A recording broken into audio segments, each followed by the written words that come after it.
The last thing I saw on Blue Star was my own ceiling turning orange. Not sunset orange, not lamp orange. The specific orange, a thing goes right before it stops being a thing. A month before that, the Federation went on television and told 5 billion people that our sun was about to have a helium flash. They called it an event. They said preparations were underway. They asked everyone to remain calm and await further instructions. And then, roughly 40 minutes after the broadcast ended, every long-range spacecraft on the planet quietly left orbit. I want you to understand something about those passenger manifests. Not one seat went to a person who found out from that broadcast. The people on those ships had known for months. They just needed the rest of us to stay indoors and stay calm for one more afternoon while they finished loading. So the streets filled up. People smashed the windows of stores that had nothing left in them. People screamed at officials who were already 300,000 kilometers away. I watched it from my window for about 6 days, which is the longest I had looked out a window in years, and then I stopped watching, because it turns out a city of people who have just learned they were left behind does not look like people. It looks like a zombie movie with better lighting. Me? I stayed home. I was 24. I lived alone. I left the apartment once a week for supplies, and my entire social circle was a delivery app.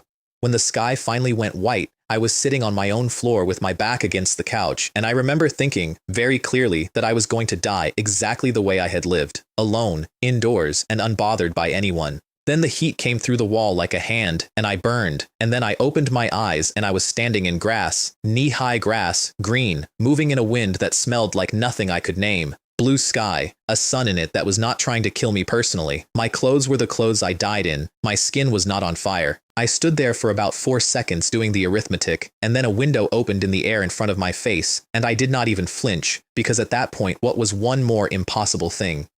Welcome, survivor, to the ruins world. Then it gave me the rules. 6 of them, in a neat little list, the way a hotel gives you the checkout time. Rule 1, this world is not safe. Rule 2, you will be given a shelter core, and where you place it is where you live.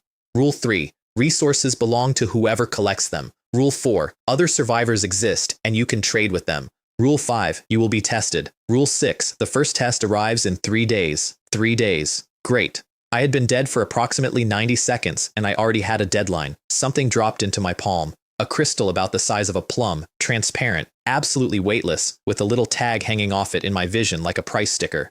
Shelter core, rank 0, quality, perfect, perfect, nice, 10 out of 10, no notes, and I still did not put it down. Because here is the thing I understood immediately, before I understood anything else. The system had just handed me the single most important object I would ever own and told me I could only place it once. Everybody standing in a field right now was about to do the same thing I wanted to do, which was to drop it, get a house, and lie down. And in about 10 minutes, there were going to be 5 billion houses built by 5 billion people who chose the spot where their feet happened to be. Not me. I burned to death in a place I chose out of laziness. I was not doing that twice, so I went up the hill. Which sounds heroic until you understand that the hill was maybe 40 meters tall, and by the top of it, my lungs were trying to file a complaint with management.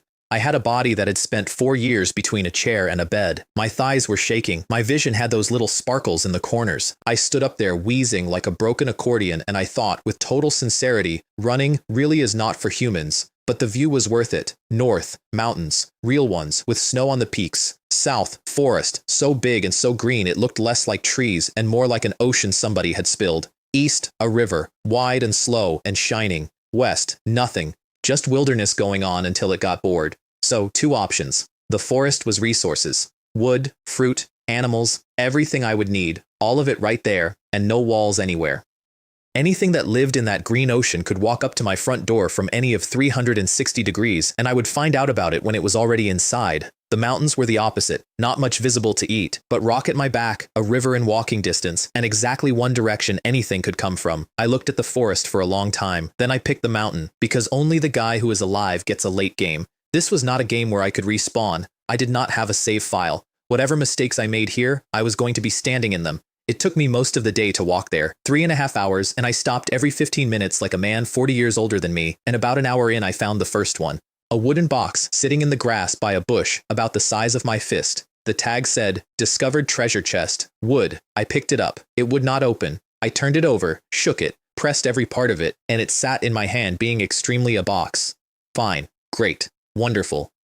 I put it in the little inventory bar the system had given me and kept walking, and about 2 hours later I found another one, which also did not open, and which I also carried, because I am the kind of person who cannot leave a loot box on the ground, even when the loot box has personally insulted him. Then the ground tilted up and I hit rock. A sheer face, gray, maybe 30 meters of it going straight up, with a flat apron of ground in front of it. Nothing could come at me from behind. Nothing could come at me from above without falling first. I walked 50 meters out from the wall, stood there in the last of the light, and put the crystal down, and the world built me a house. It came up out of the dirt without a sound. Beams first, then walls, then a roof, the whole thing assembling itself in about 8 seconds like somebody had hit rewind on a demolition. I stood there with my mouth open, genuinely moved, thinking that whatever else was happening to me, this part was magic. Then the light finished, and I got a proper look at it. There were cracks in the walls I could fit my fingers into, floor to roof, several of them. There were holes in the roof itself, actual holes, actual sky visible through them. The windows were not windows. They were window-shaped absences. The door had a gap under it a small dog could have used with dignity. Truly leaky on all sides. I had gotten a starter home in the most literal sense available. My new house had more holes in it than my life plan. But the panel that came with it was better. Attributes, chat, crafting, trade, items, and sitting there blinking at me like an unopened notification, a newbie gift pack, plus a countdown in the corner, newbie protection, 2 days and change remaining. I went for the chat first, because I am a person of my generation, and the first thing I want in an apocalypse is to see what everybody else is saying about the apocalypse. There were 2 channels, World, which let you speak once per day, and Regional, which let you speak 10 times, and which came with a number I stared at for a while. Area 1992620. Population 997 out of 1,000.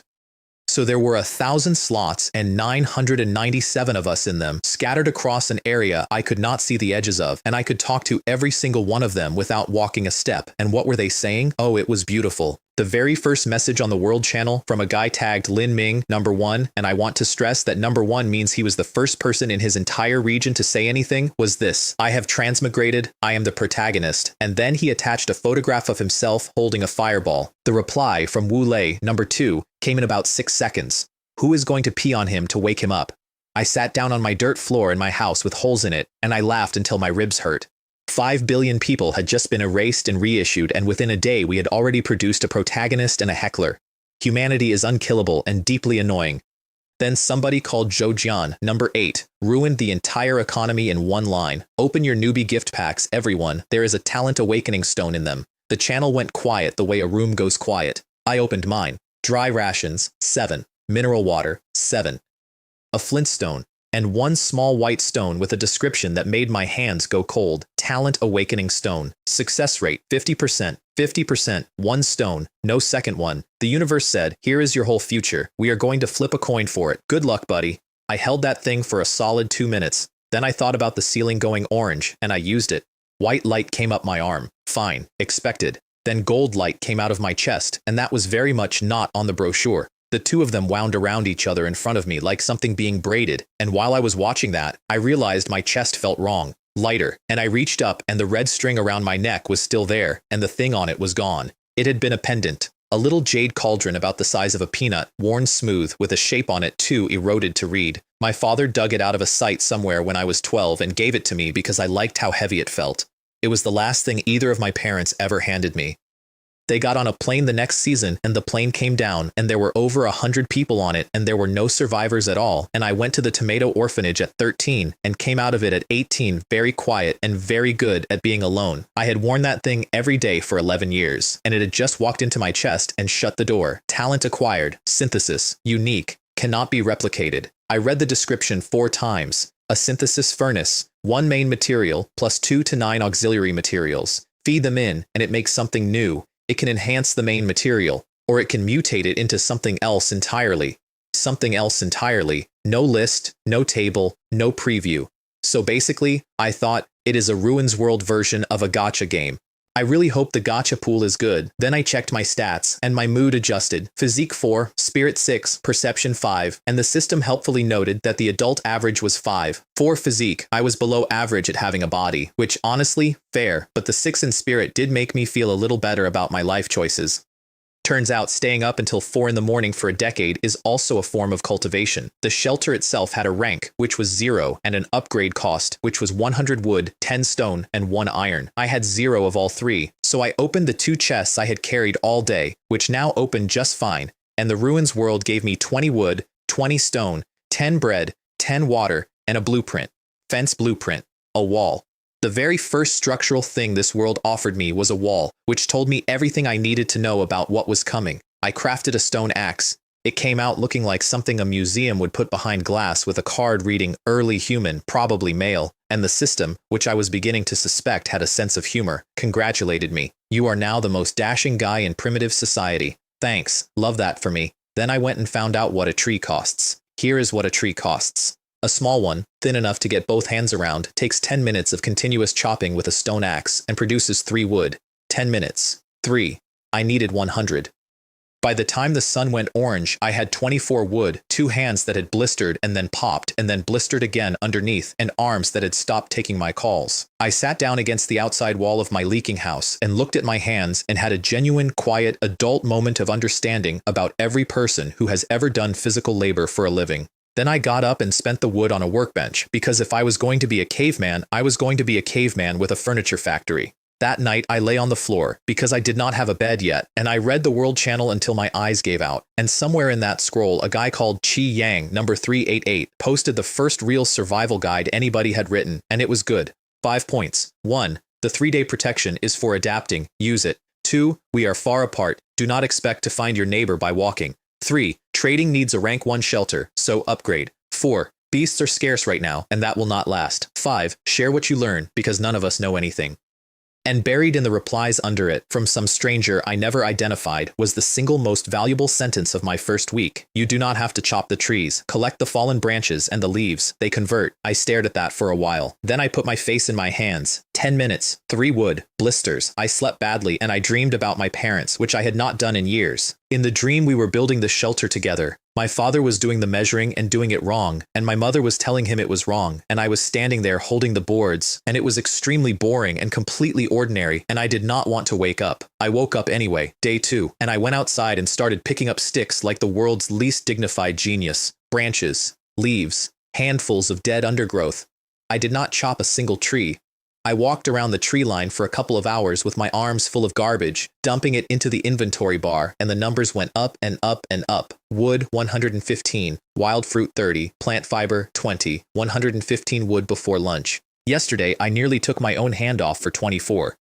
I made a stone knife with some of it, felt extremely equipped, and went west along the base of the mountain looking for stone, which I found in a gravel bank, 14 units of it, and which I collected while extremely pleased with myself, which is the exact emotional state in which people reach into grass without looking. There was a bronze chest in that grass, bronze, not wood, brighter, heavier, obviously better, and I saw the color, and my hand was already moving.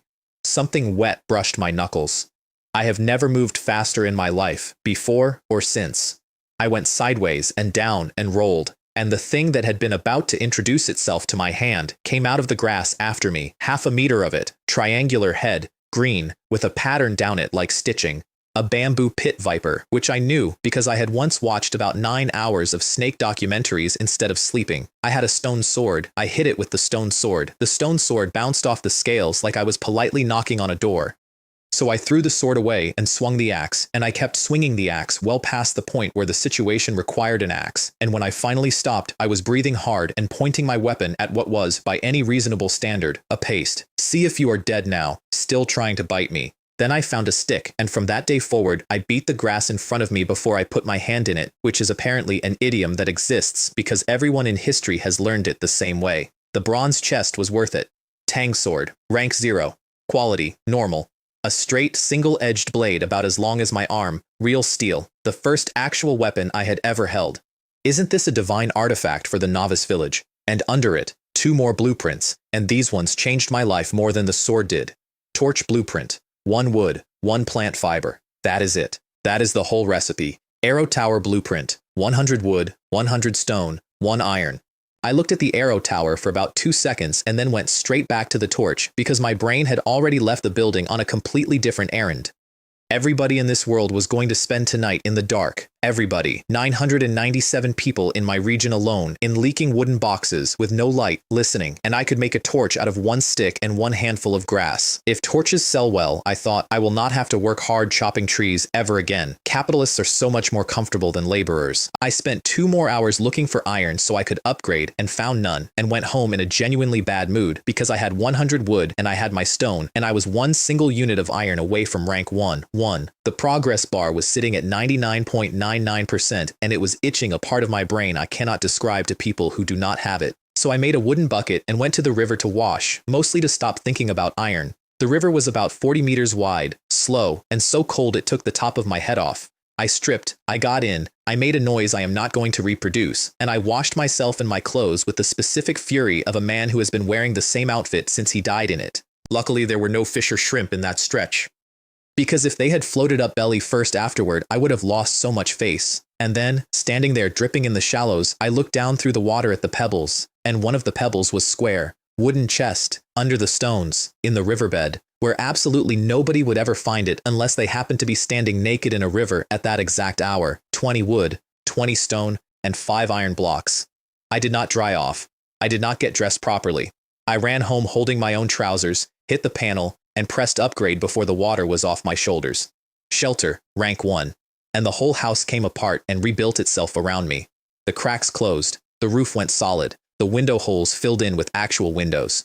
The dirt floor became stone, and the one big room became 3, a hall and a workshop and a bedroom, and I stood in the middle of it, dripping, holding my trousers, staring at a real interior. And in the panel, 3 new functions had lit up. Trade, collect, probe. I tried probe on the flattened snake, which I had carried home because I am a hoarder. Bamboo pit viper, rank 0. Then I tried collect, and the corpse dissolved into 3 neat entries in my bar. Snake meat, snake skin, snake venom. I looked at that last one for a long moment.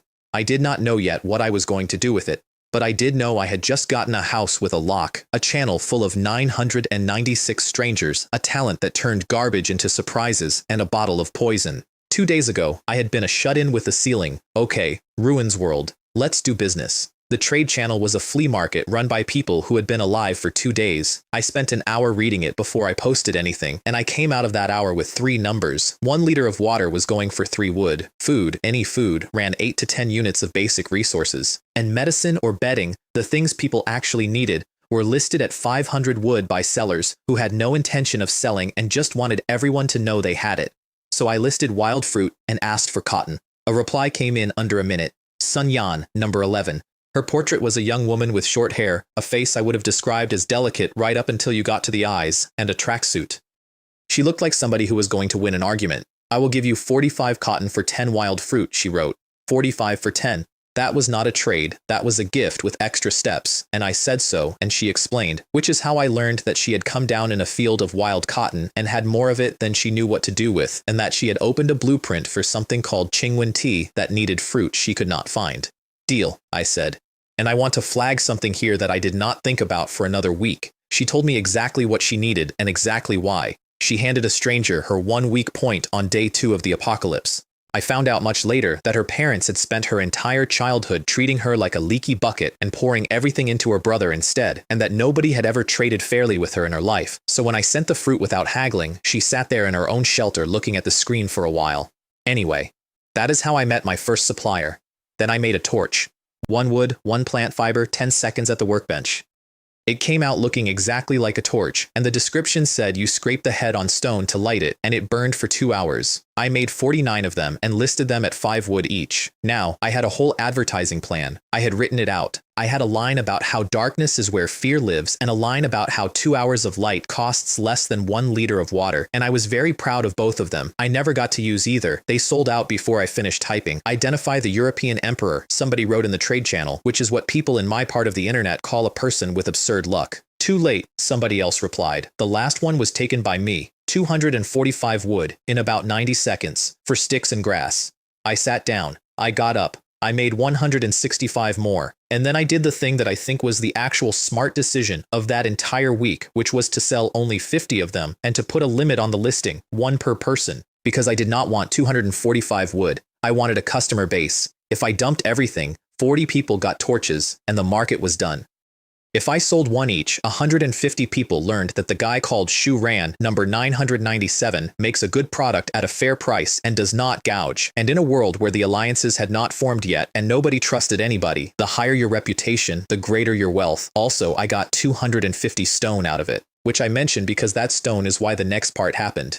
Day 3. Last day of newbie protection. The chests were spawning faster now, like the world was clearing its throat, and I had a pile of junk in my inventory and a talent I had not used once. So I finally opened the synthesis furnace. It appeared in front of me the way the panel did, except it did not feel like a screen. It felt like an object that happened to be located inside my own head. There was a main slot, and there were 9 auxiliary slots, and the auxiliary slots were grayed out until I filled the main one. I put the stone axe in. Then, because I had no idea what I was doing, I put in the stone knife and 5 units of stone. Success rate 100%. Mutation rate 1%. I pressed it, and something reached into the back of my skull and took a handful. That is the only way I can describe it. 1 point of spirit gone, and the specific sensation of a headache that arrives fully grown. Then the furnace closed, and there was an axe in my hand that was not the axe I had put in. Fine quality stone axe. Sharpness increased by 30%. I stood there turning it over. The head was cleaner. The edge had a line on it that caught the light. It was the same axe, and it was a better axe, and the knife and the stone were simply gone, converted, absorbed. And I said out loud, to nobody, "Isn't this creation?" Then I went and hit a tree with it, and the tree came down in about 3.5 minutes instead of 10, and I stopped philosophizing and started working, which is how I ended up standing in the forest at mid-morning smelling roast duck. I want to be clear about the sequence. First, I found an apple tree that had not existed on day 1, a real red Fuji, loaded, in a place I had walked past twice. I picked 31 apples off it. Then, on a whim, I used collect on the tree itself, and the entire tree folded up into a seed in my hand, and I thought, okay, good, I understand nothing, moving on. And then the wind changed and I smelled roast duck, not meat, not cooking, roast duck, skin lacquered, 5 spice, the exact smell of a specific restaurant chain that I had eaten at maybe 6 times in my life. I followed it because I have no self-control, and in a clearing there was an orb of soft light about the size of a basketball, hanging at chest height, and inside the orb, rotating gently, was a whole Quanjude Beijing roast duck, steaming. My worldview, which had been reconstructed from scratch approximately 70 hours earlier, shattered again. I ate the duck. It was excellent. I have no further information about that event, and I have stopped asking. The hornets, though. The hornets I earned. There was a bronze chest sitting in a tree stump about 1 kilometer from my shelter. And I saw it, and I got about 6 steps closer before I noticed the nest. Head-sized. Gray.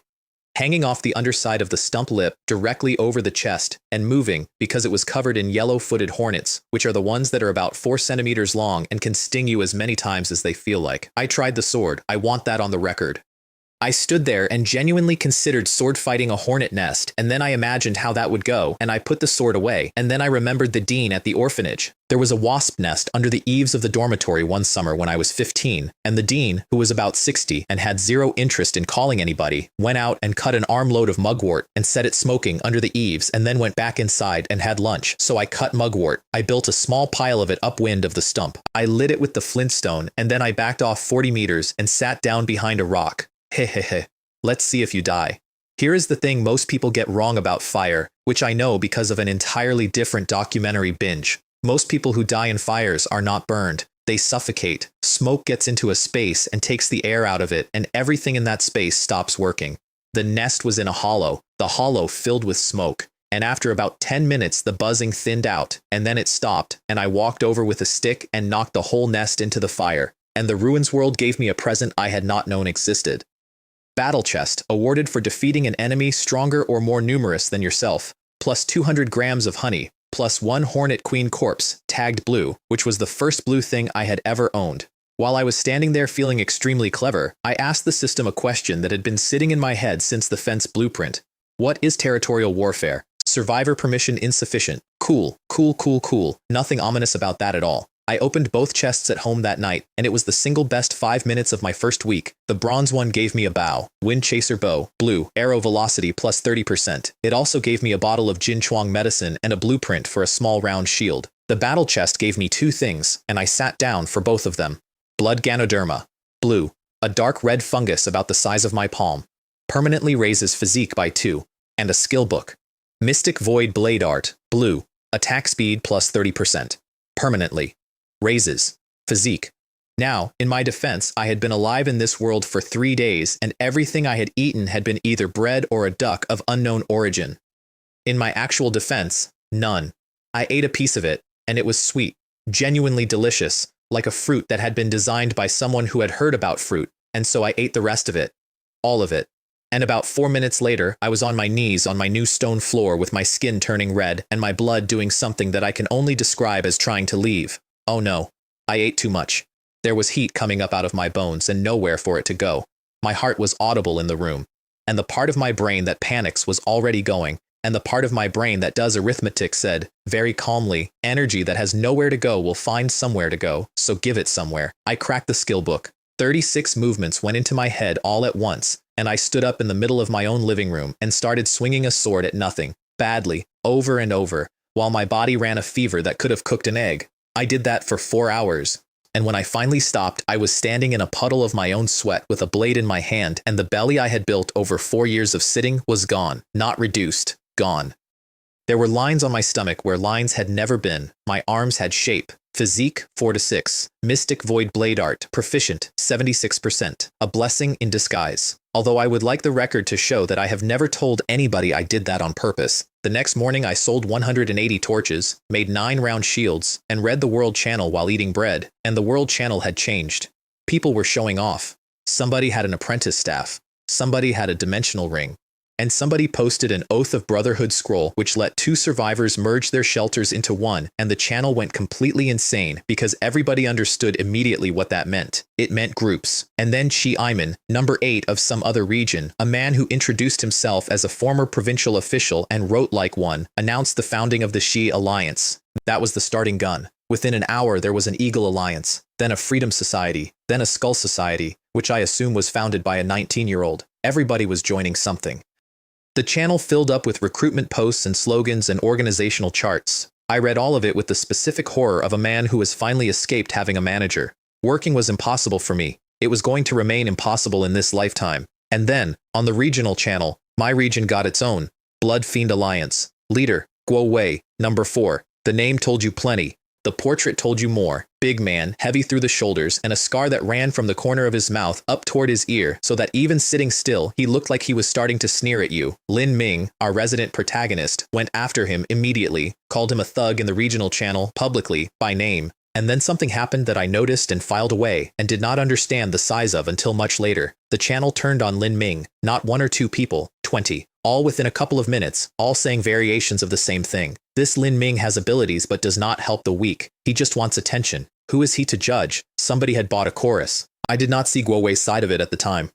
I learned it later, from people who had lived there, and I am going to put it here because it belongs here. While that chorus was singing, Guo Wei was lying on a bed in a stone house rolling a round stone between his fingers, and there was a thin man in glasses kneeling on the floor beside the bed, asking for 1 more day to make his quota. Our shelter is poor, Guo Wei told him. It cannot afford to keep idlers. And outside that window, there were people around a bonfire in the cold who were not there because they wanted to be. Lin Ming, in his own house, threw a fireball out of his own window into the dark and said, Guo Wei, do not let me see you. I made a shield. Small round shield, 90 centimeters, wood and iron, with a good grip.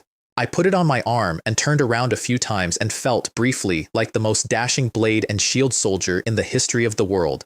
Then I bought 120 cotton from Sun Yan at 3 wood per unit, which was well above the going rate, and she said so, and I told her that was the price, and to take it, and then I sent her a round shield and charged her 1 wood for it. Here is a shield for your self-defense, I wrote. Consider it my investment. I am going to be honest about why I did that, because I do not want anybody thinking I am a nice person. Back on Blue Star, I inherited a substantial amount of money at 13 years old. And I kept almost all of it for 11 years through a childhood in an orphanage and a young adulthood with no supervision at all. And the reason I kept it is that I learned very early to give money away on purpose in specific amounts to specific people before they had to ask. Relationships that run purely on emotion are unreliable. Relationships where the other person is doing well because of you are extremely reliable. That is what I thought I was doing. What actually happened on the other end was that a woman who had spent 25 years being the family's disappointment sat in a stone house holding a shield that a stranger had made with his hands and sent her for free, and thought very quietly that she had not chosen the wrong partner. I did not know that. I was busy counting cotton. And then Guo Wei tagged me in the regional channel. The message was public, which was the point. Brother Shusi, it said. We are all from Blue Star and we should help each other. Send the torches over now and the Alliance will settle the materials with you later. Now, later. 2 words doing an enormous amount of work. Then the chorus arrived, right on cue. He is asking so politely, why are you being difficult? The Alliance protects everyone in this region. Do you think you are better than us? Somebody actually wrote, it is only torches, as if the size of the theft were an argument about whether it was one. I let it run for about 2 minutes, and then Guowei made his real offer because the pile-on had never been the point, it was just the softening. Join the Blood Fiend Alliance, he wrote, and I will give you the position of Vice Alliance Leader. Vice Alliance Leader. Of a group I had never spoken to, handed to a man he had never met in public in exchange for a box of sticks. I typed my answer once and did not read it back. If you want torches, go buy them in the trade channel. I do not have the time or the interest to play games with you. Blood Fiend Alliance. What kind of low-class organization dares to recruit me? Then I closed the channel without reading a single reply, which I recommend, and which I would like to say I did out of strategic calm, and which I actually did because my hands were shaking a little. 2 hours later, a private message came in from somebody who had never spoken to me. Li Hao, number 38. He had found an item, a small chat group, capacity 10, an actual object that created a private channel, and he was filling it with people he had picked out of the noise, and he wanted me. I said yes, and that is how I met the 6 people who are the entire reason I am still alive. Lin Ming, number 1, the protagonist. Red-haired kid, a fireball in each hand, absolutely no plan. Trades meat because he is the only one of us who can reliably kill things. Wu Lei, number 2, the heckler. No ability at all, and I mean none, but he came down on top of an open-pit iron mine and is therefore the richest poor man in the region. Called me a true comrade within 4 minutes of meeting me. Group idiot affectionately, and he knows it, and he leans into it. Zhou Jian, number 8, the one who told everybody about the Talon Awakening stones for free. Retired soldier. Ability is Strength Burst. Sells coal and stone. Calls everyone by their full name. Mei Ling, number 5. A doctor. Actual doctor from before. Ability called Heart of Nature. Wears armor made of living vine and answers medical questions in the group in complete sentences with dosages. Li Hao, number 38. Eagle Eye. Young, rich, extremely polite, and visibly having the worst time of anyone here. Sun Yan, number 11, who I brought in later. And me. Brother Shu. Do you have an ability? Wu Lei asked, about 90 seconds in. No, I said. I do not have any abilities. I sold them round shields at market price, and I did not tell any of them about the synthesis furnace for a very long time. Meanwhile, the torches finished selling. All of them. Every single one. 800 wood and 480 stone from sticks. I went shopping with it, which is when I learned what real money looks like. There was a personal water purifier blueprint up for auction, and I bid on it, and I got outbid, and I raised, and I got outbid, and I sat there watching 2 alliances swat each other with numbers I could not reach, and I understood very clearly that I was a man with a lot of firewood in a world where organizations existed, so I bought something small out of spite. Some guy was listing a desk lamp, an actual desk lamp from a factory in Yiwu, the exact kind that comes in a box with a smiling child on it, and the box was in the photograph, and the box said, with this, Mom no longer has to worry about me not having time to do homework. Battery life 8 hours on a 12-hour charge. He wanted a lot for it. I offered 1 round shield. He said no. So I said, your lamp can only be used for 8 hours, and after that it is trash. My shield can be used indefinitely. He thought about that for a while, and he took the deal, and both of us hung up feeling like the smart one. He was wrong, because I had a solar power bank in my inventory from the newbie chests, which meant my lamp had free power forever, and I now had light in a world where everyone else was burning my torches. Then I went home and did something reckless. I had gotten greedy about the synthesis furnace. It had turned 1 bad axe into 1 better axe, and I wanted to know what it did with something good. Main slot, my round shield. Auxiliary, 5 serpent skins off the Viper, 81% success, 77% mutation, 77% chance of turning into something else entirely, and I did not know what else meant, and I pressed it anyway. Serpent skin shield. Tier 1, rare. Block rate plus 60% and permanently, physique plus 1. A piece of equipment that made my body better while I was holding it. I put my hand on that thing and felt genuinely wealthy for the first time since I died. And that is exactly the emotional state in which people make mistakes, because I still had the Hornet Queen's corpse, and I looked at it, and I thought about the empty beehive in my bag, and about the ants I had seen under a rock, and about a banyan seed and a dead butterfly I had picked up for no reason at all. Main, beehive, auxiliary, queen bee, 6 ants, banyan seed, butterfly. And then I lost an hour. I do not have a clear memory of it. I know it hurt. I know the furnace pulled 2 full points of spirit out of me, and that 2 points is a lot when you have 6, and that at some point I was on the floor with my forehead against the stone because the stone was cool, and when it finished, there was a small lacquered box sitting in front of me, Goo King Bee box, tier 2, rare. I read the description with my vision swimming. It attracts bee swarms. It raises the rank of any queen kept inside it by 1, and when the box holds 1,000 bees, it begins something the description called goo rearing, which is a very old and very unpleasant idea, and which means exactly what it sounds like. You put 1,000 of them in, they fight. The one that walks out is the queen. Big explosion. This is strategic rank equipment. I crawled into bed and said, out loud, to a ceiling that was not on fire, next time, I absolutely cannot be so reckless with synthesis. Then something knocked on my door. Bang, bang, bang. Not the wind, not a branch. 3 deliberate impacts against wood, at about waist height, in the middle of the night, in a world where I had never seen another human being in person. I got up. I probed it through the wall. Hungry leopard.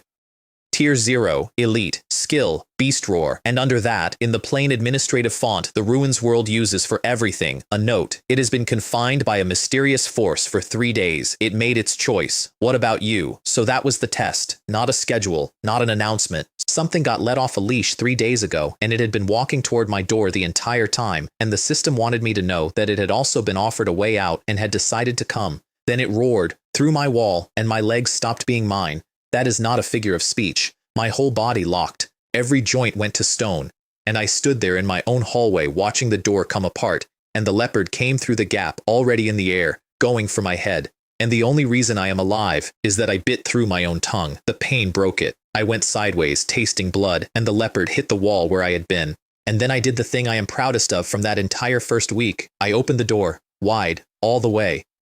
Made the exit obvious and easy, and stepped back into my own hallway where the ceiling was low and the walls were close, because a leopard is a machine for changing direction, and I had just taken away every direction. It could not turn, it could not circle, it could not use a single thing it was built for. I smeared snake venom along the Tang's sword, and I fought it in a corridor. Shield up, take the weight, give ground, cut, shield, cut. I opened 7 wounds on it, and not one of them was deep, and I did not need them to be deep. I needed them to be open, and I needed time. Then it slowed down, then it stumbled, then it went down on its front legs and looked at me with an expression I did not enjoy. I took its head off. First trial, perfect rating, silver treasure chest. I sat down against my own broken door frame with a mouth full of blood and my hands shaking so hard I could not hold the sword, and the system, which has no timing whatsoever, cheerfully informed me that newbie protection was now over, that the seals on plants, animals, weather, and mutated creatures were being lifted, that the monthly trial would be a beast siege in 27 days, and that there would be an acid rain trial in 7. Mutated creatures. That word had not been in any previous message. The small group all made it. Lin Ming killed a tiger. Wu Lei killed a black-backed wolf, which he described in the group with 14 exclamation marks. Zhou Jian killed a python and reported it the way you would report doing the dishes. The World Channel did not make it. I have read a lot of things in my life. I have never read anything like the World Channel that night. It was not panic. Panic has energy. This was the sound a very large number of people make when they have just understood the actual rules. Medicine prices went up 1100% in about 6 minutes. People were begging in public. People were offering everything they owned for a bandage.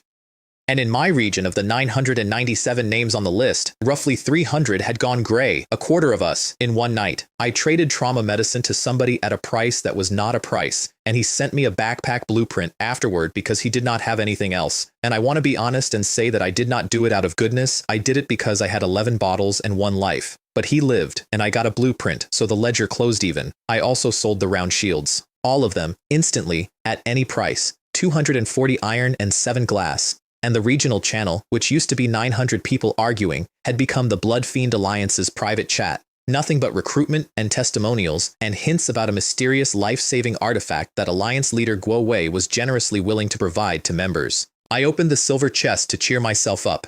200 kilograms of flour. I am a northerner. I want you to understand what I am telling you. I sat on my stone floor with 200 kilos of flour in my inventory, and I got choked up because I wanted noodles. I wanted steamed buns. I had been eating bread, meat, and one confusing duck, and now I had flour, and I had a fireplace coming, and somewhere in the middle of the apocalypse I was going to make dough with my hands. The chest also had a charcoal blueprint, which I glanced at and dismissed as useless, and which I want you to remember, because it comes back, and it had a cultivation technique. Diamond breathing method. Rank 1. Perfect. body strengthening, which permanently raises physique, immunity to evil, which resists charm and control, and an active skill called Vajra Body, an energy shield. Requirement, 8 physique. I had 6. Perfect quality, rank 1, the best thing I had ever seen with my own eyes, and I could not open it. I put it in the item bar and looked at it every single day for a week, like a man staring at a car he cannot drive. The next morning, there was frost on the grass. Autumn was arriving, which in a world with a monthly trial schedule is not a season, it is a countdown. Qiyang put out his second guide, and this one was less friendly than the first. Beasts are unsealed, he wrote. And be careful, because we are finding lions and tigers and black bears in the same forests, which does not happen on Earth. I suspect they, like us, came from Blue Star. Climate is unsealed. Winter is coming. Store warmth and store food. Acid rain in 7 days. And upgrade. A rank 2 shelter is stone, and it has a fireplace.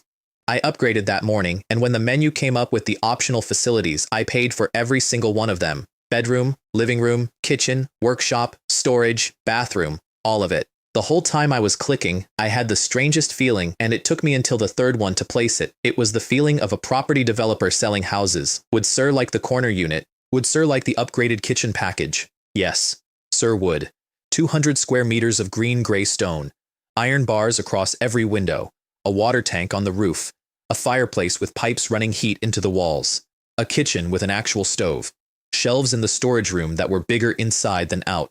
I stood in the middle of my own house and could not stop touching things. And then I checked what rank 3 was going to cost, and my mood corrected itself. 500 wood, 500 stone, 50 iron, 20 glass, plus 3 structures I did not have, a defensive one, a resource one, and an altar. The system gave me no information about the altar. None. No blueprint source, no description, no hint. It just listed it as a requirement and then said nothing, the way a form asks for a document you have never heard of. Fine, one thing at a time. I took the Goo King bee box up the mountain. There was a hollow in an old tree about 2 kilometers up with a colony of oxhorn bees in it, and I had a plan. And the plan was 3 parts. Put 200 grams of premium honey in the box. Turn on the box's 60% attraction aura, and then make the hive uninhabitable. I soaked cotton in peppermint oil, wrapped it around an arrow, and shot it into the hollow. I missed. The arrow went about a meter wide and stuck in the bark, and the bees did not notice, and I stood there in the woods holding a bow with my ears burning. Fortunately, no one saw it. The second one went in. And within a minute, 8,000 oxhorn bees came boiling out of that tree, hit the wall of peppermint, turned, smelled honey and a queen's aura, and walked into my box in a stream like water going down a drain. The lid closed. Goo rearing initiated. 24 hours. And the tree, once the bees were out of it, had a chest in the hollow. Dry rations, 10. A pair of hiking boots, which I needed desperately. And a book called Bee Cultivation Method, which I opened with enormous excitement, and which turned out to be an ordinary paperback tool manual with a price printed on the back. 9 Wen 90. On the way down, I found red umbrella mushrooms.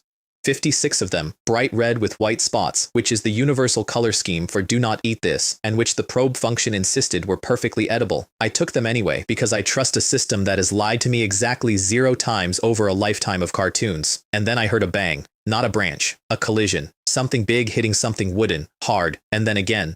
I went flat and crawled to the lip of a slope, and below me was the most complicated situation I have ever looked at.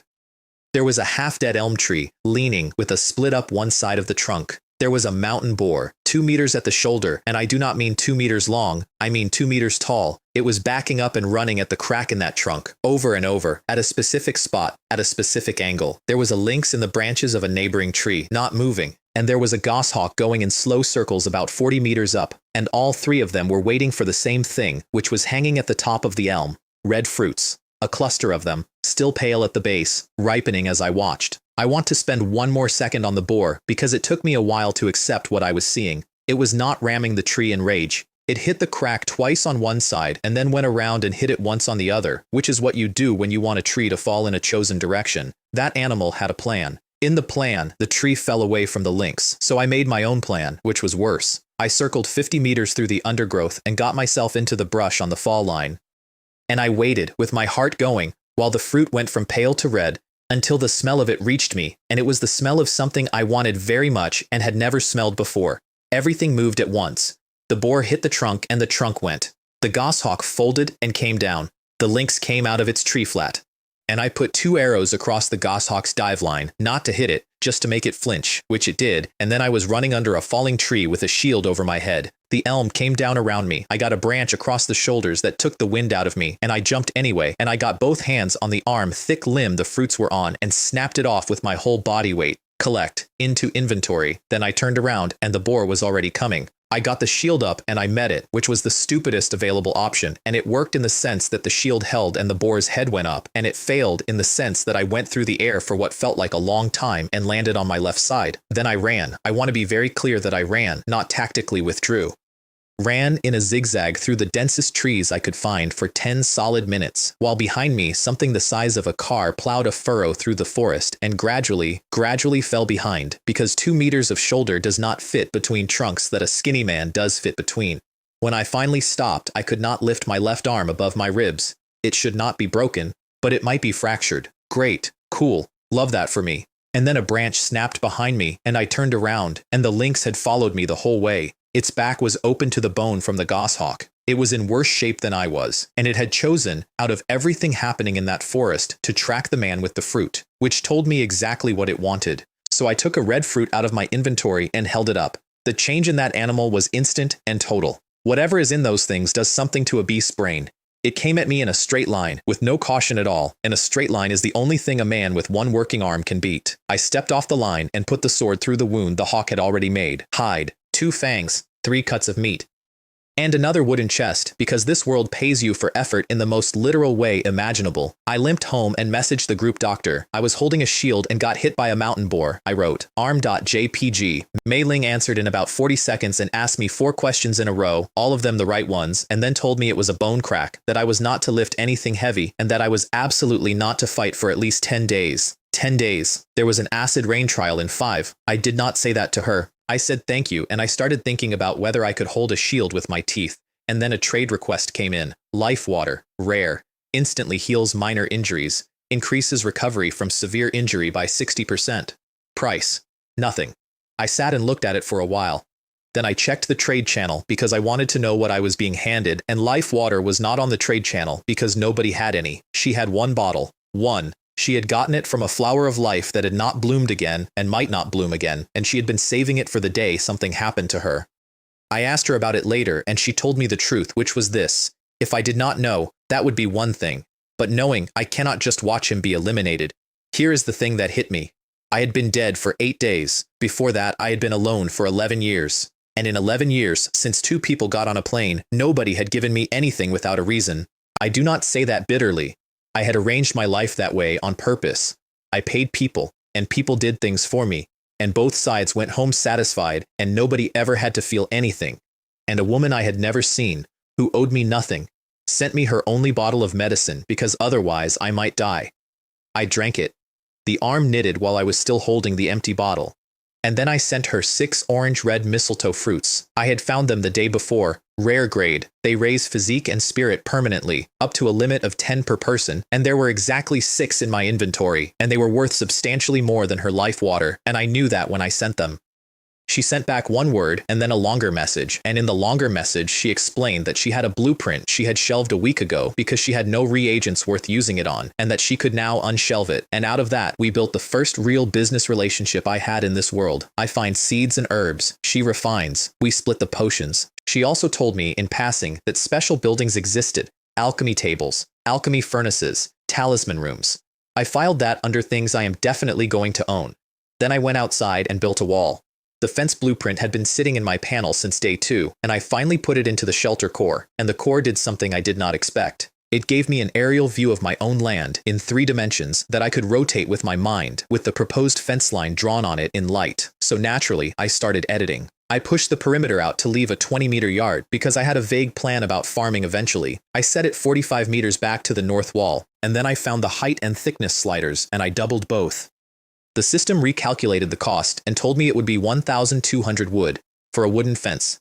I paid it, and the ground opened along the line, and a 2-meter wall came up out of it all the way around my house, and I walked the whole perimeter afterward with my hand on it, and I have rarely been happier. My sense of security has gone through the roof. The gate, I should mention, was a 20-centimeter plank that you had to climb over, because the blueprint did not include a gate, and the system does not do favors.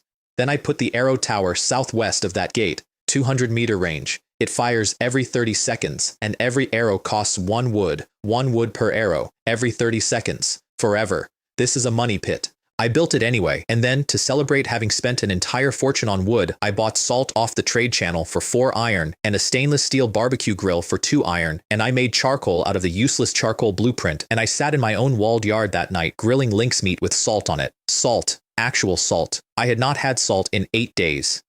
And then Sun Yan messaged me to say she had been ambushed by a jackal while gathering cotton. I got about 4 words into a panicked reply before I got to the rest of the message, which was that she had killed it with the iron spear I had made her, and that she was sending me 50 cotton for it as thanks. I sent her iron ore back, which she did not want. And then I sent her a portion of the roast meat. "You are in for a treat," I wrote. "Don't be shy, we're partners." She did not answer for a while. When she did, she sent me an item. Zhuge repeating crossbow. Blue. A magazine-fed crossbow, the actual historical design, the one that fires as fast as you can work the lever. Price, 1 wood. I stared at that listing like it had insulted me. I asked her what she was doing. She said, and I quote, "You have more forests over there." That was the argument. You have more trees, so you need it more. I had lived on Blue Star for 24 years and had never met anybody who cared about me like that, except for 2 people, and both of them were on that plane. Today I met 2 more. I sent her the Windchaser bow and 20 arrows in return because it was worth more, and because I did not have any better way to say what I wanted to say. She replied, "I do not know how to use a bow. I tried today, and I could not even shoot it." Then she took it anyway. The next message that came in was not from her. Li Guang, number 96, gold-rimmed glasses, neat hair, the face of a man who used to have business cards. He introduced himself as a victim, and the story he told was detailed and consistent and correct in every particular, which I now know because every particular was true. He had been recruited into the Blood Fiend Alliance. You hand over everything you have, you get a daily quota. If you fail the quota, you do not eat. And in exchange for all of it, you receive a mysterious self-defense item that the Alliance provides. He wanted out, and he wanted to buy his way to a person outside who would trade with him, and all he had to offer was a recliner blueprint, a recliner, a chair. I sent him 5 days of rations, a round shield and a spear, and told him not to worry about the blueprint, and told him I did not care what the Blood Fiend Alliance thought about it. He thanked me for a long time, then he volunteered to spy on them for me. I said sure. Li Hao filled in the rest of the model afterward, and it is worth understanding because it explains everything that happens later. You hand over your supplies, you take a quota, you get the item, and the whole arrangement is signed as a contract notarized by the Ruins World itself, so that nobody who joins is physically capable of telling an outsider what happens inside. Miss your quota, and the item is revoked. Nobody leaks. Nobody can. That night, I went to the workbench and did science. I bought a pile of junk blue items off the trade channel, cheap, because everyone was selling equipment they could not use for materials they could eat. Crossbow bolt plus 3 fangs. Result, fang armor piercing arrow. Good. Toothbrush plus iron. Result, a bang and black smoke and my ears ringing and a system message. Synthesis failed. And then, underneath it, a second line I had never seen. Talent upgrade progress, 0.1%. I sat there in the smoke and read that twice. The failure had fed it. The furnace had eaten the residue of a thing that did not work, and it had grown. So the talent levels up, on success and on failure, which meant the wasted materials were not wasted, they were tuition. I want to flag that I had a very stupid idea at that exact moment, and I put it away for later. It comes back. Then I did the real one. Main, the Zhug repeating crossbow. Auxiliary, 4 ice crystals and 5 units of black iron wood. Ice pattern repeating crossbow. Orange, 15-round magazine, and a skill, Ice Arrow, freezes on hit, movement speed minus 50%, 5 charges, orange. I had never seen orange, and it also confirmed the rule I had been guessing at, because this time the crossbow was still a crossbow. When there is no mutation, the main material gets enhanced. When there is a mutation, you get something else. That is the whole talent, and it took me 8 days and 1 exploded toothbrush to find out. The next morning, I ate a red fruit and trained the blade art until the warm current in my chest burned out, which took about 40 minutes and left me starving in a way I had not been since I was 14. Then I listed 300 shields, filled the roof water tank with 4 ladder trips, and by evening the shields had sold, and I had 2,000 wood, 1,600 stone, 320 iron, and 20 glass, and I was, by any measure available to me, rich. Then I went hunting and got absolutely nothing. 4 hours, not 1 animal. Every single thing in that forest heard the crossbow before I heard the animal, and by the time I had a sight picture there was no animal in it. Squirrels beat me. Birds beat me. I underestimated the cunning of wild animals a bit. I came home in a mood and wrote my plan on the living room wall in charcoal because I did not have paper and because writing it down where I have to look at it is the only thing that has ever worked on me. 1. Food. 2. Winter clothing. And under that, in smaller letters, the note that winter coats were currently listed at 9,999 wood, which is not a price, it is a way of saying no. 3. Water. Because acid rain was in 3 days and every source I had was open to the sky. Sun Yan opened the next morning with, "I have bad news and good news." The bad news was that she could not sell me any more cotton. The good news was why. She had opened a bronze chest and gotten a fine cotton clothes blueprint, which meant that every unit of cotton she owned was now worth about 6 times what she had been selling it to me for, and that she was about to be the only person in the region making clothing. We spent 20 minutes planning the launch, and I want to note for the record that the strategy we landed on was scarcity marketing, which we invented independently in a post-apocalyptic wasteland because human beings are exactly as bad as you think. Then she sent me 2 full sets of cotton clothes. I tried to pay. She said, and I am quoting, "A friend should not refuse." I introduced her to the small group that afternoon, and Wu Lei's first message, before hello, before anything, was, "Miss Sun, do you have an ability?" I covered my face with my hand. The group was thriving in its way. Li Hao had gotten a water purifier blueprint, which meant he was going to be fine forever.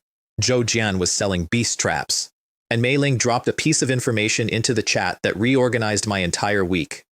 Fine quality meat steaks permanently raise physique, not temporarily, permanently, which meant that every animal in that forest was walking around with a permanent stat increase inside it. Searching for resources can only ensure survival, I typed, mostly to myself. Fighting is how we become stronger. And then the box opened. 24 hours, exactly as advertised. The lid came up on the Goo King bee box, and what came out was not one of the 8,000 bees I had put in.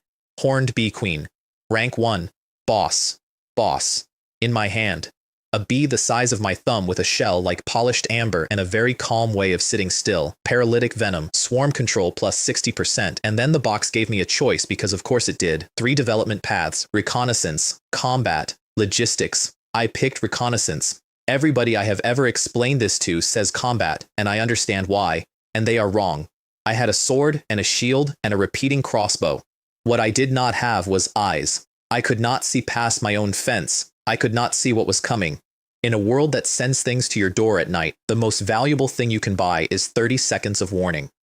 I also got a bee swarm controller out of it, which is a small glass bead with a bee suspended inside it, and which is the single most useful object I have ever owned. 1,000 elite ox horn bees, under command. The next few days I got the backpack built, which is 2 cubic meters that shrinks whatever you put in it but does not, cruelly, reduce the weight. And I built the recliner, and I want to be honest about what happened to me then. I lay down on it, and then I did not get up for 2 hours. I lay there scrolling the world channel with one hand behind my head exactly the way I used to lie on my couch scrolling my phone, and at some point I realized my posture was identical, my expression was identical, and the only difference between the apocalypse and my old life was the size of the screen. I got up. I felt weird about it. I went and did some science instead. Here is the science. Crossbow bolt, plus 5 wood, plus a warm stone, plus coal.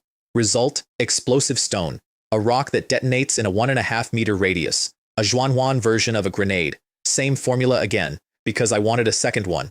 Result, burst flash stone, a flashbang.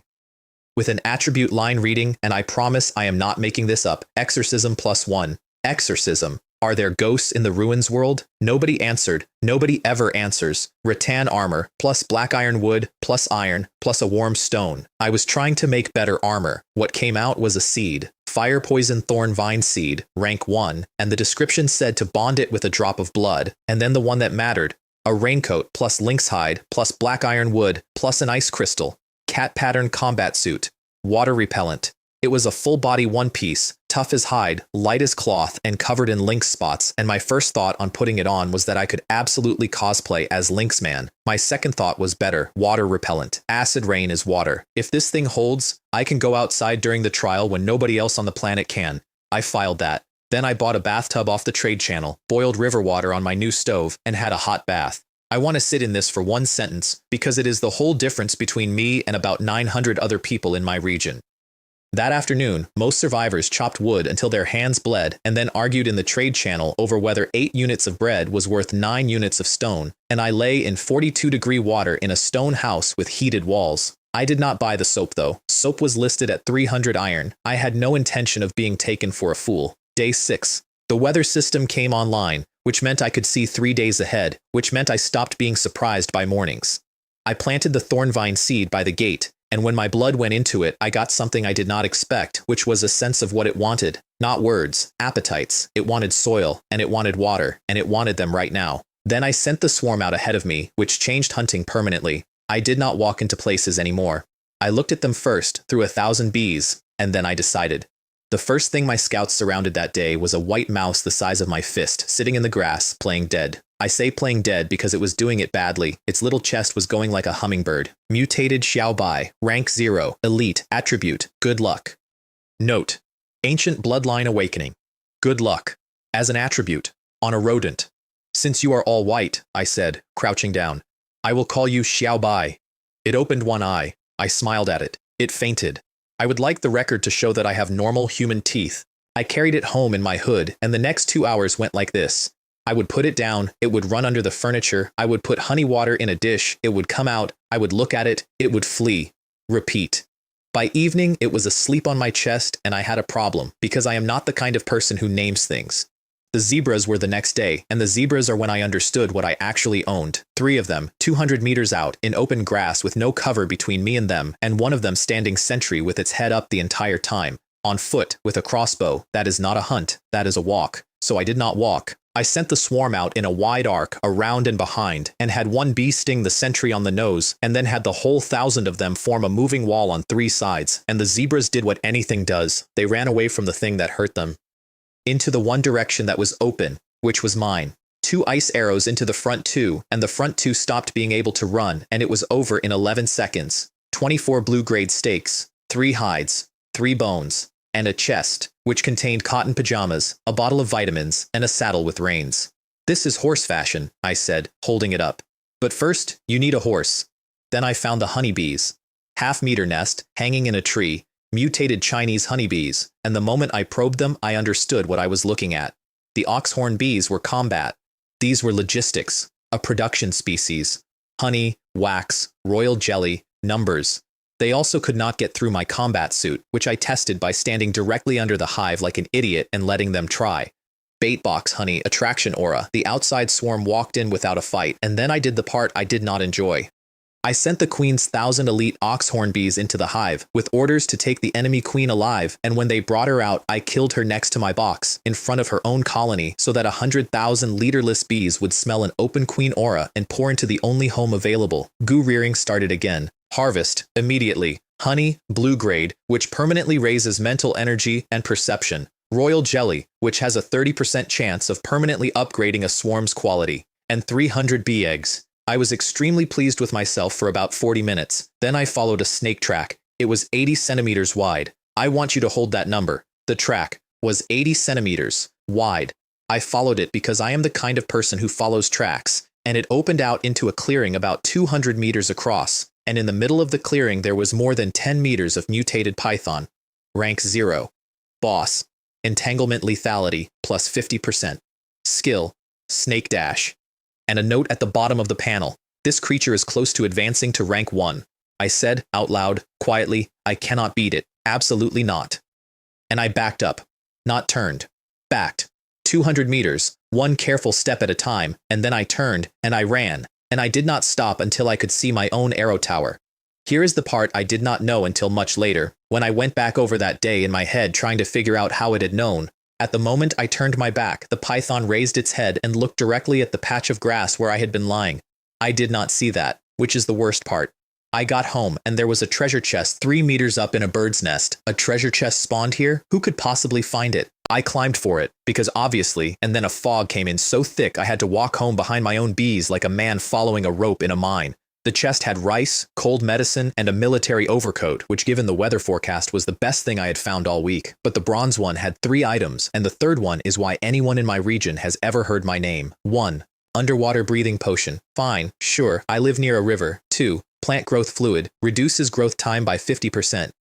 I took the whole bottle and poured all of it on the thornvine seed by the gate because I have never once in my life used half of something. The ground went blue. Something under the soil made a sound like rope being pulled tight, and a vine came up out of the dirt and started walking along the inside of my fence. 3, and this is the one, toilet paper blueprint. Description, can make toilet paper. And then, on the second line, in case there was any confusion, and only toilet paper. I laughed for a solid minute and then screenshotted it into the small group as a joke. Li Hao replied in 8 seconds. Li Hao, who is 19, who came from money, who has never once complained about anything in that chat, and who I had privately worked out was having the worst time of any of us. Brother Shu, he wrote, it has a huge market. Give me 10 units. Then Lin Ming, equipment is not as good as toilet paper. My butt is about to crack. Then both of the women in the group messaged me privately, separately, within a minute of each other, saying nothing about it in the main chat at all.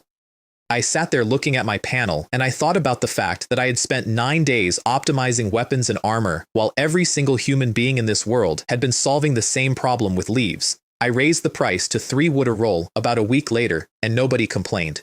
Is there anything that can improve comfort more than toilet paper? There is not. I have checked. Zhoujian posted something less funny that same night. The wild animals are evolving, he wrote. The alpha wolf near me was ordinary 4 days ago. I probed it today. It is elite. 4 days. Normal to elite. And I sat there and thought about the mountain boar that had thrown me through the air and about the fact that it was still out there getting better at its job while I sat in a chair. Right. Okay. I was going to have to kill that boar before it finished leveling up. I ran one more experiment before bed, which was to feed the furnace the exact same materials that had made an explosive stone, to find out whether recipes were recipes. They are, and they are not. The same materials can produce the same item. Can, not will. There is a die in there somewhere, and nobody is showing me the die. So I made a rule for myself that night, and I never broke it. Always keep 2 points of spirit in reserve. Never synthesize down to empty, because the furnace does not care what is happening outside my house while it is chewing. In the morning, I opened my front door, and my fence was gone. Not destroyed. Covered. The thorn vine had swallowed half the front wall overnight. Its leaves had come in fiery red, and every single wooden thorn along the whole length of it was pointing outward, away from the house, at exactly the height of a running animal's chest. Fire poison thorn vine. Rank 0. Boss, fire poison plus 50%. Skill, mutation evolution. A plant that moves, entangles prey, and injects burning poison into whatever it holds. Anyone who crashes into this thorny wall will die.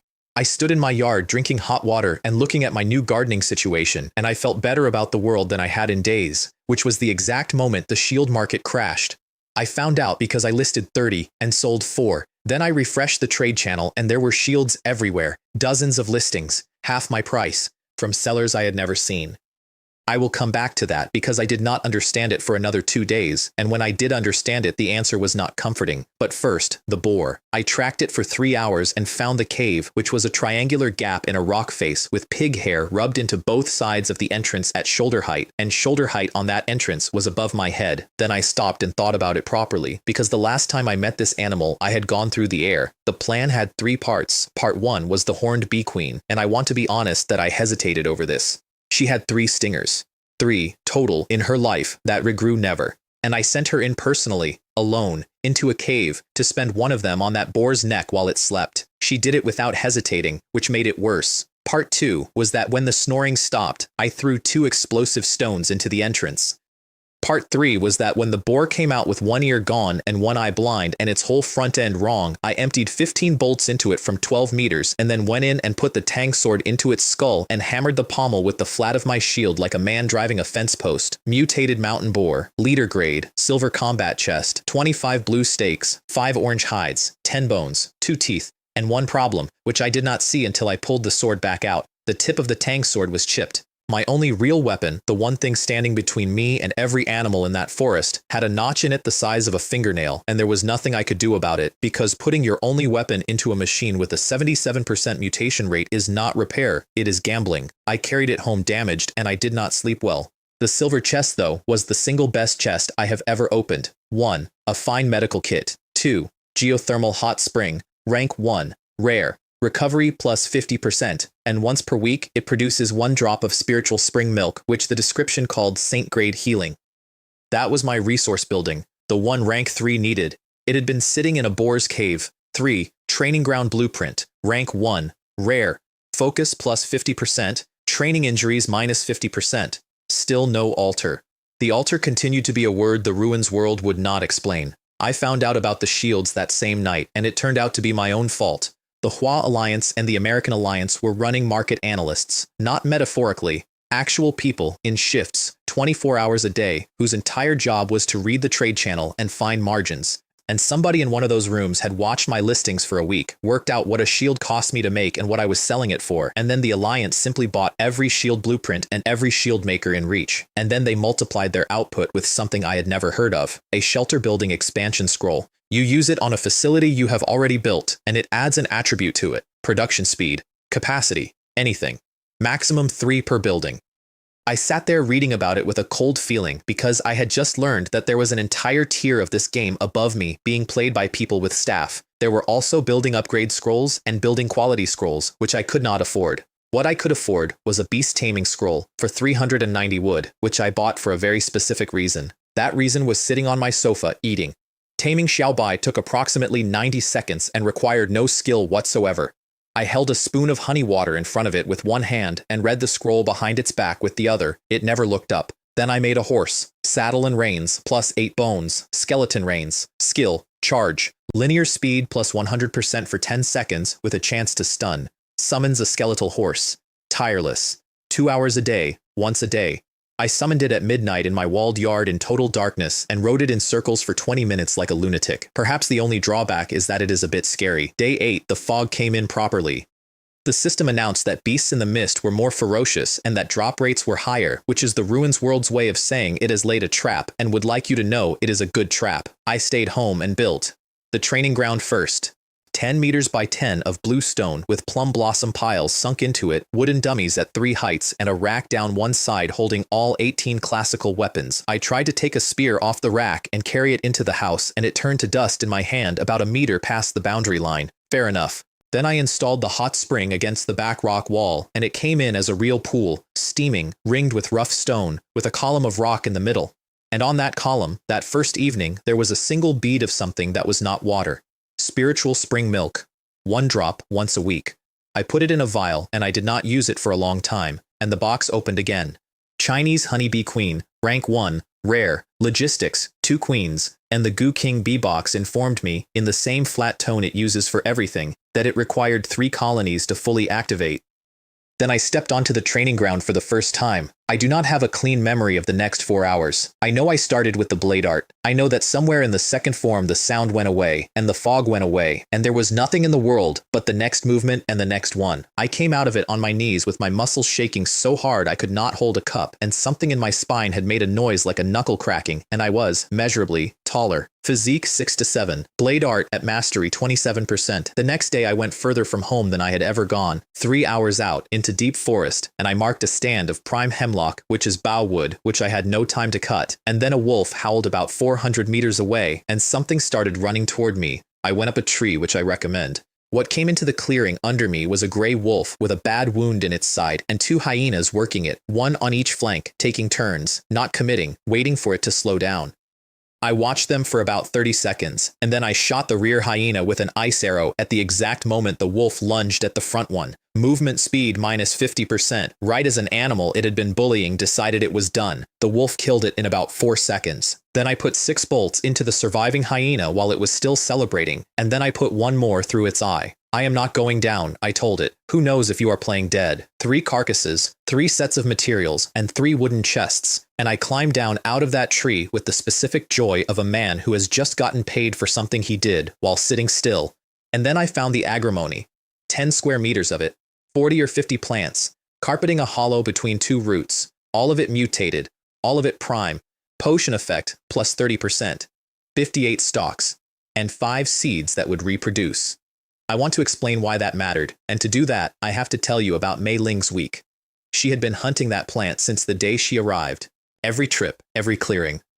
It is the base reagent for half of what she can make, and in 9 days of looking she had gathered enough for 3 doses. 3, total. I sent her all 58 and listed the trade at 1 wood. She wrote back immediately and said she was summoning a contract scroll because a transfer that size needed to be formalized and she wanted terms. No need for a contract, I said. I trust you. There was a pause on her end that lasted long enough for me to check whether the message had failed. Then, you believe in me, and I will not let you down. She She made 8 bottles of life water and 6 antidotes out of it, working through the night without sleeping, and her spirit hit 9 doing it, and she sent all 14 to me the next morning for 1 wood, which is a thing I want on the record in case anybody ever tells you that people are only decent when it is cheap. But that was the morning after. That night, before any of it, I got a different message. Li Guang. He had news, and the news was that the Blood Fiend Alliance had decided to make an example of him, and he had proof, and the proof was a screenshot of an item in their inventory. Teleportation gate. One-time use. They can jump directly to me, he wrote. There is no distance anymore. Boss, please come. With 2 of us against 2 of them, we would definitely win. I read that 4 times, and something itched. Somewhere behind my eyes, some small piece of the thing did not sit flat, and I could not find it, and I could not name it, and I told him I would think about it. Here is what I could not see, because I was on my side of the conversation. When he closed the window, the fawning went off his face like a mask coming down, and then he opened a different window and typed, "Boss, that Shuran is almost hooked. If I ask him a few more times, I can trade him a Hearthstone and tell him I bought it at a high price, luring him over." And Guo Wei, who was bored and who was rolling a round stone between his fingers, replied, "If this fails, some of those people outside might starve to death. I do not know if they will blame you. I could not sleep, so I worked. Bolt, plus 3 fangs, plus 3 units of black ironwood. Ironwood armor piercing arrow times 2. Armor pierce, plus an attribute called repel, which means it knocks whatever it hits backward. Then the backpack on purpose at a 70% mutation rate, because by now I had learned that a high mutation rate is not a risk, it is a menu. Sky blue fresh keeping box, 4 cubic meters. Food never spoils. Which sounds boring right up until you remember that winter was coming, that food was the only currency that mattered, and that I now had a warehouse that did not rot. I went to bed at about 2 in the morning, and on my way past the front window I saw the thorn vine moving, not swaying, working. There was something dark caught in the outer thorns about halfway along the north wall, and the main stem was drawing it in, hand over hand, the way you pull in a fishing line, and the thin vines were going into it. There was a sound. I am going to describe it as rustling and leave it there. I stood at my window for maybe 4 seconds, decided very firmly that this was not a tonight problem, and went to bed. I slept extremely well. The fog on day 9 was so heavy I could not see my own gate from my own doorstep. Shobai had learned in under a week that if he knocked my cup over I would refill his dish and was doing it roughly every 40 minutes with the confidence of a small landlord. Mei Ling delivered the 14 bottles. My 10 inventory slots were officially, completely full, and I spent a genuinely stressful 10 minutes deciding what a man should carry on his body when he can only carry 10 things. Then I got in the hot spring, and it unruined me. That is the only way to put it. I went in with a week of accumulated damage in my shoulders and my back, and I came out able to train a second full session that same day, which took the blade art to mastery 42%, and which is a thing I could not have done on any previous day. And then the world made its announcement. 5 points. I remember all 5. 1. Tomorrow is the last day of preparation. 2. The acid rain will last 3 days. Rewards will be graded, and the top prize is a golden treasure chest. 3. You will be graded on 4 things: the safety of your shelter, the comfort of your shelter, the quality and quantity of your materials, and your personal strength. 4. Plants and animals will evolve and demonize. 5. After the trial, a merit shop will open. How to earn merit is for survivors to discover. I want to talk about point 3, because point 3 is where I made the money. Comfort. The Ruins world was going to grade 900,000 people on how nice their houses were. And I read that line and I understood with total clarity that in approximately 11 minutes, every alliance on this planet was going to start buying furniture. Li Hao had the right idea about the rest of it. He proposed that our 7 fan out across the world channel, all of us, and paste anything useful back into the group, and for about 2 hours the small group was the best intelligence service in the region. Most of it was noise. 2 things were not. Qiyang published acid rain countermeasures, which were sensible and which everybody already half knew. And somebody who identified himself as a crisis management specialist and who wrote like a man who had done this for a living, posted a warning about flooding, not the rain itself, the water afterward. Where does 3 days of rain go? And then, in the last paragraph, a note for anyone whose shelter was at the foot of a mountain. Flash floods. Mudslides. I read that sitting in a stone house 45 meters from a rock face, and I put my cup down. My shelter is too close to the mountains. If there are flash floods and mudslides, I might be directly buried.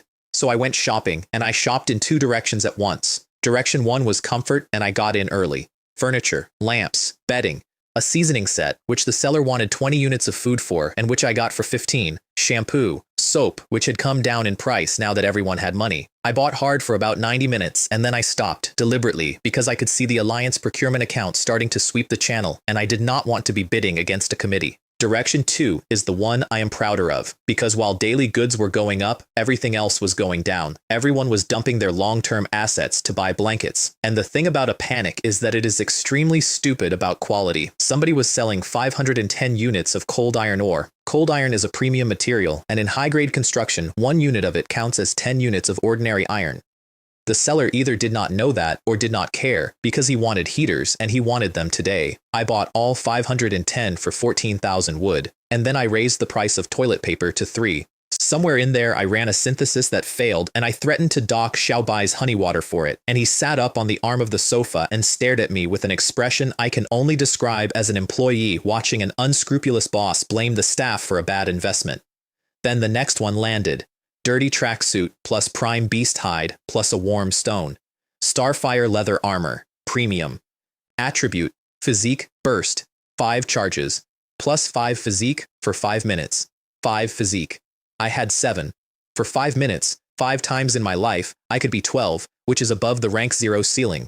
A temporary, fake, borrowed rank 1, and it did not recharge. 5 rubies on the chest, 5 uses, and when they were gray, they stayed gray. I put it on and I did not take it off again for 3 days. Day 10, the last preparation day. Fog so thick I could not see my own fence from my own door. I pulled the honeybees home and lost about 2,000 of them in the murk doing it, which is the first time I ever lost a serious number of anything. Then I made a deal with Mei Ling. She has a nursery building. I have seeds and no time. She plants them, tends them, and I take 90% of the harvest, and the whole thing is notarized by the system, so neither of us can drift. She sent back 1 line. That is too much for me. I sent back, it is my seeds and your work in your building. Take the 10 and stop arguing. Then I built a shovel, plain shovel, plus cold iron ore, plus black iron wood, cold iron shovel, orange. Rare. Stamina cost minus 50%. Attribute, soil softening, orange, on a shovel. Why did my luck explode here? How great would it be if this were a weapon? But I will say this for it. I dug drainage ditches for 4 straight hours, around the whole yard, out and down the slope, and the ground in front of that shovel went soft the way sand goes soft, and at the end of 4 hours, I was not tired. No cement. No time for a real flood wall. Just ditches and a chicken coop reinforced with crossed wood and plastic sheeting, and a lot of hoping. The group was digging too. Wu Lei reported, with enormous pride, that he had gained a point of physique from shoveling, which caused Lin Ming to lose his mind, and Sun Yan said her ditches were coming along nicely, which I did not believe, because I had done mine with a magic shovel, and it had taken 4 hours, and she was one person with ordinary tools, and she had a cotton field to protect and a workshop full of clothes. So I sent her the shovel. I did not offer, I did not ask, I just traded it over and went back to work. What I expected was thank you. What I got was, Shuge, your hand is really dark, which is what you say to somebody who has just made an unfairly generous move in a card game. And then, about 6 hours later, a photograph. Her, standing beside a finished ditch, covered in dirt from the knees down, sunburned, grinning like she had won something, holding my shovel across her shoulders. That afternoon I had to make a water run because the tank on the roof does not fill itself and the acid was coming. 28 buckets, to a river 400 meters away, invisibility under 10 meters. A 20-minute walk took me over an hour, and I made that walk with the horned bee queen flying at arm's length beside my shoulder like a very small, very serious escort. And on the 4th or 5th trip back, something started following me. I did not see it. I did not hear it. The queen saw it from 10 meters up, and what she showed me was that the thing was not behind me anymore. It had circled, and it was now moving parallel to my track on my blind side, and it was closing. So I kept walking. I want you to appreciate this. I walked another 60 meters with 2 full buckets, whistling, badly, while something with intent got closer and closer to my back. And when it jumped, I dropped both buckets and turned into it with a sweeping backhand cut that started before I had finished turning around. I took a front paw off, and I opened its face from the jaw to the ear. It was a wolf, lone, thin, and it did not press. It went about 8 steps backward on 3 legs, looked at me for a second with the one eye that still worked, and then went into the fog. I let it go. I do not know exactly why. I had a crossbow, and it was crippled, and it would probably die out there anyway. I picked up my buckets and went home. That night, I trained the second session under the desk lamp, which I had relocated to the training ground on a pole like a very small stadium light, and something happened that I have never been able to explain to anybody. I was maybe 2 hours in, deep in the quiet part, when a thought arrived that was not mine. The general outline of the Mystic Void Blade art is wrong, not a specific move. The outline, the shape of the whole thing, And the second I tried to grab hold of that thought and look at it directly, something in my head split like a log. I went down on one knee on my own training ground with both hands over my eyes. What I came out of it with was this. The 36-move Mystic Void Blade art is not a blade art. It is a fragment of one. The real thing has more moves, and somewhere past the 36th, there is a path the description could only gesture at. Something about uncertainty between what is real and what is illusion. Proficiency jumped 15% in one blow, 66%. And I learned much later why the book was crippled, and the answer is stupider and better than any answer I would have invented. Nobody simplified it. The man who first wrote it down only remembered 36 moves, and if it had not been broken, it would never have been sitting in a beginner's treasure chest for me to find. I went to bed at 11 and woke at midnight to the sound of the world ending. Rain, not the sound of rain. The sound rain makes when there is enough of it, which is not a patter, it is a single continuous roar, and it was coming down on my roof like the world's final cry. Day 11.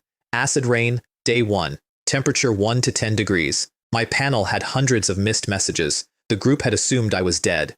And Sun Yan had sent 37 of them, spaced out across the whole night, going from casual to worried to just my name, over and over without sleeping. I answered everybody, then I read the channels. The early reports were reassuring. The rain was not burning anyone. People were standing in it. People were filming themselves standing in it. Somebody posted that the whole acid rain thing was overblown and got 200 likes. And Qi Yang, and every alliance leader in the world, and every person who had survived anything, all pinned the same warning. Do not go outside. I believed them. I want that noted because believing the warning is the entire reason I am here to tell you the rest of it. By the second morning, the fog was gone. The downpour had thinned to drizzle. My ditches were carrying water away exactly as designed, and I was in a very good mood. So I made flatbread. First flour I had touched in 11 days. I made the dough by hand on my own kitchen counter, and I cooked it on the flat of the grill, and I rolled roast meat up inside it and stood there eating it with my eyes closed. Then I opened the World Channel, and the World Channel had become a restaurant. I do not know how else to describe it. Somebody posted a lobster breakfast. Somebody posted a hot pot. Somebody posted an entire roast lamb on a spit indoors with a caption about how they were bored. And then somebody posted a vegetable platter, just vegetables, raw, sliced, on a plate. And the replies to that were more desperate than the replies to any of the meat. Then it got worse, because bored people with resources always find the same market eventually. And by afternoon there were survivors selling photographs of themselves for food.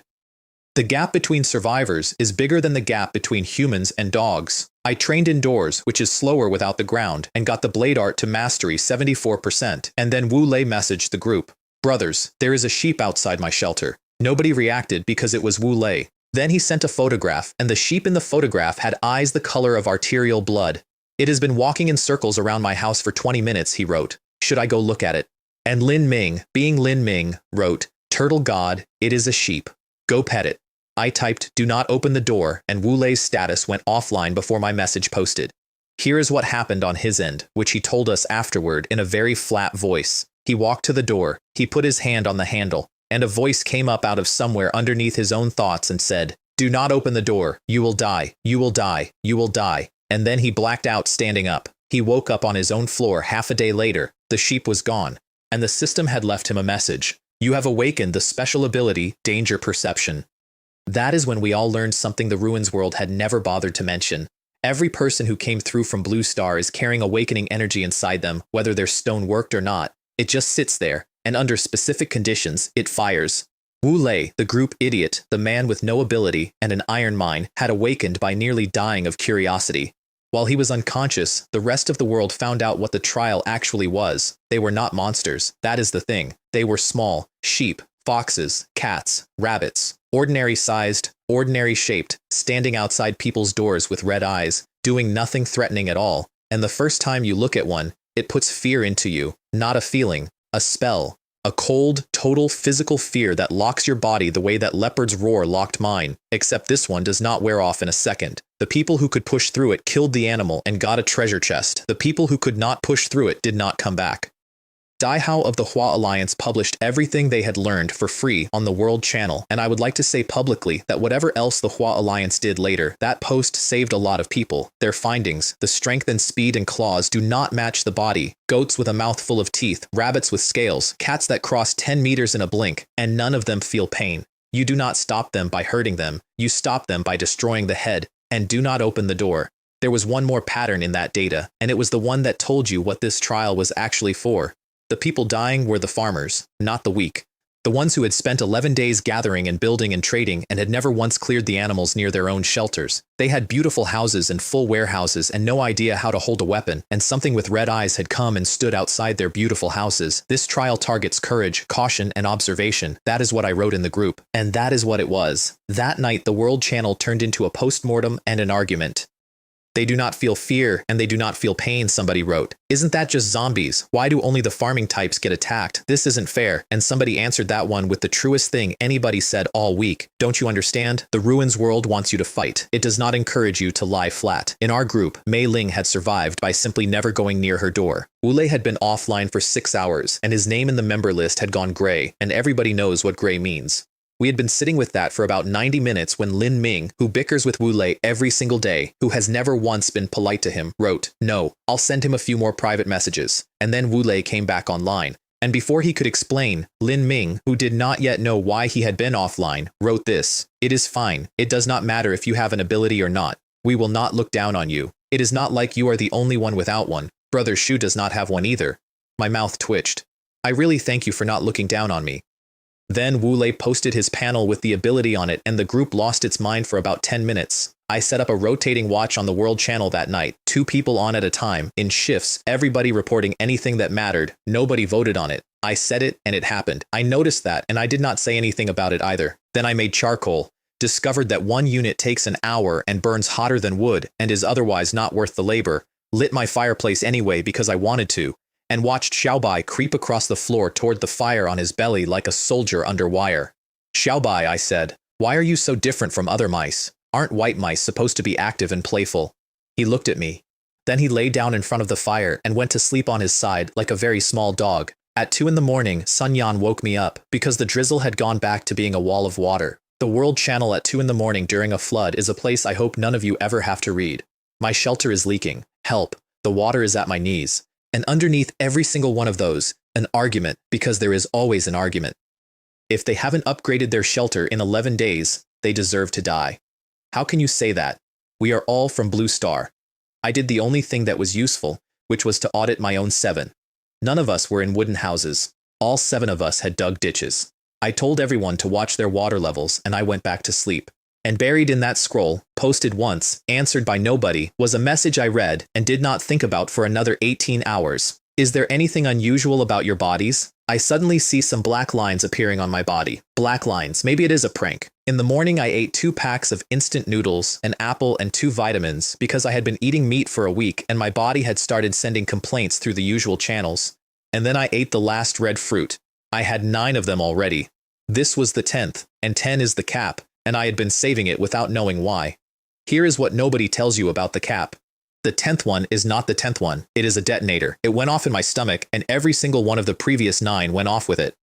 All that stored energy, sitting quietly in my body since the day I found the tree, came out at once, and I did not walk to the training ground. I did not have time. I went into the self-forgetting state, standing in my own kitchen, and stayed there for 2 hours. I came out of it red as a boiled crab with my clothes soaked through, and there was a mark in my kitchen wall, a saber cut, 5 centimeters deep in solid stone, clean-edged, at chest height.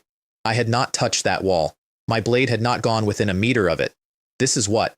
Blade aura? Saber chi? I spent the next 40 minutes trying to do it again, and I could not do it once. Physique 8, Spirit 6, Perception 5, Mystic Void Blade Art 91%.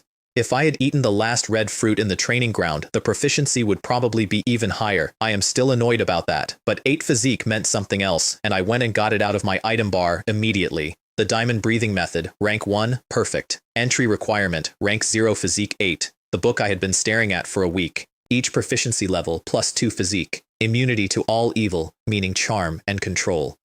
And an accompanying active skill, Vajra Body, an energy shield. I opened it, and my consciousness got pulled somewhere else. I was standing on a training ground that was not mine, in front of an old monk with a white beard whose face I could not resolve. I tried 4 separate times. Every time I looked directly at it, it was simply not the kind of thing my eyes could do. "Watch my movements carefully," he said. "This is the diamond stance exercise." And then he did 12 postures that a human body cannot do.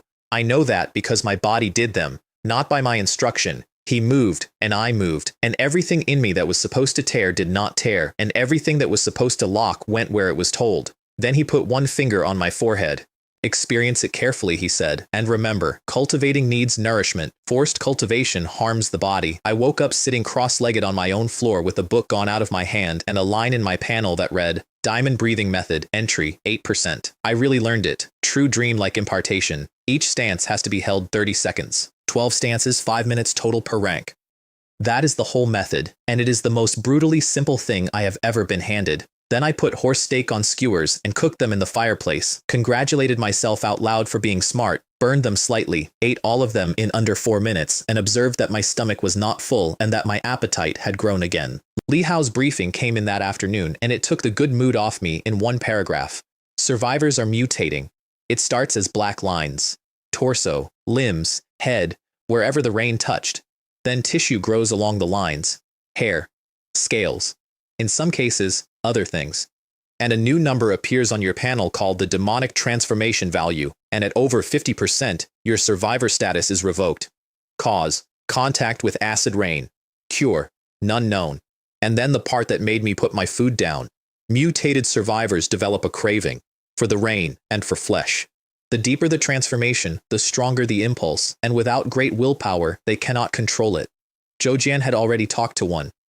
An active duty soldier, a man who had spent his life being disciplined about things, who told him plainly that the pull was real and that he did not think a person could beat it alone. Damn it, Lin Ming wrote. Yesterday it was undead monsters. Today it is mutated survivors. What kind of nonsense trial is this? I put us on 2-person watches, full rotation, nobody alone at night, and everybody did it, immediately, without discussion, the way they had done the last 3 things I said. I noticed that too. I did not say anything about that either. The second wave did not come one at a time. Wu Lei's sheep came back, and it had kept going. Bone spurs down the spine. The horns had turned into something that was not horns anymore, and the mouth had taken over about half the face. It is hitting the gate, he wrote, and the wooden door will not last long. I urgently need a powerful weapon. The group emptied its pockets in about 90 seconds. Lin Ming offered his rare grade spear. Zhou Jian offered his crossbow, neither of which does a man any good on the other side of a wall, so I traded him an explosive stone. Its power is comparable to a high explosive grenade, I wrote. But be careful, it is very prone to going off, so do not blow yourself up. I am going to be honest about my reasoning, because I do not want anybody thinking that was a warm moment. If they had all sat on what they had, and Wu Lei had died, this group would have been finished by morning, not because anybody would have said anything, because everybody would have known. Then a red-eyed thing showed up outside Li Hao's, and outside Sun Yan's, and then outside mine, so everybody got an explosive stone, and I want to tell you about my own fight, except that I do not have one, because I never saw it. I got to the window with the crossbow up, and there was a shape moving along the outside of the fence looking for a gap, and then the thorn vine took it, through the fence, through the gaps between the boards, 4 separate vines at once, and it lifted the thing off the ground. Then the arrow tower put a shaft into it on the 30-second tick, which was frankly unnecessary, and the vine pulled it in through my beautiful 2-meter wall like a coin going into a slot. And then, when it was done, the vine dug a pit in my yard with its own root tips, put the bones and the fur in it, and covered them up. I stood at my window watching my houseplant hide the evidence, and I felt exactly the way you feel when you realize the quiet employee has been in and out of a detention center 3 times. It definitely stole food behind my back. And then a memory surfaced, the way bad memories do, right when you are already thinking about it. When I was sound asleep before, I seemed to have heard screams. At the time, I thought it was a dream. The rest of the group had actual fights, and they were all so exactly like the people having them that I have never forgotten a single one. Li Hao opened his door, on purpose. 1 meter back from the rain, bow drawn, and he stood there in the open doorway and waited while a hairless thing with too many limbs came at his fence because he only had 1 arrow's worth of chance and he needed it to commit. When it bit down on the fence and locked itself in place, he said, out loud, alone in his house, "Now is the time, Eagle Eye." His pupils went black and shrank to points. And he told me afterward that what happens is not zoom exactly. It is that a 100-meter target suddenly becomes a 5-meter target, and it is right there, and you cannot possibly miss it. Through the red eye, he wrote 3 words in the group. I won. Lin Ming has no fence. So he dragged a stool over to his own front door, sat down on it, and opened the peephole. Hiss. As expected, there is an inexplicable fear. Ugly monster. Take a ball from this protagonist. Fireball to the head. He described the sound as hot oil hitting water and the smell as something he was not going to describe, and then he put a second fireball in and slammed the peephole shut. Result: dead monster and a house that nobody could live in. Miscalculation. What do I do now? Jojen missed with the crossbow, repeatedly. He is a bad shot and he knows it, and after about the fourth bolt went into the dirt, he threw the crossbow away and let the thing come through his fence. Perfect timing, he said. I will just fight it in close combat. Ha, strength burst. His muscles came up, he grew about 10 centimeters, and he took one swing with the double-bladed axe. The report he sent us was a photograph of a 30-centimeter crater in the ground with something in the middle of it that was not identifiable as anything. Ugh, I overdid it. Did not the World Channel say this monster was hard to deal with? Sun Yan had the hardest one. Hers was feline, and it was fast enough that she never got a clean shot, and it learned where she could not see and used that, and it got into her yard, so she went into her workshop and shut the door and built a trap. Out of cotton cloth and rope, in about 4 minutes, with high-frequency thinking running, which is her ability, and which is exactly as terrifying as it sounds. She bought herself one single instant, and she put an arrow into it, and Wu Lei put the explosive stone through his own door peephole, then hid behind the stone part of his own house, and then spent an hour patching the hole. Brother Shu, your explosive stone is too amazing, he wrote. It almost blew up my shelter. He bought another one. So did everybody else. 20 units of iron blocks apiece, which is a price I set by picking a number I thought was funny. Then Zhou Jian brought the numbers back from the Hua Alliance, and they were not funny. Most survivors in the world had met a red-eyed thing that day. A very large number of names had gone gray, and of the people who had already started mutating, 90% were already dead. The population counter on the World Channel had been over 4 billion. It read 3,256,821,463. Roughly a billion people in a day. 70% of them had never upgraded their shelter past the starter house. The other 30% had either been too frightened to fight or careless about the rain. I sat with that for a while, and my mood went somewhere I could not get it back from. Reading the World Channel that night was like drinking poison slowly, and then Xiaobai got off my stomach. He climbed down, which he never does, and he disappeared into the workshop, and I heard a sound like a small object being dragged across stone. He came back pushing a warm stone the size of his own body across my living room floor with his front paws. It took him a long time. When he got it to my feet, he sat up on his hind legs and made a series of gestures at me and at the stone, and I understood him perfectly, which I am aware sounds insane. Go synthesize something. You are always happy afterward. This little guy knows how to care for people. I did not dote on him for nothing. I ran 4 syntheses. All 4 succeeded. All 4 came out high quality. 3 explosive stones and a flash stone. He supervised. The next morning, the system told us it was ending. Light rain turning clear, -2 to 10 degrees. Today is the last day of the trial. The final trial will be arranged based on your survival situation, and a new entry in the bestiary, demonized creature, based on your survival situation. I read that line about 6 times, and the more I read it, the less I liked it, because there were 2 ways to read it. One was that people who had a bad 3 days would get an easy final test, which would be merciful, and which is why the Alliance leadership was suddenly very quiet on the World Channel. The other was that people who had a good 3 days would get a hard one. I had had a very good 3 days, so I geared up like a man expecting the worst.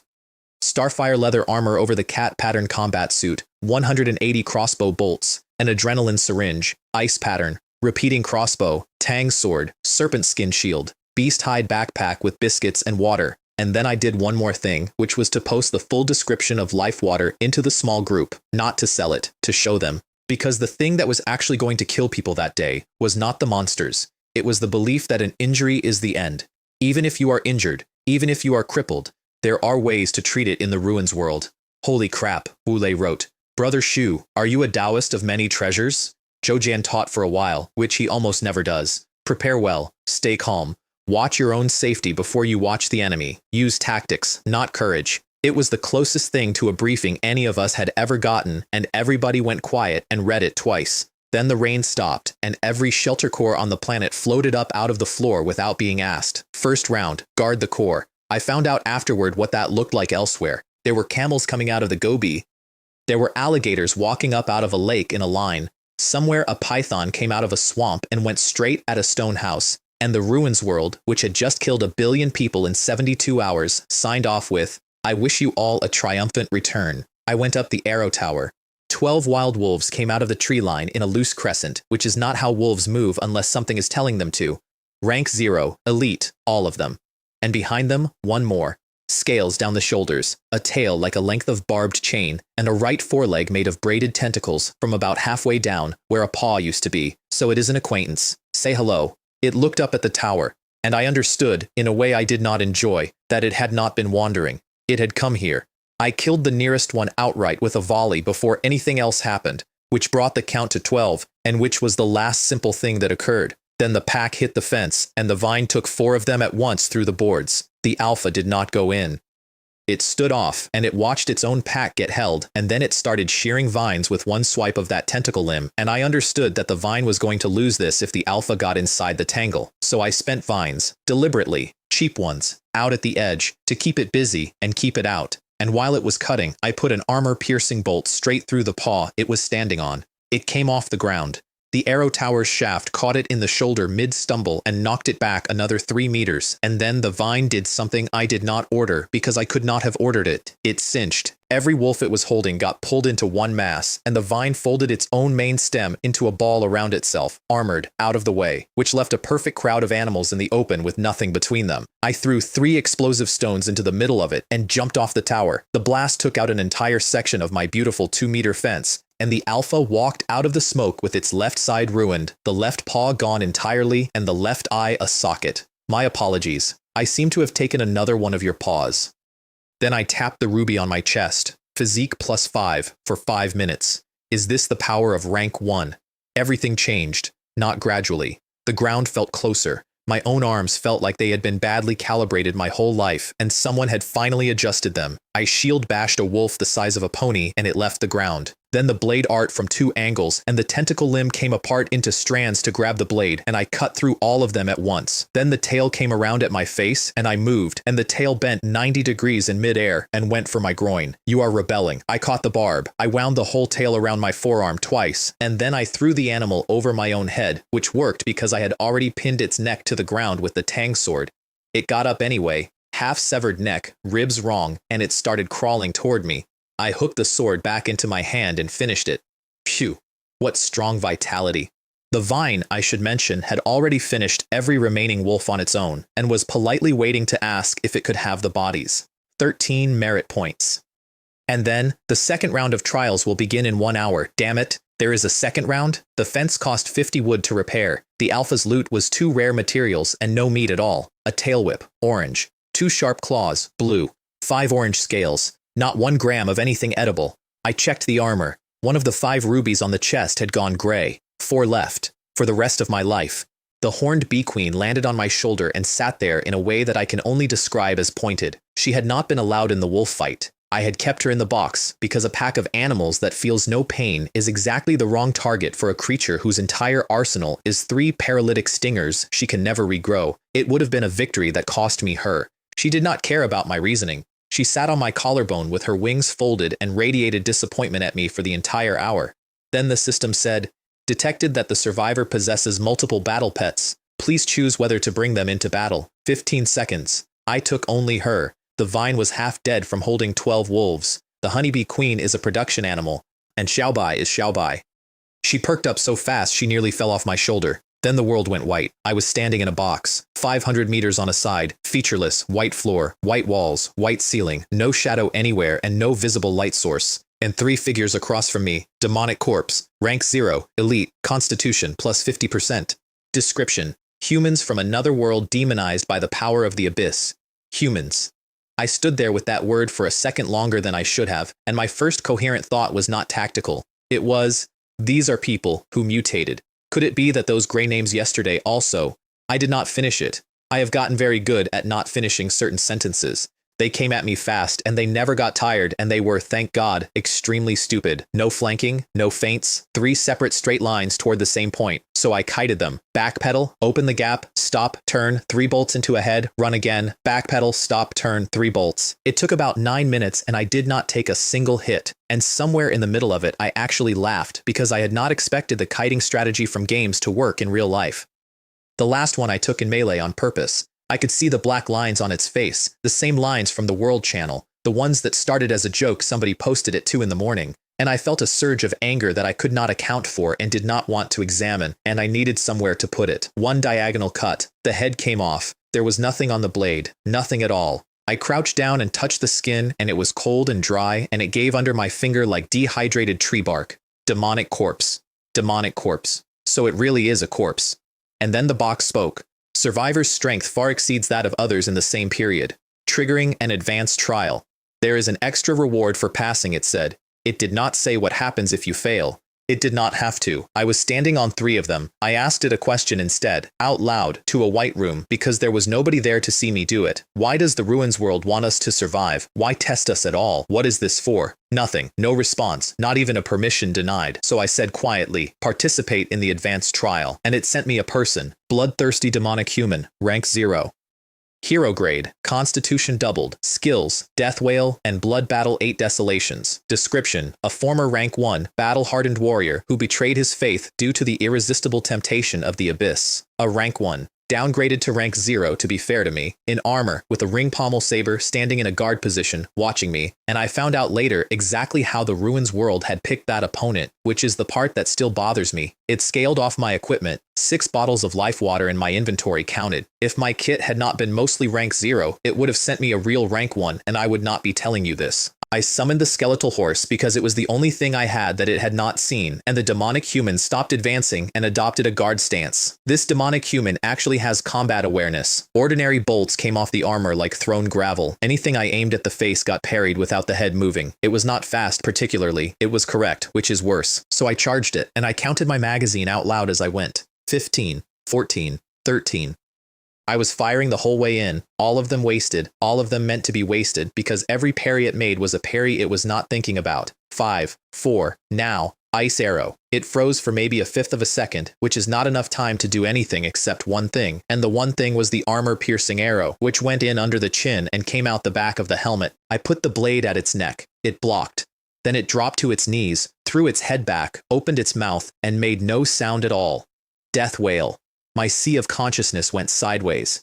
I do not have a better way to say it. Something in the middle of my skull sloshed. I blacked out with my whole body still moving forward at speed, and I came to already airborne, and I hit the white floor with 2 ribs broken and my ears full of a noise like a train. Damn it. If I do not fight with my life, I will die.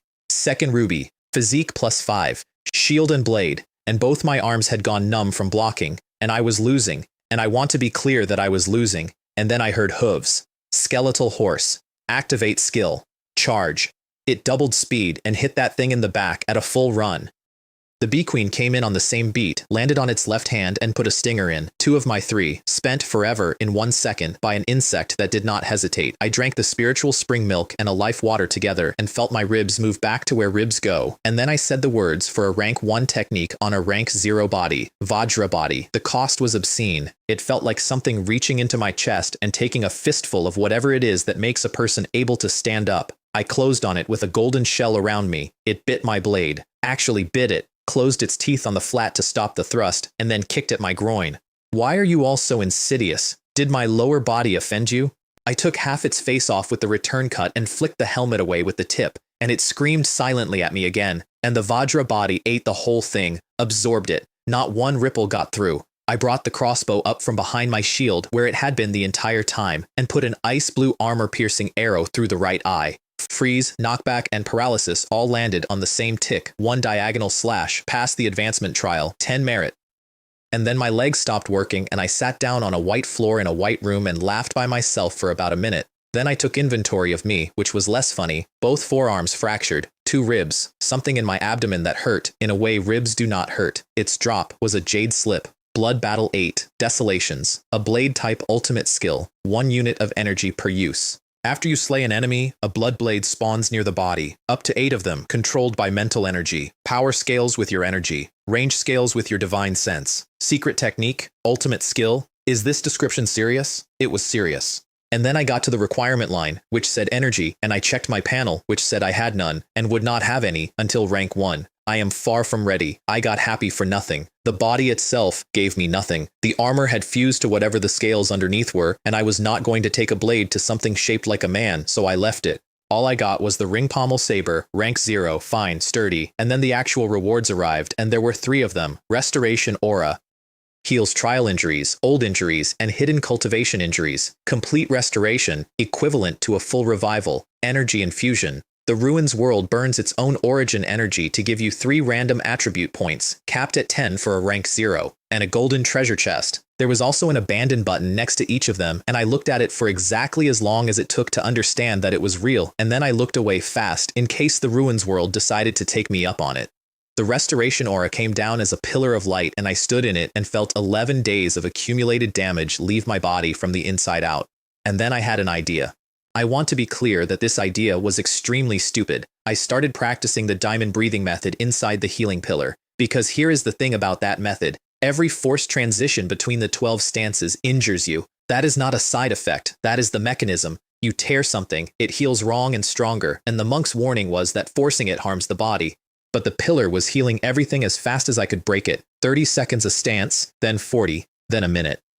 Then 3. By the time the light ran out, I was holding each stance for 4 minutes, and when it stopped, I felt the absence of it like a hand coming off my back. That rate of improvement is a drug. I have never wanted anything as badly as I wanted that pillar to keep going. It did not give me a physique number. What it gave me was tendons and joints. Movements in the blade art that had been difficult were now simply things my body did. Then energy infusion fired 3 random points, and all 3 went into perception. Perception, 8, my least used statistic. As expected, the consolation prize arrived a second later, and it was better than the points. Mystic Void Blade Art, 97%, and the log told me why. Attacked by Demon Skill, Death Whale. Vajra Body successfully defended. Great opportunity between life and death. Proficiency increased. Great opportunity between life and death. Only someone with a problem in their head would use life and death battles to improve skills. I did not open the golden chest.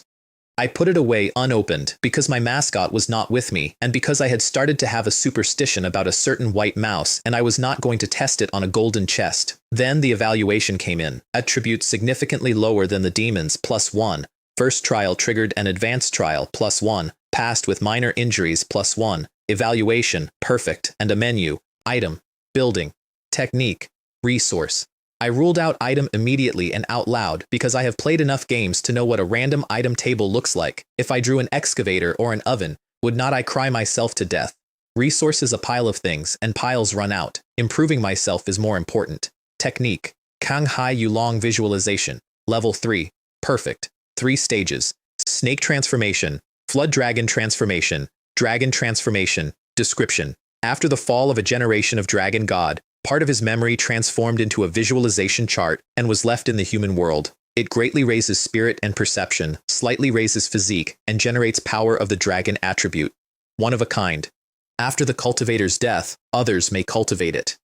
Level 3. I was rank 0. I did not even know what the numbers went up to. I did not get to finish reading. It turned into red light and went into my head, and then it stood up in there. I am aware of how this sounds. In the space behind my own eyes, the place the system calls the Sea of Consciousness, the chart unfolded into a divine dragon, and it was enormous, and it was extremely offended. Because it was the inherited arrogance of a dragon god, and it had just discovered that its new residence was a rank 0 mortal from a planet that no longer existed, and it did not want the job. It wanted out. It started tearing the place up looking for a door so it could go find a host with better credentials. In reality, I went down on my face on the white floor. And then, underneath the dragon, something small came up out of the dark, the synthesis furnace, which had been sitting in there since day 2. Tiny, unremarkable, a little iron pot with no ornamentation on it whatsoever. It opened its mouth, and it swallowed the dragon whole. The Sea of Consciousness went completely silent.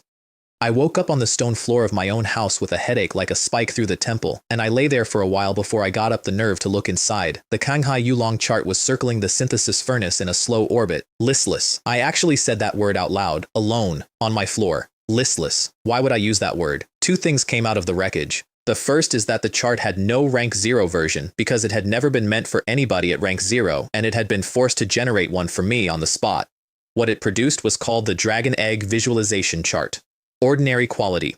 No attributes. No skills. Purely a ladder. But why is the integrated visualization chart an egg? Nobody answered. Forget it. A dragon egg is a dragon egg. The second thing mattered more. I had to break through to rank 1 on spirit or perception, not physique. Because the attribute you break through on is the one that gets tempered by spiritual energy, and if I broke through on physique, the chart would be wasted forever. Which meant the diamond breathing method, the perfect grade rank 1 technique from the Buddhist sect that I had waited a week to be allowed to open, could never be my main path. Accumulate slowly. One day, I will be the sword god of 10 Mile Slope. And then a small bonus arrived, unasked. Accepted Kanghai Yulong chart legacy. Activated latent medicinal power of red fruit. Spirit +1. Physique 8. Spirit 7. Perception 8.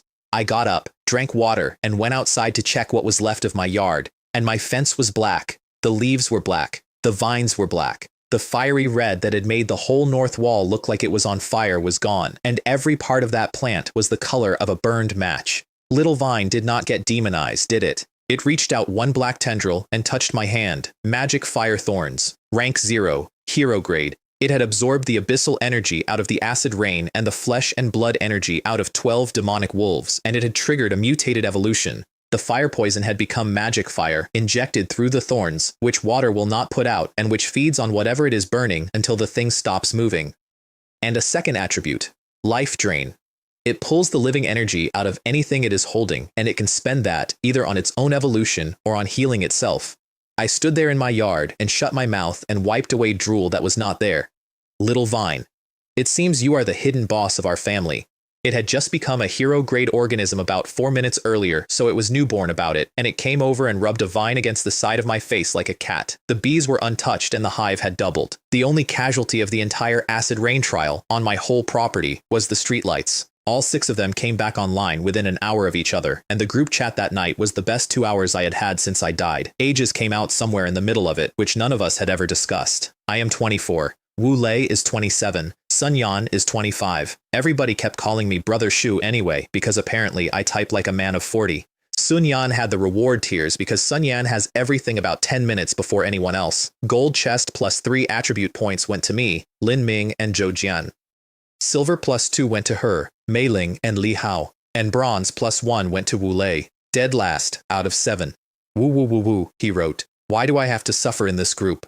Turtle God, get out of the group, Lin Ming replied. You are lowering our average combat power. Lin Ming had also triggered an advanced trial, and he had chosen bloodline instead of technique, and what he got was a flame demon bloodline, which he announced with an immediate and slightly panicked disclaimer that this demon is not the same word as the demonization demon, and that everyone should please stop asking. Wu Lei's follow-up questions, in order and without pause. So will you grow a tail later? Will you turn red? Will you be covered in fire? Are there male and female flame demons? But the thing that actually mattered came out at the end, and it changed the shape of the whole world. Every single survivor who passed the trial had opened a cultivation technique. Not some, everyone. The trade channel had turned overnight into a martial arts bazaar.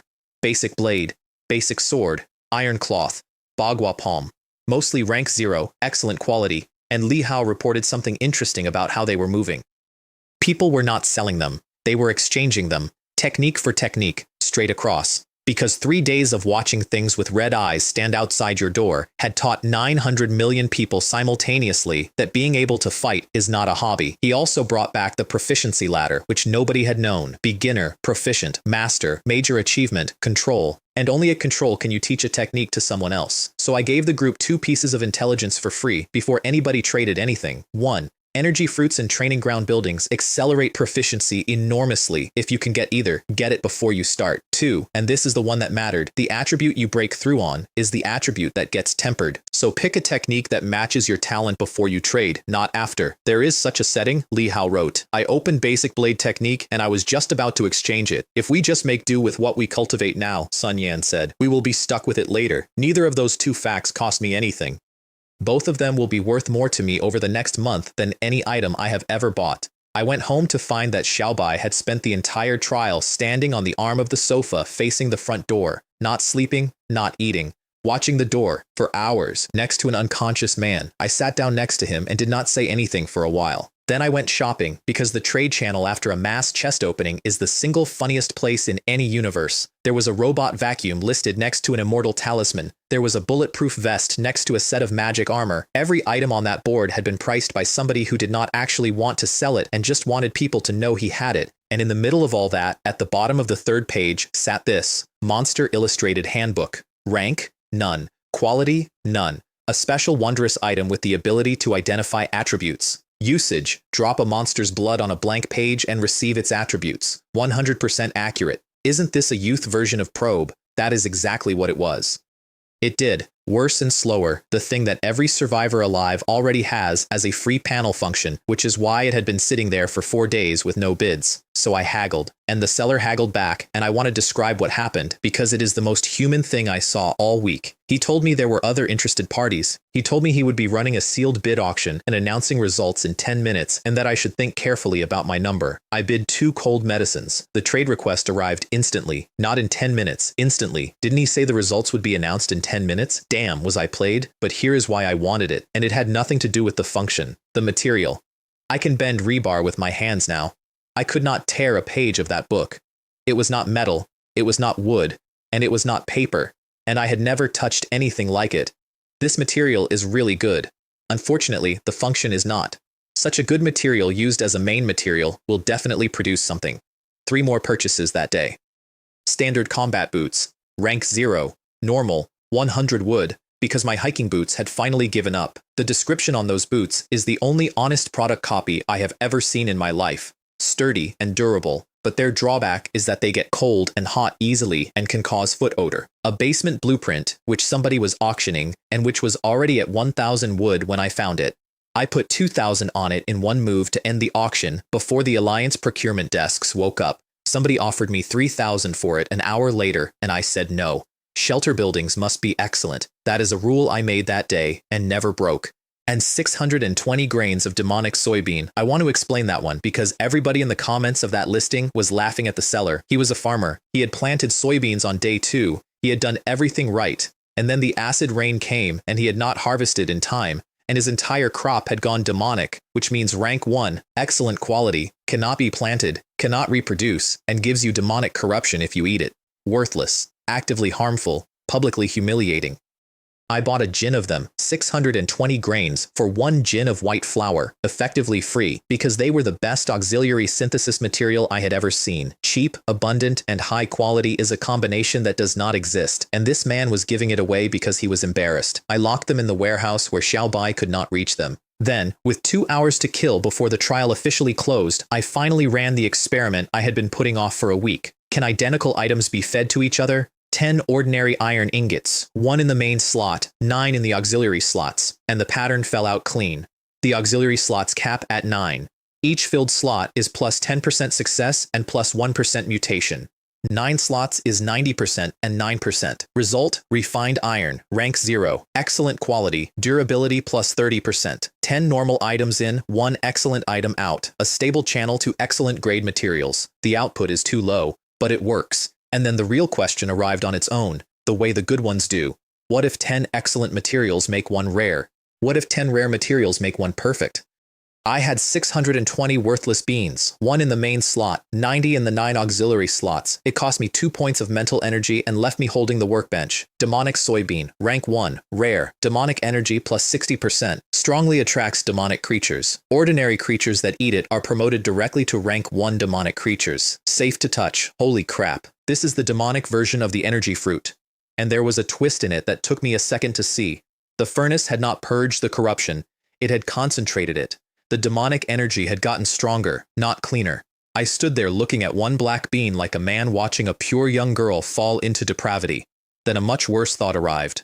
Could I have done that with the red fruits? I messaged Mei Ling immediately about the 6 I had given her. She had already eaten all of them. I want to note that I also nearly lost my mouse that afternoon. I turned around from the workbench, and Xiaobai had his nose about 2 centimeters from the demonic soybean. I got across that room faster than I have ever moved for a human being. Xiaobai, I said, do you know how dangerous that was? He looked at me. All your beautiful white fur would fall out. Your whole body would be covered in bumps, and you would have disgusting tentacles. Just think, if other mice saw you like that, they would think, what an ugly white mouse. His intelligence is roughly that of a 2-year-old, which is exactly the right level for that argument. He grabbed his own head with both front paws and nodded at me repeatedly. To settle my nerves, I reran the icy gourd recipe with the magic fire vine substituted in. 65% success, 80% mutation. What came out was not a seed. Demonic fire vine whip. Rank 0, elite. Demonic fire. Description: a biological weapon between plant and animal, possessing the restorative and growth properties of a plant and also the bloodlust of an animal. It landed on my floor, and it moved. Not like a whip falling, like a snake landing. The attribute is good, and it comes with a skill, but why is it a whip? I cannot use a whip. I have never used a whip. So I carried it outside to show the magic fire thorns, and the whip swam across my palm toward the vine on its own, extremely eagerly, the way a small animal goes to its mother. I ran the same recipe again to see if I could get a second one. Failure, black smoke, talent upgrade progress, 2%, and there it is again, I thought. The idea I had put away. If I intentionally fail, can I quickly increase my talent rank? I shelved it. Resources are scarce, but I did not forget it. Then the trial ended, and the Ruins World posted the number. Acid Rain trial officially ended. Current survivor count: 2,739,546,282. We started at over 5 billion. Nearly 40% of us in 10 days. This is not a trial. It is a selection. A cruel selection.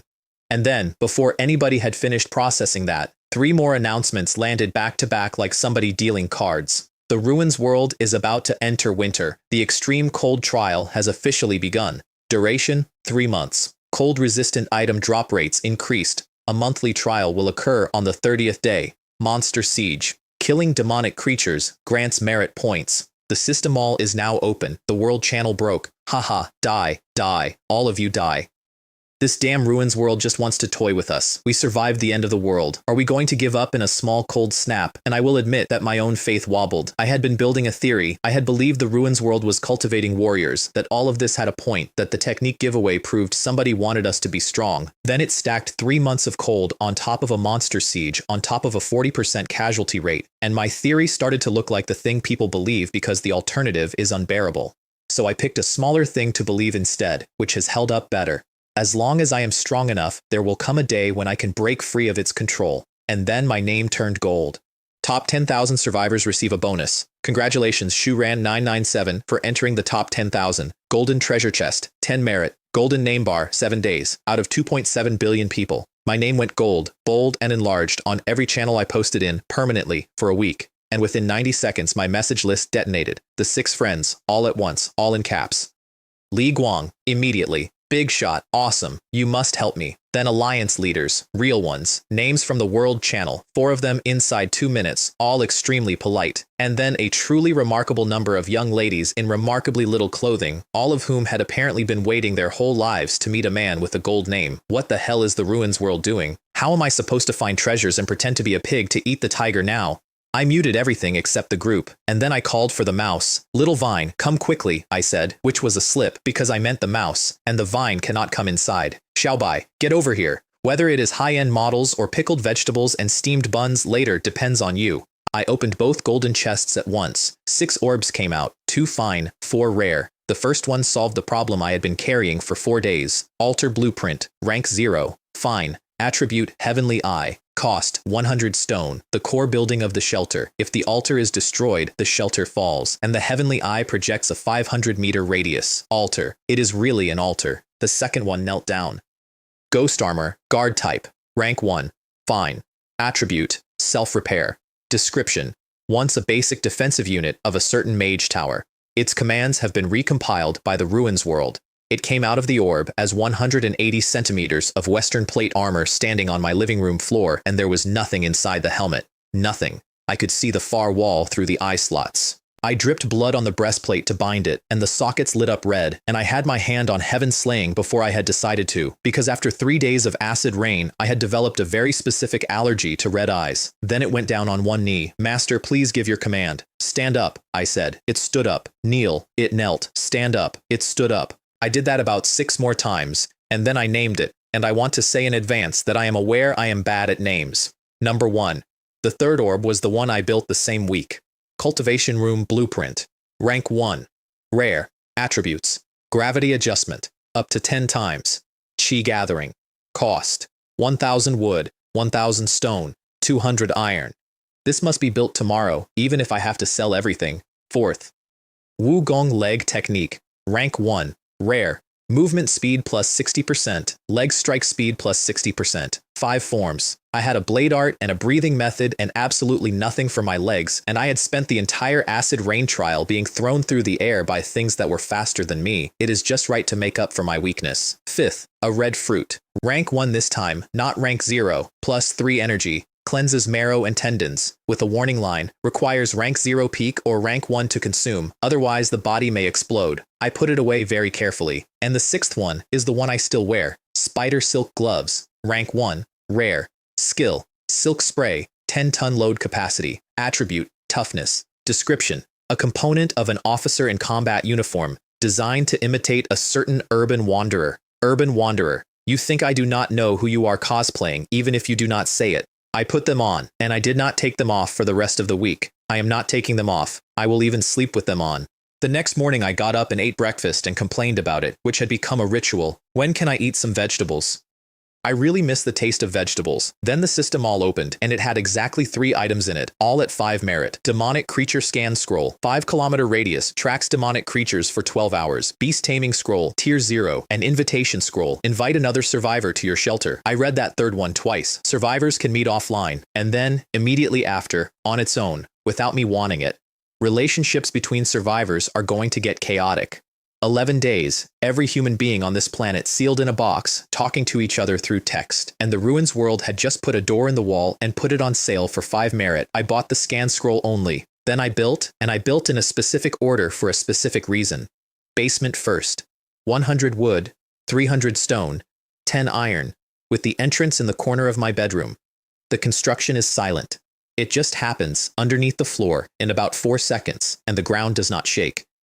If Blue Star's engineering teams had this ability, the Dyson Sphere would have been built already, and then the altar, and I put it in the basement, underground, out of sight. Because the altar is the thing that, if destroyed, takes the whole shelter with it, so as long as the house holds, the altar is safe, and if somebody gets into the house, I would prefer they spend their first 30 seconds looking for the stairs. Survivor has met the shelter upgrade conditions. Confirm upgrade, and a rank 3 shelter, it turns out, lets you design the interior yourself. 3 floors. 300 square meters each. Drag the walls where you want them. I spent 40 minutes on that. I moved a wall 4 times. At one point, I was genuinely agonizing about a hallway. And then I heard myself, and I accepted the layout and said out loud, as long as it is comfortable for me to use, that is fine. What came up out of the ground was a fortress. 2 stories of blue-gray rock above the surface, seamless, no visible joints anywhere, as if the whole thing had been carved out of one enormous stone. A reinforced door that opened without a sound, a water tank on the roof the size of a small house, and when I walked in, my footsteps echoed. This echo is too scary at night. The altar was down in the basement on 3 tiers, a meter wide and half a meter tall, and when I touched it, the heavenly eye came online, 500 meters in every direction, at the clarity of a good camera. Holy crap. I can clearly see every room in the stone fortress. Fortunately, all permissions are with me, otherwise it would be a live broadcast every day. Then I checked rank 4, which is the Ruins world's way of keeping you humble. 10,000 wood, 10,000 stone, 1,000 iron, 200 glass, 5,000 food, 2 basic resource nodes within 5 kilometers, a lord token, and rank 1 strength. Very well, not a single requirement met. I built the cultivation room, which accepted my cold iron ore in place of iron blocks at a generous exchange rate, and then I went and looked at the new workbench, which had 3 simultaneous production queues and something I had never seen. Manual fine-tuning. You can enter the production process. It puts you in a view like a first-person game, and there is a system worker in there burning charcoal, and if you do the work well, the output comes out at higher quality, and if you do it badly, the output comes out worse. The function is good, but I do not even have enough time to cultivate. And then I said the sentence that decided everything that happened to me for the next 3 weeks, and I said it as a joke. Sigh. If only there were free labor. There was one problem with the new fortress, and it was entirely my own fault. I had built the basement at maximum size, which meant the ground under the fortress was hollow, which meant that when the system placed the plumbing, it came back with supporting facilities insufficient, both toilets unusable, with winter arriving. This is truly going to freeze me to death. My final assessment of the rank 3 shelter, delivered to nobody in an empty 300 square meter hall with an echo. Apart from being larger, it has no other benefits. It is empty everywhere, and living alone is even more inconvenient. Then I went outside, and the world had ended a second time. The grass was gone. All of it. Every direction, to the horizon, the boundless green I had walked through on my first day was now gray-black ash, drifting in the wind in waves like water. Damn it. It turns out the unluckiest ones are the plants and trees, not us survivors. And about 4 seconds after that came the actual thought. The food chain is broken. Food shortages will become the primary problem for survival later on. I tied cloth over my face and opened the scan scroll, and I want to describe what that looks like, because it is the moment hunting stopped being hunting. A map, in my vision, 5 kilometers across, one green dot, which is me, and red dots, size by strength, everywhere, dozens of them, all marked for 12 hours, whether they moved or not. First kill of the Ash World, a demonic prairie fox, tier 0 elite, divine speed, sharp claws. I did not chase it. I put a hollow metal ball on the ground with a demonic soybean inside it, which I had commissioned that morning from a metal ability user for 8 units of iron, and I lay down behind a slope, and the fox came to the bean the way iron goes to a magnet, 3 bolts and 1 ice arrow, and I confirmed the rule I had been dreading. Demonic creatures drop no meat, none. Hide, fangs, claws, and nothing you can eat. 3 hours, 5 small animals, 8 fangs, 4 claws, 10 hides, 5 wooden chests, and 0 food.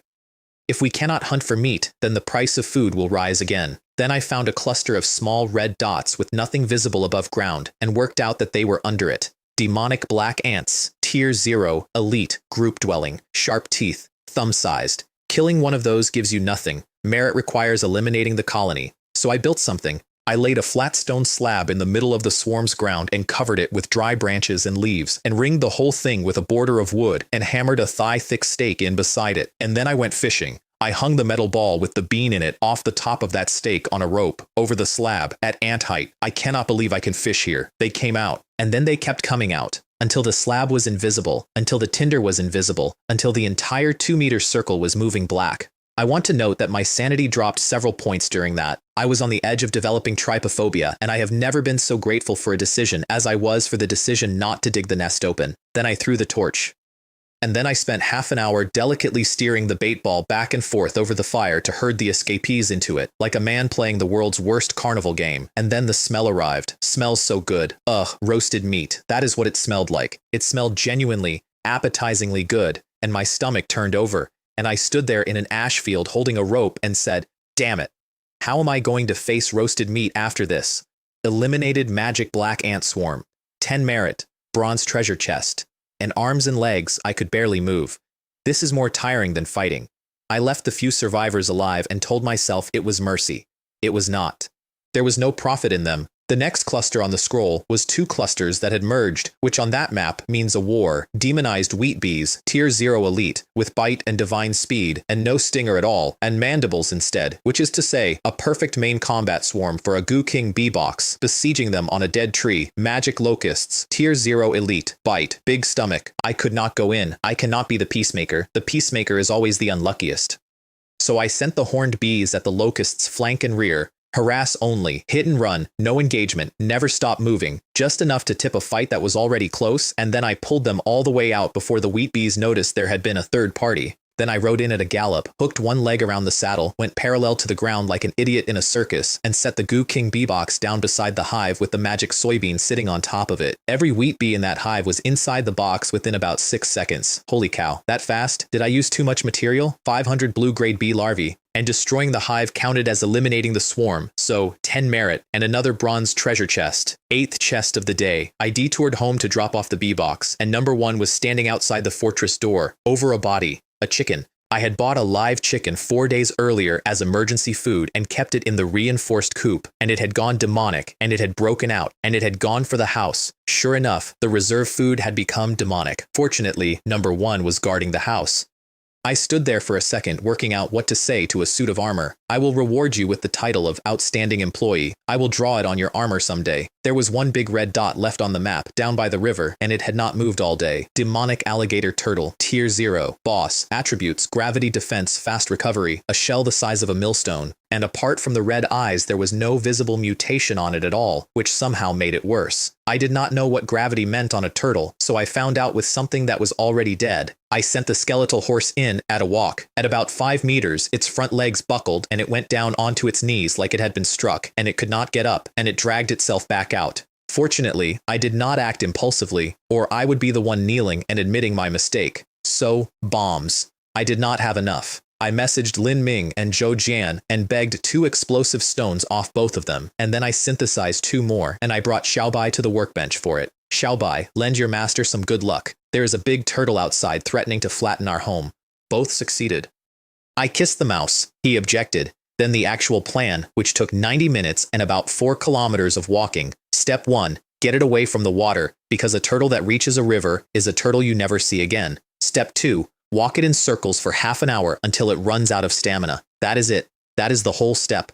I stayed just inside its aggression range and just outside its gravity field, and I walked, and it followed, and eventually, a very heavy animal with a very heavy shell got tired because physics does not care how demonic you are. Step 3. Get behind it. Step 4. 5 suicide squads. 200 horned bees each. 1 explosive stone each. 1 squad for each of the 5 gaps around the limbs and the tail where the shell does not meet.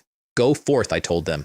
Our family will remember your contributions. The bees were not the delivery system. They were the fuses. They carried the stones in, and then they stung them. The turtle felt it coming. I will give it that. It started retracting. The gravity field spiked so hard the ash lifted off the ground in a ring around it. Its shell began to glow. Unfortunately, it is too late. 1 contribution point.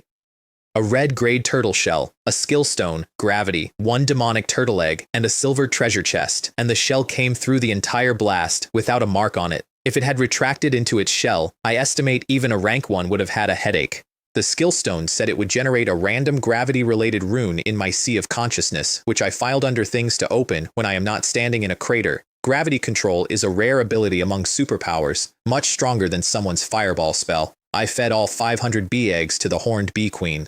The swarm was down to about 700 from that morning's 1500, and I did not enjoy the number. Then I went home and opened 10 treasure chests in a row, and it was the best evening of my first 2 weeks. 7 wooden chests, one after another. Dried noodles, 50 dehydrated cabbages, 50 potatoes, 100 gin of flour, frozen dumplings, rice, glass, plastic, hemp rope, a down jacket, cold weather pants, and snow boots 3 days before I needed them.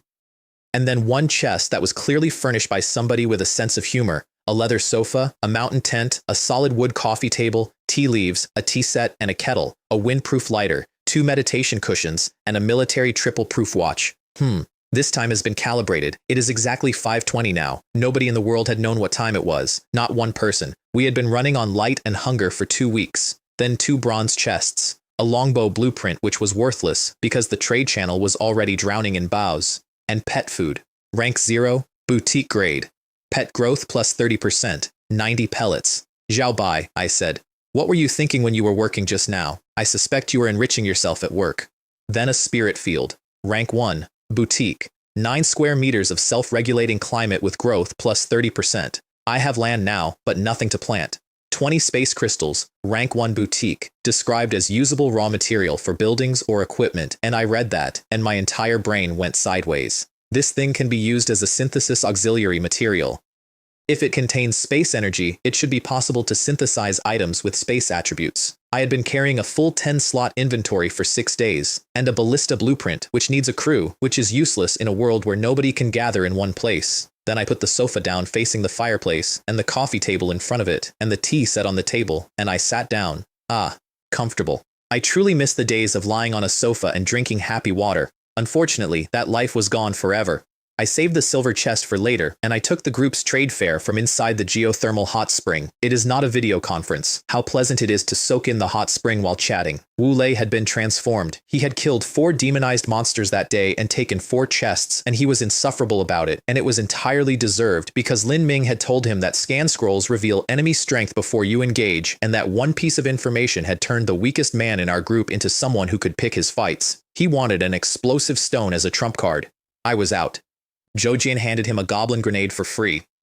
Goblin grenade? Li Hao wrote. Is it the kind of goblin from novels? Lin Ming wanted defensive building blueprints, which nobody had spares of. Li Hao wanted plastic and kept wanting plastic and bought 50 units of it for 200 iron blocks and would not say why. And I asked for something I fully expected nobody to have. Does anybody have a building blueprint similar to a biogas digester or a septic tank? Mei Ling had one. Septic tank blueprint.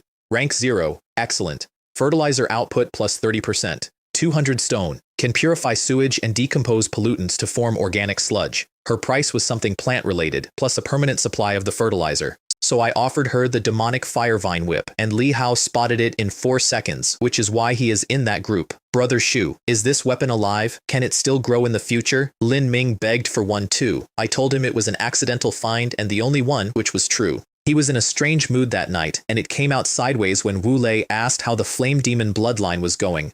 Too difficult to develop, he said. You cannot rush it, or it will corrupt your mind.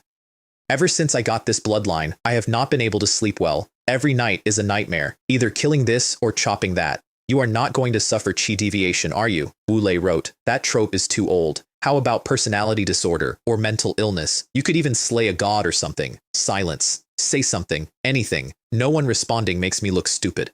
Zhou Jian was collecting animal young. He had a beast pen blueprint and he wanted breeding stock, and everybody agreed on the spot to send him anything they caught alive. Planting and animal husbandry are the cornerstones of a civilization. That is what he wrote. He is the only person in that group who talks like that, and he is always right. And Mei Ling had a new product. Waking Elixir. Rank 0. Excellent. Mental energy recovery plus 30%. Once per day. 50 iron blocks a bottle. 10 in stock. Continuous supply. Lin Ming nearly bought all of it, because for him a waking elixir is artillery shells for a cannon.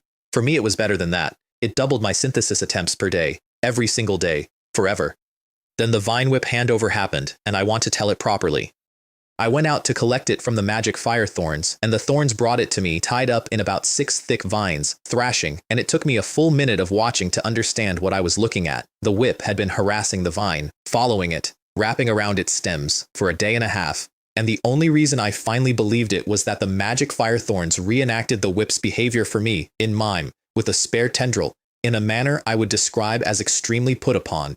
This vine whip would not have psychological problems, would it? Is it really okay to trade it to Mei Ling? I sent her the most strangled warning I have ever written. Keep a close eye on this vine whip. It has a bit of a peculiar personality. She read that as a note about it drinking blood and thanked me warmly.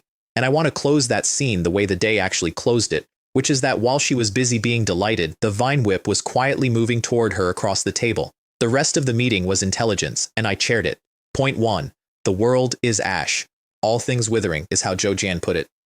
This winter will definitely be spent in famine, and hungry beasts will be even more dangerous. Point 2. And this was the one that shut everybody up. 7 people had hunted all day across 7 different regions, and not one of us had harvested a single gram of meat from a demonized creature, which leaves 2 possibilities. Either the Ruins world is manufacturing a famine on purpose, or demonic flesh is inedible, and even the Ruins world cannot clean it. Nobody had anything to say to that. Plants dead, animals inedible, 3 months of cold. Nobody in that chat was confident we would last until the ecosystem recovered. Point 3 was Li Hao's, on invitation scrolls. Someone on the World Channel left a message before dying, he wrote. They said they were killed and robbed after inviting an acquaintance. This is not an isolated incident. Wealth moves hearts. Half the people here are already dead, Lin Ming wrote, and they are still harming their compatriots. Such people are even more disgusting than demonized monsters. And Zhou Jian, who had been quiet, addressed him directly and by name. Among us, you are the only one who is reckless and easily trusts people.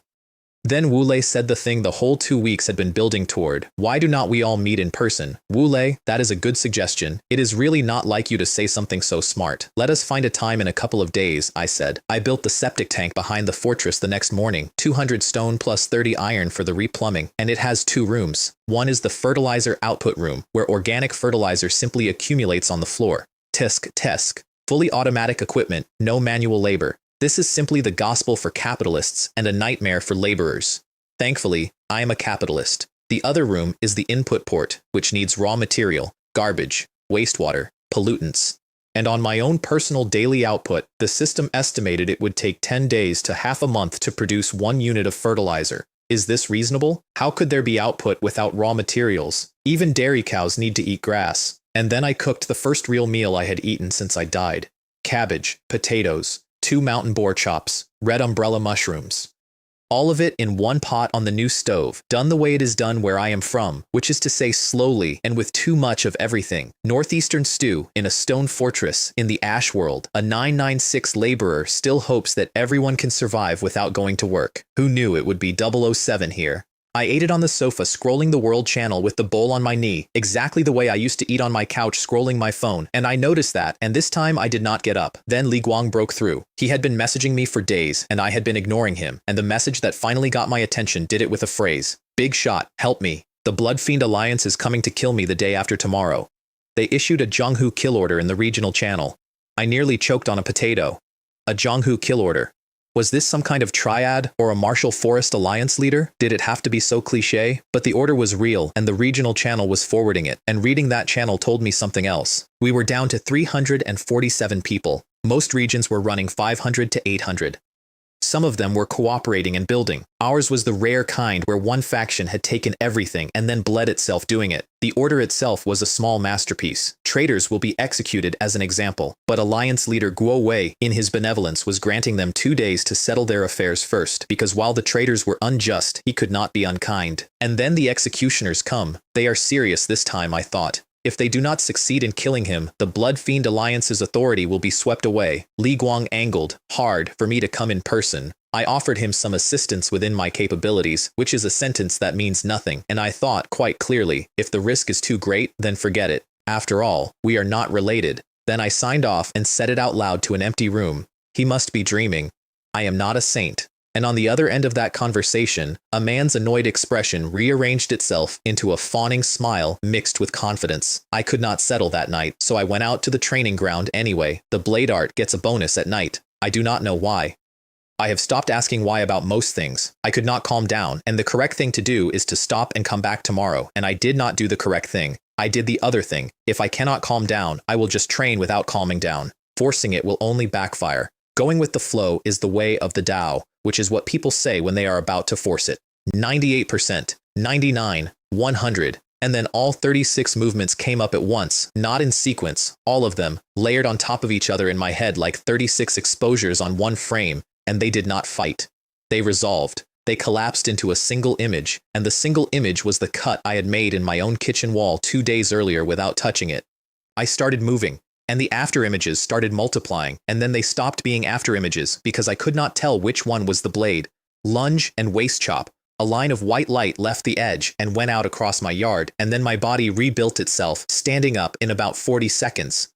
I felt every muscle in me get taken apart into threads and rewoven tighter, and the bones underneath them harden, and the tendons come up like cable. When it stopped, I went and looked at my reflection in the water tank, and my eyes had changed. The whites were whiter and the black was blacker, and there was a depth in them I did not put there, like looking at a night sky. I tested it, because of course I did.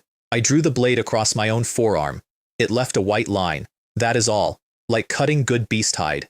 Then I ran the length of the yard and back, and did the arithmetic, and got about 5 seconds for 100 meters. The world record on Blue Star was 9.58. I can tell my past self, I can take on 10 of you. Physique 10, Spirit 7, Perception 8, Mystic Void Blade Art, Major Achievement, Techniques Acquired, Saber Chi, Illusory Real Transformation. And then, the Ruins World made me an offer. Physique has reached 10. Breakthrough to rank 1 with Physique. The system will provide breakthrough assistance. The system will provide breakthrough assistance.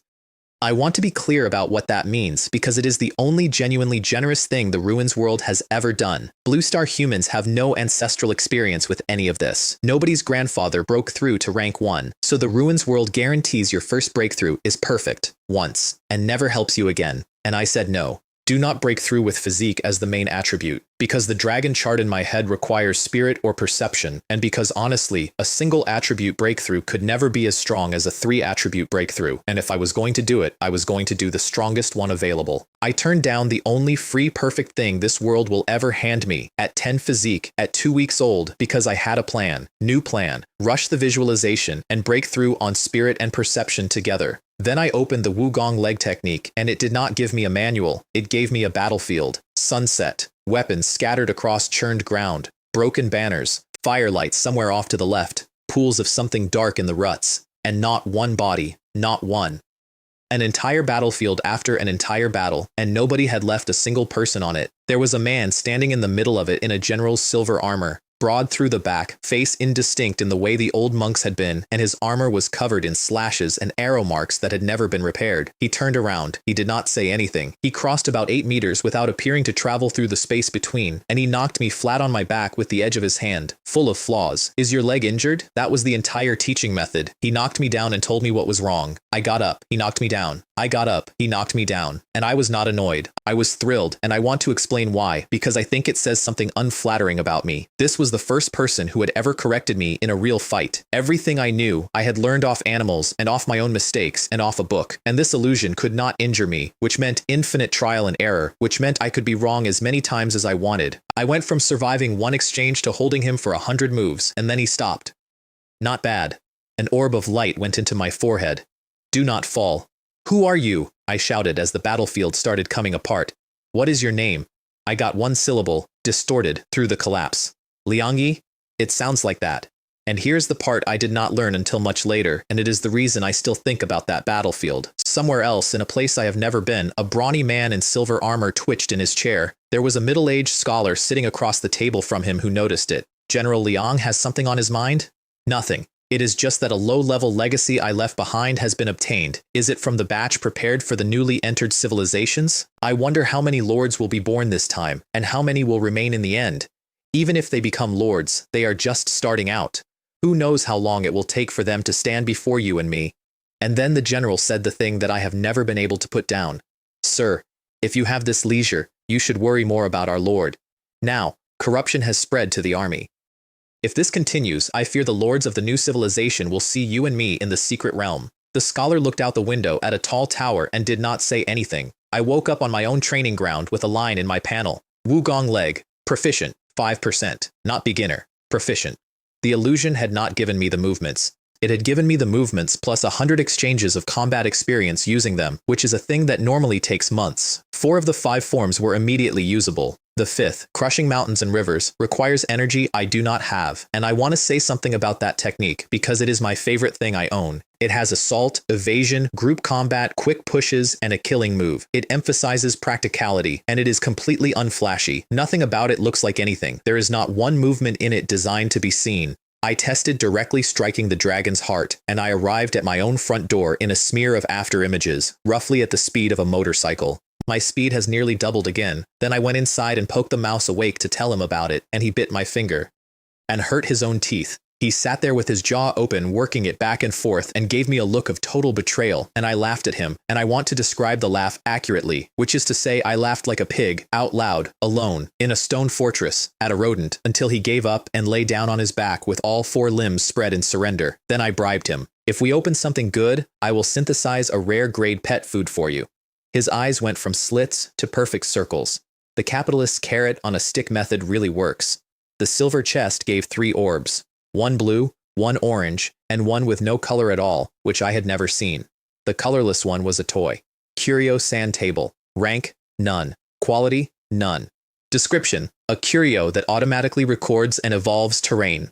1 square meter, cartoonishly molded, no manual, no instructions, nothing. I put blood on it, which had worked on everything else, and the blood just splattered into 8 pieces on the surface and sat there. Perception worked. Leave a spiritual imprint, and it will automatically scan the terrain within 100 meters of the imprinter. Minimap? Open up the vision? I put the monster illustrated handbook on top of it, hoping 2 nameless, wondrous items might resonate. Nothing happened. And then I sat there with a sand table and a handbook in front of me and asked the question that has been sitting under everything since. Sand table minimap. Handbook detection technique. Why do these sound so much like game functions? What exactly are curios?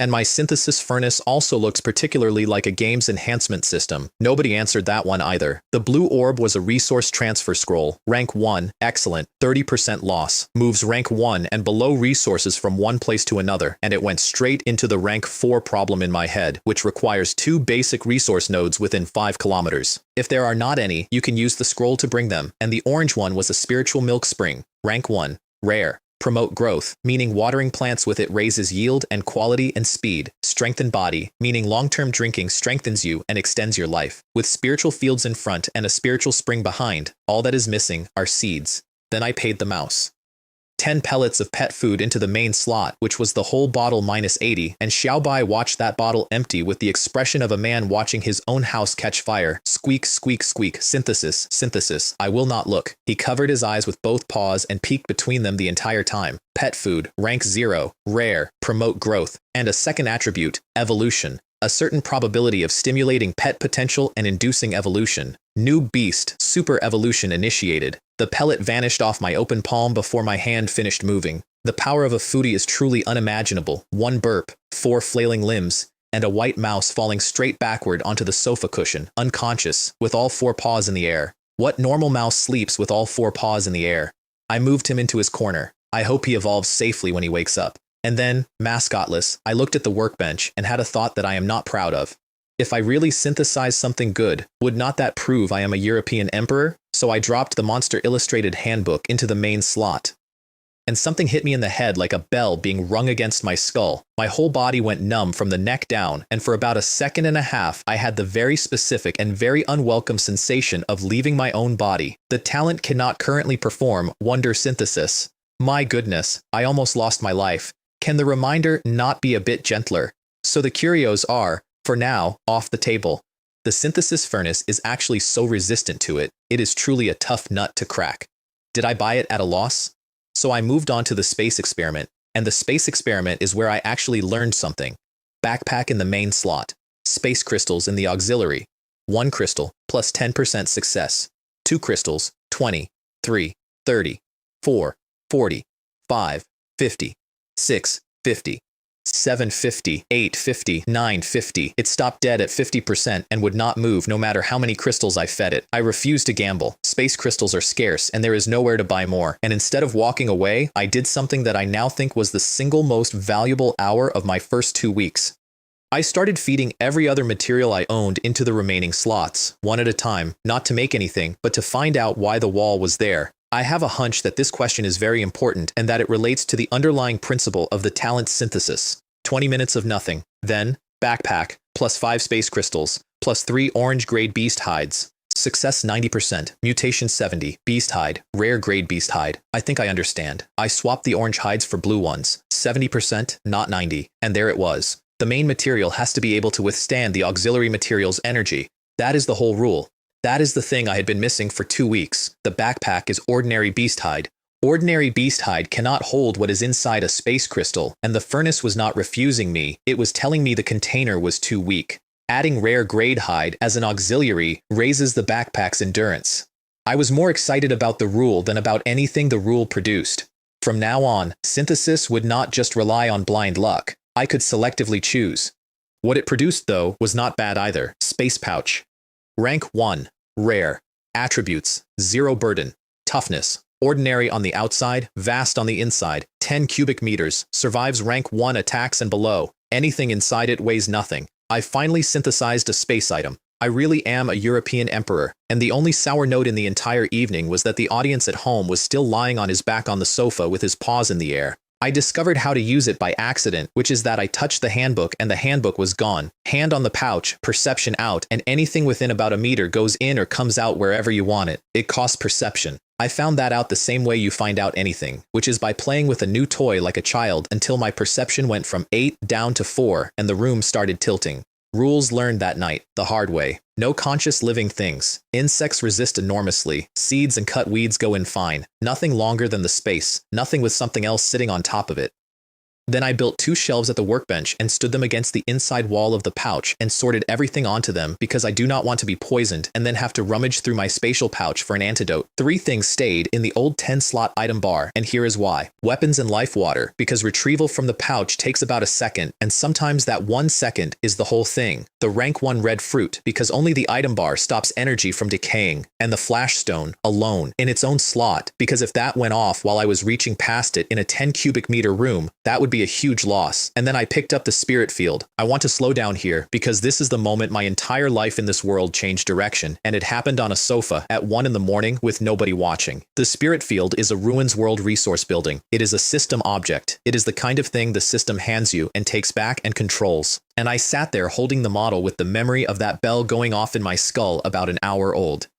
And then the other voice started. The one that has gotten me into everything good and everything terrible that has ever happened to me. Just try it. Just try it. At worst, you will get numb again. Are not you curious? If system buildings can be synthesized, you know what that means. And I said it out loud, in an empty room, to nobody, and the hair went up on my arms while I was saying it. That means I do not have to follow the Ruins World script. I can break free from the framework and have a chance at transcendence. Low risk, high reward. There is no reason not to try. If I do not even dare to try, how can I talk about breaking free? I dropped the model in and shut my eyes. Nothing happened. The fireplace crackled, the mouse breathed, and the spirit field sat in the main slot. Accept it. Is this real? It is really possible. I had spent 2 weeks quietly disappointed in my own talent. I had a unique, unreplicable ability, and I had used it to make a slightly better axe and a bag. I had never once felt that the word unique was justified, and I understood, sitting there, that it was not that my synthesis ability was poor, it was that my vision was too narrow. I had never jumped out of the well. I was a frog at the bottom of it, evaluating the sky. And one more thing followed, which I would have missed if I had gone to bed. If system buildings can go in the furnace and the curios cannot, then the curios are not lesser objects. They are more precious than system buildings. Their value is immeasurable. So now I had a system building in the main slot and no idea what to put around it. Brute force did not work. I fed it about 40 different materials, one after another, and roughly 90% of them moved the number by exactly 0, which is its own kind of information, but not a useful kind at 2 in the morning. So I stopped guessing and started reasoning. What is compatible with the spirit field? Water. Obviously water. The spiritual milk spring went in, and the success rate jumped to 60%. And then I actually looked at what I had built. A field is earth, a spring is water, earth and water. So, wood. I put ordinary wood in, nothing. Not 1%, which annoyed me for a full minute before I understood that it was not a category problem, it was a quality problem, and I swapped in black iron wood, 61%.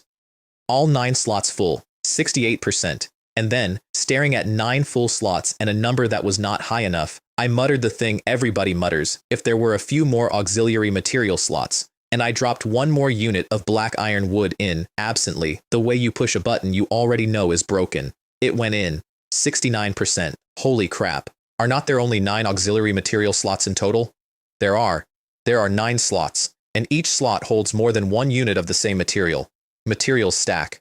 For a moment, I genuinely felt like the 2 units of black iron wood sitting in that one slot were mocking me. What a load of common sense. I never even thought they could be stacked. 2 weeks. 2 weeks of 9 ingredient recipes. 2 weeks of carefully choosing which 9 things to use, agonizing over the 9th slot, throwing away perfectly good materials because there was no room, and the whole time I could have been putting 10 of each. I know too little about my own innate ability, the limits once I found them, 10 units per item type and the gain caps. Black iron wood plus 10% and then nothing. Cold iron, which is metal, plus 10% and then nothing. And then I looked at the 5 elements again and found the missing one, fire. The best fire link I had was a warm stone, and it is a very thin link, and 5 of them gave me exactly 5%, 85%. Then space crystals, 10 of them, which added 10% success and 30% mutation. 95% success, 80% mutation. Let the mutation rate be high. As long as the synthesis is successful, I can accept it, which is the exact sentence a man says when he is fully invested and cannot get out. I was, at that moment, a mature stock market leak. I had put in everything I owned, and the only remaining move was forward. I did not have the mental energy.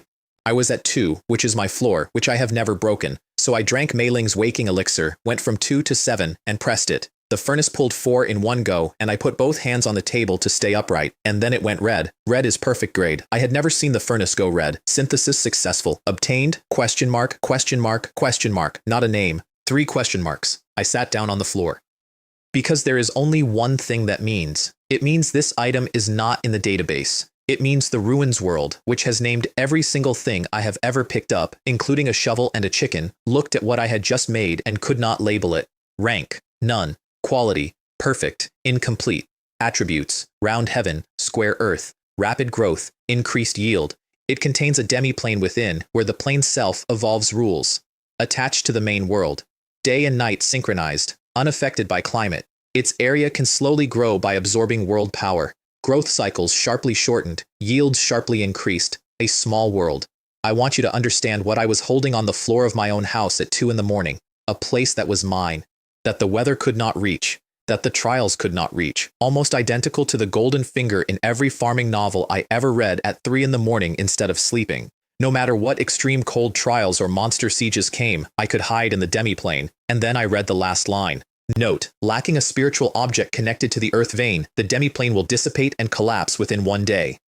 I did not expect the final prompt to hit me like a club over the head. Does the ruins world mean that this demi-plane is malnourished and starving to death? The fix, once I dug it out of the system, was a spiritual artifact, something to root the plane into the ley lines and feed it. And for a naturally formed plane, the best fit is a spirit plant. Something growing, something with a faint self-awareness of its own. After that, spirit stones, then artifacts, then spirit beasts. So I went through everything I owned. The magic fire thorns. Perfect. Hero grade, alive, aware, and absolutely willing. And it is my entire perimeter defense.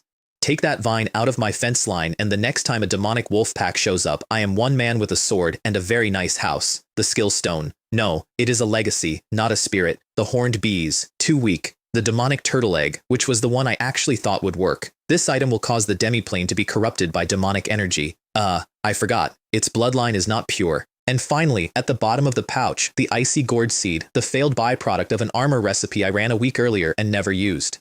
The seed has not yet germinated, so it is uncertain whether this item possesses spirituality. Uncertain, so I gambled, plant the gourd, and if it does not germinate in time, tear the vine out of my fence and put that in instead. I was now a gambler with a large number of chips already on the table, waiting for the last card. Blood on the seed, seed into the plane. Then I yawned my way upstairs, complaining the entire time. If I had known this, I would not have upgraded the shelter yet.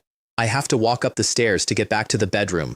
Who would like living in a big house alone? I slept badly and woke up at dawn with frost flowers on the inside of the windows, and I did the only thing that works on me when I am waiting for something, which is to train until I stop thinking. Blade art and leg technique together, which I had never combined before, in a thin combat uniform, in a room that was 2 degrees. Half an hour in there was steam coming off my shoulders. I flicked the iron saber onto the weapon rack from 4 meters away, and the rack did not even wobble. Deadline set, half a day. If the gourd has not germinated by noon, I pull the vine.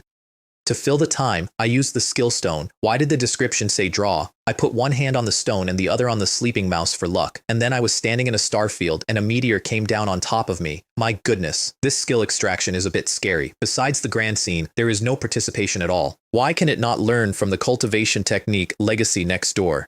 When I came out of it, there was a new thing orbiting the synthesis furnace in my head, next to the sulking dragon chart. A 3-dimensional rune, and I mean genuinely 3-dimensional, a shape that rotated in a way that made my eyes tired to think about, and which appeared to have been drawn in one single, unbroken stroke. I tried to memorize it. It went out of my head the instant my attention moved. Every time, like water off glass. Gravity fluctuation creates a ring within 5 meters with a random gravity multiplier. At rank 0, on my mental energy, it manages plus or minus 1 times for 3 seconds.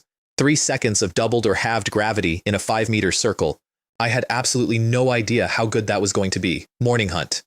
5 kilometers out, and the scroll only showed 4 demonic creatures in range, which told me the ash was starting to empty out. I killed 3 of the 4 and took 3 wooden chests, and then I abandoned the 4th one mid-stalk and ran the other direction, because the 4th one was a feline, and what it was hunting was a group of 5 ox-horn bees, not demonized, ordinary, which meant meat. I had already had my own horned bees sting them 10 minutes earlier out of pure reflex, and the paralytic caught up with 2 of them in mid-flight, and they came down out of the sky like dropped stones. 2 blue hides, 8 blue tendons, and 24 blue-grade steaks. Then I found the second pair and did it again, 48 steaks, in one morning, more than my entire reserve. And then I looked at the scan scroll. There was a red dot on the map, and it was not near my green dot. It was under it. The 2 markers had almost completely overlapped. Demonized black tiger, tier 0, boss, beast roar, scales, claws. It had been following me through half a meter of ash for I do not know how long, and I had been watching a map the entire time and had not looked at the part of the map where I was standing. I turned around and it was already there, jointed black claws sinking into the ash, its mutation only half finished so that brown flesh and black scales alternated down its flank like a bad paint job.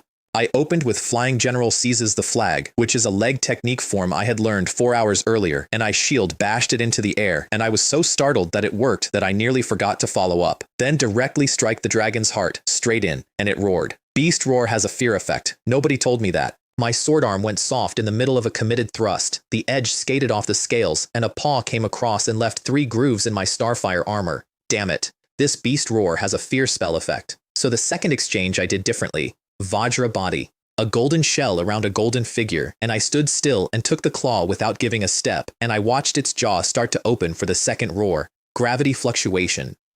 Half the roar died in its throat, and the whole animal was slammed flat against the ground like something had put a hand on it. And then Saber Chi, and I finally understood what illusory real transformation is for, because I came in from 4 directions at once with 4 blades, and only one of them was real, and the tiger had no way to know which. I was like a multi-armed Vajra, growing extra arms to swing with. The neck went like tofu. Reward, 1 merit point, 1 bronze treasure chest. Why does a boss-level demonized tiger only give a bronze treasure chest? Does the Ruins world think I won too easily? And there it is, in writing, for the first time. Strength improvement is not entirely a good thing. The gains have clearly decreased. But I banked something better than loot from that fight. Every demonic monster I had met so far had a mental attack. The leopard's roar, the red-eyed animals, the death whale, the tiger, and Vajra body eats every single one of them. I got home to find Xiaobai bouncing sideways around the living room shouting at a floating 5-colored gourd. Squeak, squeak, squeak, there is a monster in the house. Mutated Xiaobai, rank 0, leader grade. Attributes, good luck. And a new one, treasure attraction. An extremely rare lucky white mouse.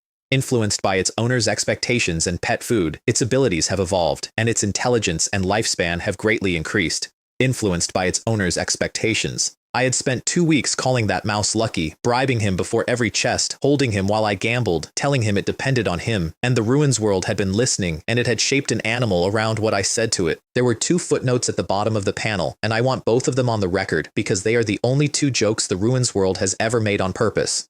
Good luck. Please note that good luck is relative. One's own effort is absolute. Treasure attraction, passive. Low activation probability.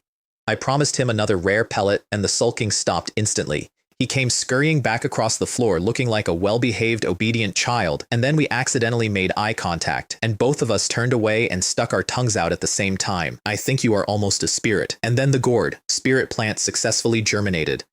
Consume demiplane origin to accelerate its growth and connect to the earth vein? What is a surprise? This is a surprise. Origin is the fundamental energy that keeps a plane alive. Spending it shortens the plane's life, which is why the connection has to happen fast, and which is why the answer was obviously yes. The gourd flared like a flashbulb for about 10 seconds and then dimmed down to something listless and small.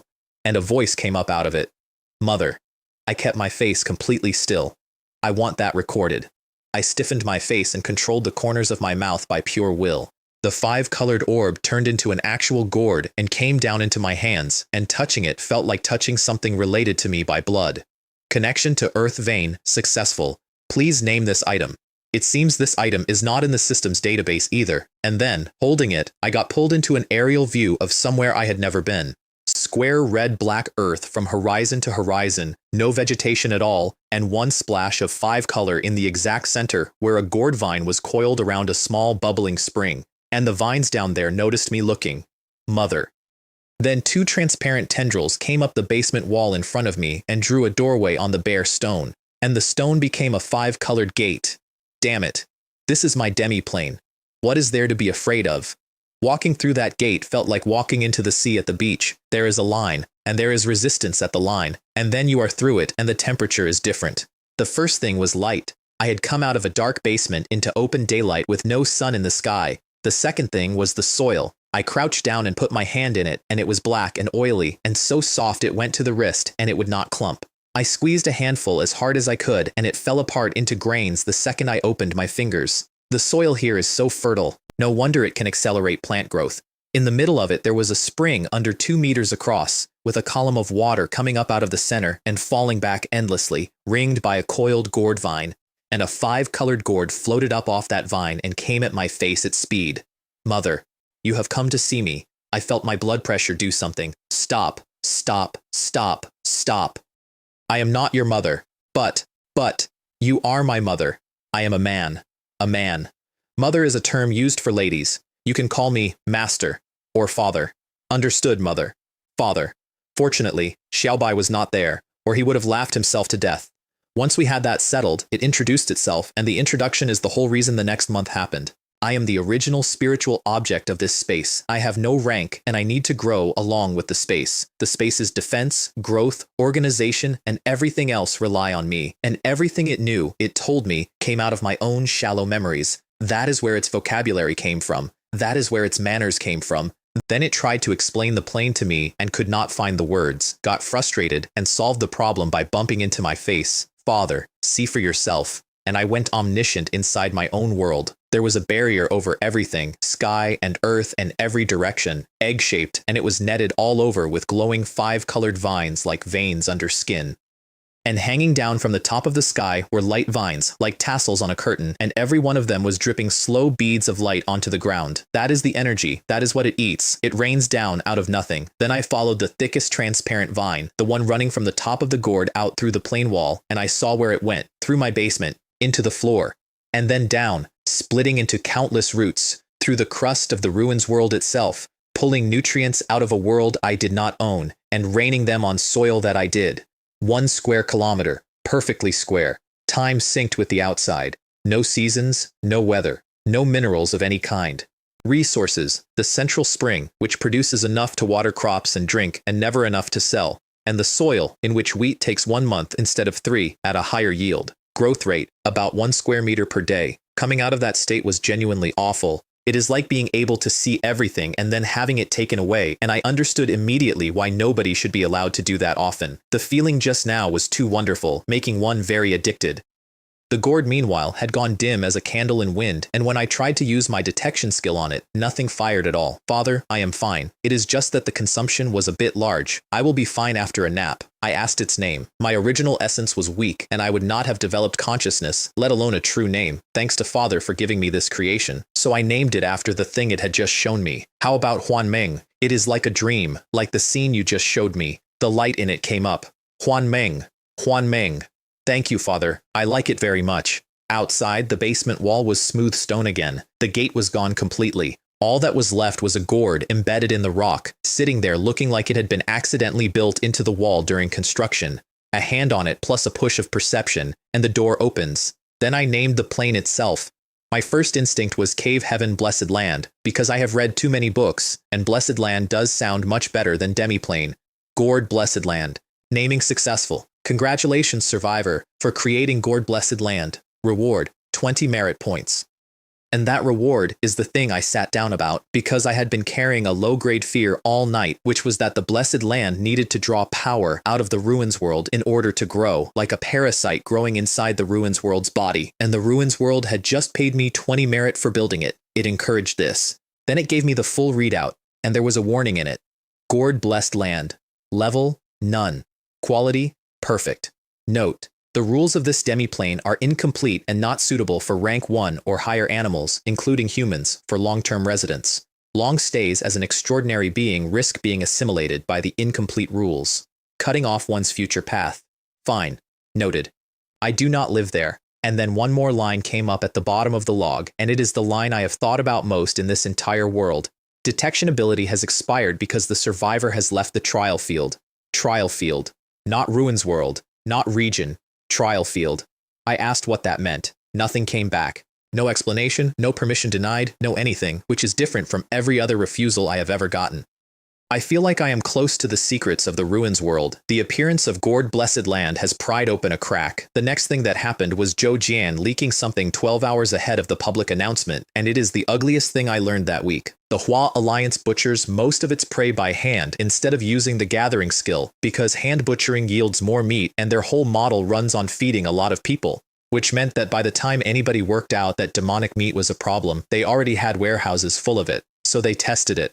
On people. Volunteers allegedly, and I have never found out how volunteer those volunteers were. Everybody who ate it grew a line on their panel called Magic Contamination. Then why are they only announcing it tomorrow morning? Wu Lei asked. Is not it better to announce such news as early as possible? Lin Ming wrote. And I answered it, because I had already gotten there, and I did not enjoy getting there. It might be because of food. Zhou Jian confirmed it and then explained the whole rotten machine. An individual shouting on the World Channel gets ignored. Only an alliance announcement carries weight, because only an alliance has a name that thousands of people recognize, and now it is precisely the various survivor alliances that are blocking the news, because only by blocking the news can they acquire food in large quantities at a relatively low price. The second this goes public, food prices on the trade channel go through the roof, and every alliance is currently buying. And then he said, the second half, which is the half that kept me up. And what do you think the major alliances will do with the magic meat they have? Throw it away? We are all humans, Lin Ming wrote. Should not we help each other? He is 19. He wrote that with a sincerity you almost never see in an adult, and nobody in that chat had an answer for him. So I made a rule for our 7 instead, and it is still in force. Nobody trades for meat of unknown origin until the wild recovers. The system cannot detect trace contamination. If you did not kill it yourself or buy it from one of us, you do not eat it. And then I opened a standing order. Collect every seed you find, every single one. Sell them to me or to Mei Ling at any price you name. Because my farmland runs at 1/3 growth time, crops that yield twice a year outside, I could harvest 12 times a year. You are both going to be landowners, Sun Yan wrote, and you are still envying each other. Do you want us to live? The Goo King B-Box had repainted itself while I was underground. That is not a metaphor. The lacquer had changed color, and the patterns on the lid had rearranged, and it looked, and I say this with respect, like a socialite dressed for a ball. which turned out to be its wild bee attraction running at maximum because it had just finished refining the demonized wheat bees. Bloodthirsty wheat bees, rank 0, boss, attributes, biting, magic contamination, description, has lost its ability to reproduce, has lost its ability to collect honey, has lost its stinger, is bloodthirsty and extremely difficult to command. Mouth parts that bite through stone and snap ordinary steel, and magic contamination, which is the part that matters. On activation, their size, strength, and defense multiply. Everyone except the hive owner becomes a target, and after half an hour, they burn out and die. 200 of them. Each the size of a chicken egg, shells the color of old brick with black markings twisted across the back. Is this even a bee? Bloodthirsty wheat bees are simply terrorists. They have no queen. There was no goo-rearing winner, because none of them can be a queen. They are just a group of 200 madmen in a box, completely uncontrollable, and the only order they reliably follow is the first one. One-time killing weapon. That is what I wrote in my own notes, and that is exactly what they are. Colony census. 200 bloodthirsty, 1,200 horned, about 10,000 Chinese honeybees. And the box had unlocked its last function, which was evolution and cultivation. The horned bees will trade honey gathering for reconnaissance traits. The bloodthirsty ones can only gain attack, and the Chinese honeybees become the supply line, feeding the other two castes and providing eggs that get randomly evolved into them. I moved the box into a sealed room so wild bees could not get in, and gave 50 grams of royal jelly to each queen. The next morning, I discovered the price of a gold name. I had been hunting the trade channel for cheap junk that makes good auxiliary material, which is my favorite hobby, and I found some, and I made an offer, and the seller raised his price by a factor of 10. How can you do business like this? Bargain, haggle. It is one thing if you do not offer a discount, but you raise the price by 10 times? Are you selling a somersault cloud?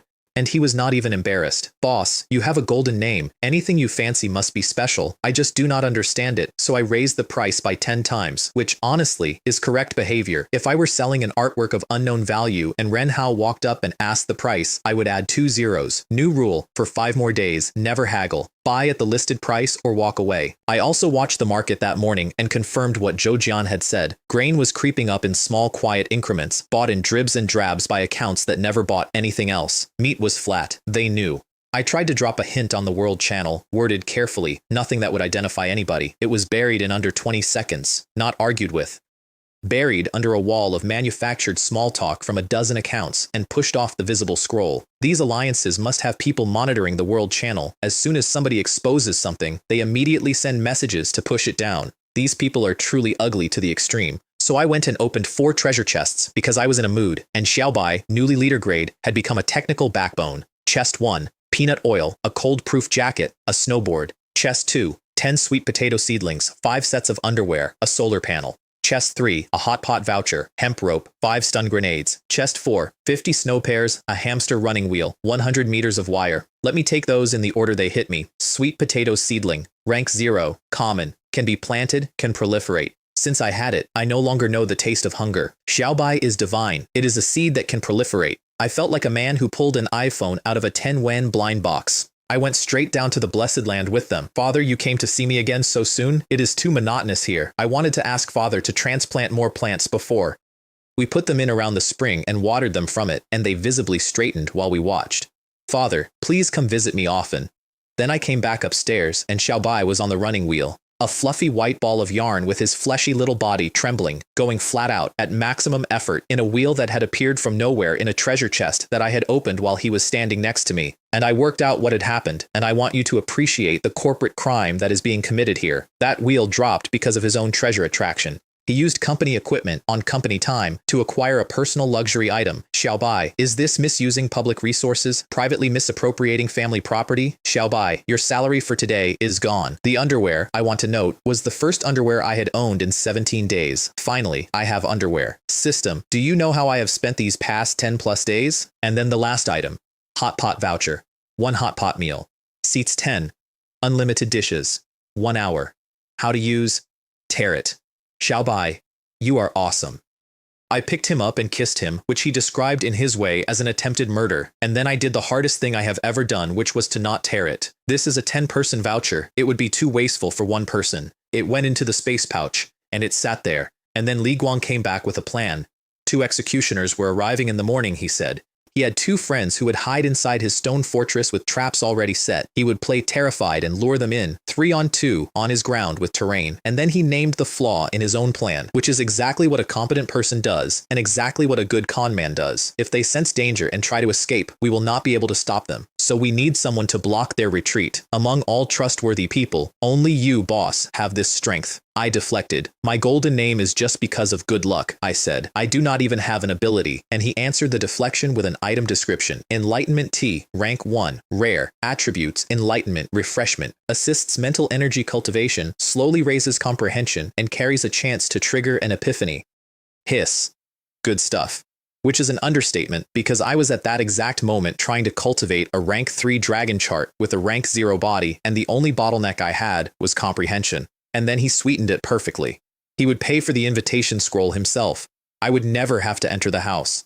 I only had to stand outside and block the exit, and I could withdraw at any time. So I did the arithmetic, which I want you to check because I have checked it about 400 times since. Worst case, a wasted trip. Basically no risk. Considerable income. I said yes. And meanwhile, somewhere I could not see, Li Guang walked to a stone fortress on the other side of the region, stayed there for about an hour, and left. Then I went and got ready for the first fight of my life against other people, and I did an honest audit, which came out badly. I had armor on my torso and nothing on my head or my legs. My tang sword still had a chipped tip from a boar 3 days ago, and every throwable I owned was non-lethal. Damn it, there are too many deficiencies. I do not have enough synthesis attempts.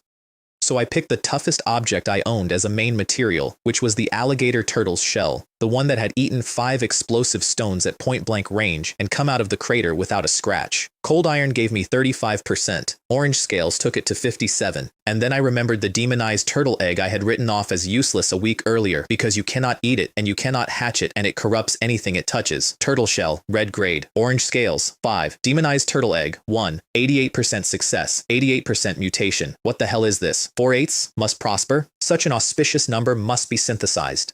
I bribed the mouse by holding a pellet just out of reach, which he described as exploiting child labor, and which I answered with family does not lie to family, and then the furnace went red for 10 straight minutes, and what came out was a small palm-sized, extremely unimpressive old turtle shell.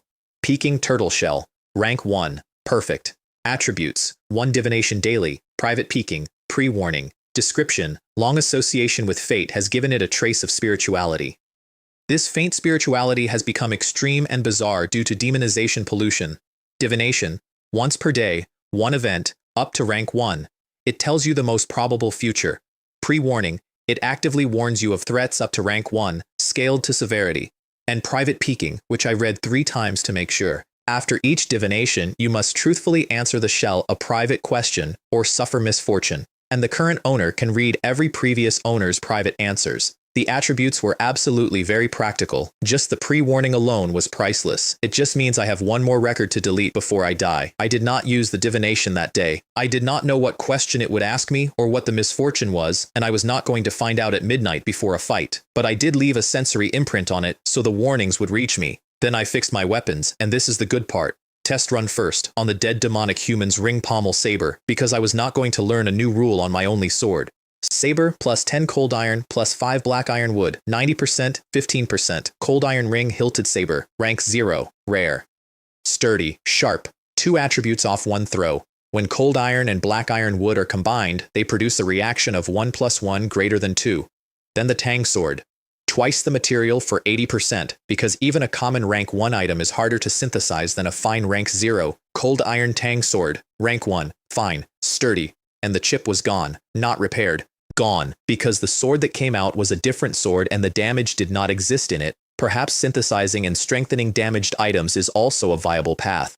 But it only had 1 attribute, and I had a chipped sword's worth of grievance in me, so I pushed again. Cold iron tang sword, plus 5 space crystals, plus 90 cold iron, plus 450 units of ordinary wood distributed across 5 slots. Because 10 ordinary wood equals 1 black iron wood if you are patient and stupid enough to convert it manually. 80% success, 45% mutation. What came out was silver white with fine patterns down the blade like frost on glass and a hilt of jet black. As delicate, beautiful, and dangerous as an elf's weapon. So beautiful.